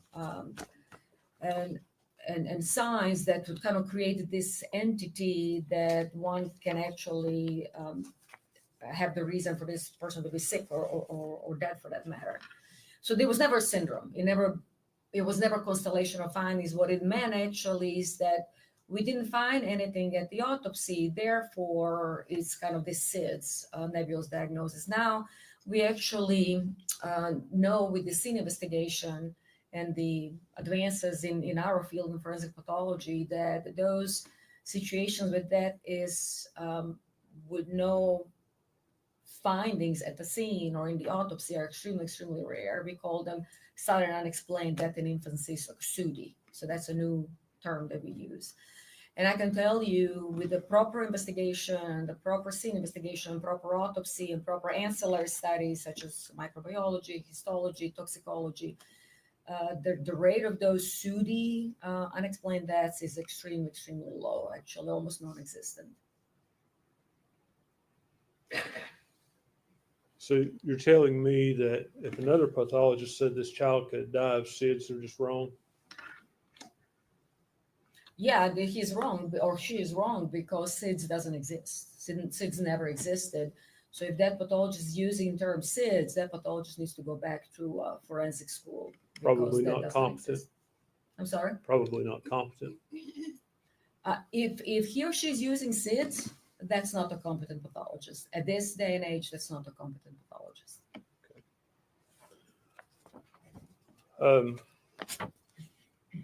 What did you call it? The new syndrome?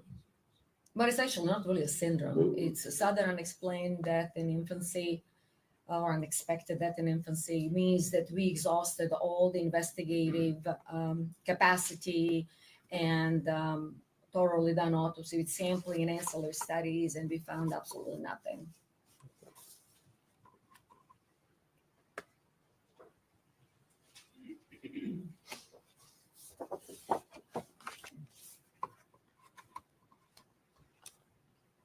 So how do you rule out that this child couldn't have died from a laryngeal spasm?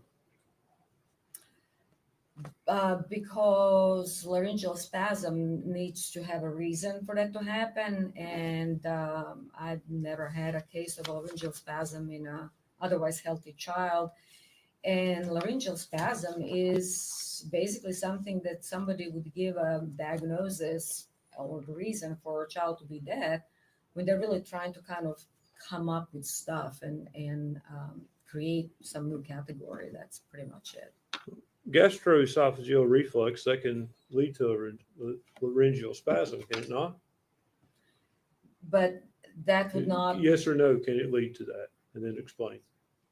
That's actually not something that is described in the forensic pathology field. Laryngeal spasm would not necessarily kill a child. But could it kill a child? No, I've never seen it. Could it? I've never seen it.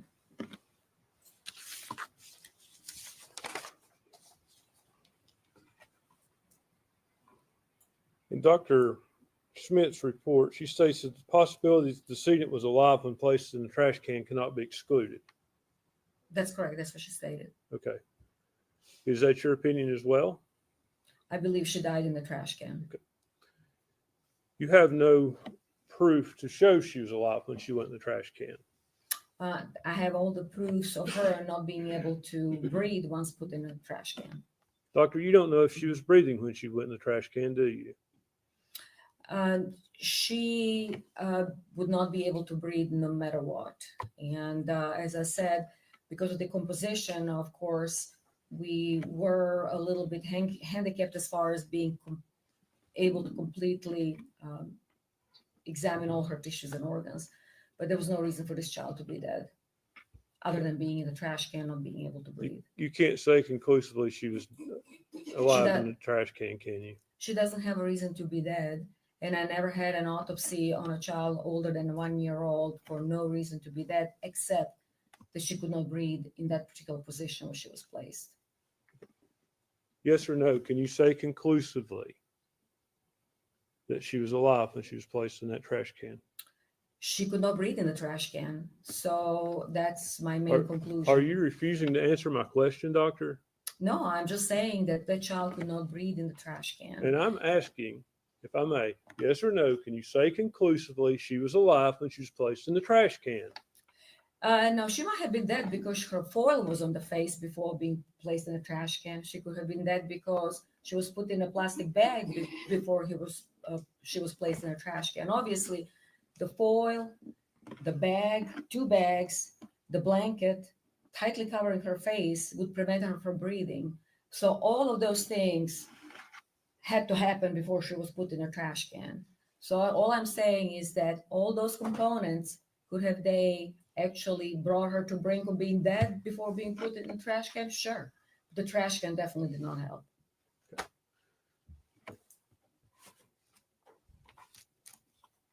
You can't say conclusively she was alive while she was wrapped in that blanket or tinfoil, can you? She would have definitely died with a tin foil and the bag and the blanket. And there was no reason to put all of those things and tightly apply to her face and her body unless she was alive. You can't say conclusively that she was alive when she was wrapped, yes or no?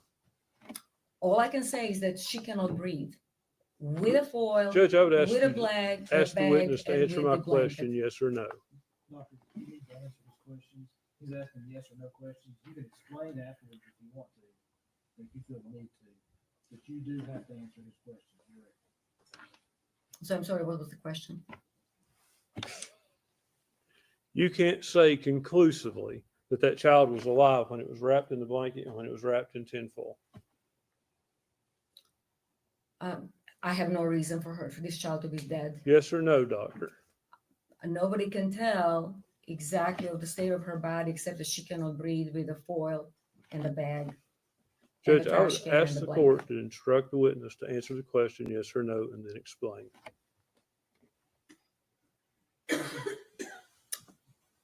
I'm not really sure. I'm not being mean to you.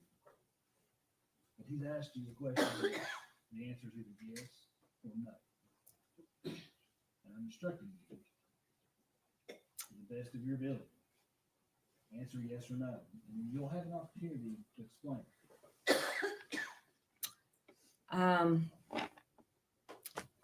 For a forensic pathologist, it's hard to answer that question, yes or no, but nobody can guarantee or say with certainty what really happened to this child prior to the foil being put on her face. So you can't say whether she was alive or dead, can you? She has no reason to be dead, other than Judge, this witness is being evasive. May we approach?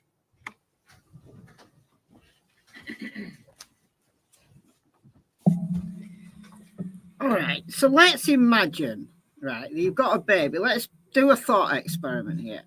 You've got a baby who you find dead, right? What's the most likely thing you'll do? Will you try to resuscitate them whilst on the phone to, the emergency services? You're panicking, you're freaking out. Or do you think, oh, well, it's dead. Oh, well, I could have another one. So then you decide to wrap them in a blanket and foil and put them in the trash. Which is most likely, do you think? Let me see if I can boil this down. The lowest common denominator. He's going to ask you this question one more time. And I understand the this case, this situation. Man, I'm telling you, if the answer is not yes or no, you'll be facing contempt of court. Can I be more clear? Yes, sir. Ask me a question. Yes or no, can you say conclusively that this child was alive or dead when it was placed in the blanket in the tinfoil?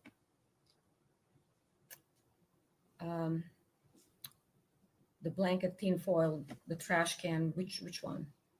Okay, the answer is no. She could have been murdered a different way. Thank you, doctor. Redirect. 1 second, Judge.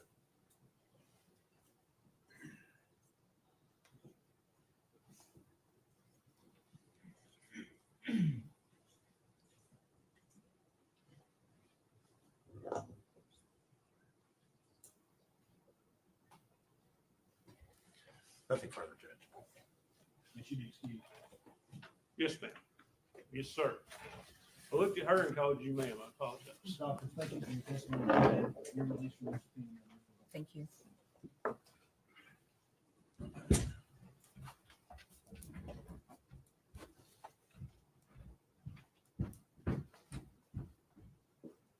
Any other? Yeah, more witnesses. I think we're a good stopping spot for today, Judge. Ladies and gentlemen, I have to give you these admonitions, even though you've heard them. You're not to communicate with other jurors or anyone else regarding any subject connected with this trial. You're not to form or express any opinion about the case until it is finally submitted to you. You're to report promptly to the court any incident involving an attempt by any person to improperly influence any jury member, or That was the best answer.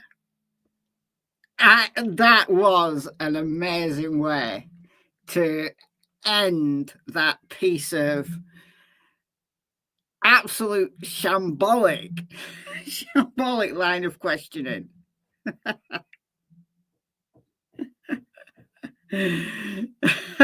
Yes or no? You've got to answer yes or no, or else you're going to be held in contempt of court.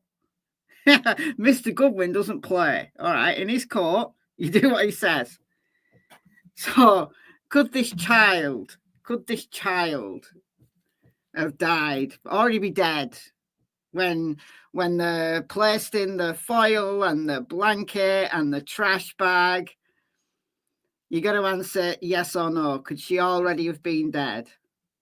Yeah, she could have been murdered differently, because there's no way any other cause of death whatsoever, right? Any other that you can think of, whether it's sudden infant death, laryngeal spasm, having a heart valve that hasn't closed properly, all of those stuff that are common, right? Having a minor defect in your heart is very common when you're a little kid, right? These heart valves and things, they close up in time.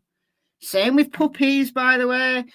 Anyhow, anything else, any other possible way that your baby dies other than murder, you absolutely do not wrap them in a blanket with foil over their head if they're already dead. Then put them in a trash can and put them in a playhouse and just forget about them. And then lie for months to every single person in your life. You lie to law enforcement to the point where you change your story umpteen times. And you lie to the public on the news. If your baby died accidentally, there is no way you would go to those lengths to try to cover that up. Absolutely no way. So all of those things combined, clearly this was a murder, and there was only one person with the motive and the means and the opportunity to do that, And that is Megan Nicole Boswell. All right. So same again tomorrow, same time, 8:30 a.m. Eastern. That's 1 p.m. my time. I'll put the schedule up in the morning so you'll be able to tell what that is in your local time if you can't just, I don't know, work it out. And yeah, thank you to those that donated earlier on in the live stream. Welcome to all the new members. Thanks as always to the mods.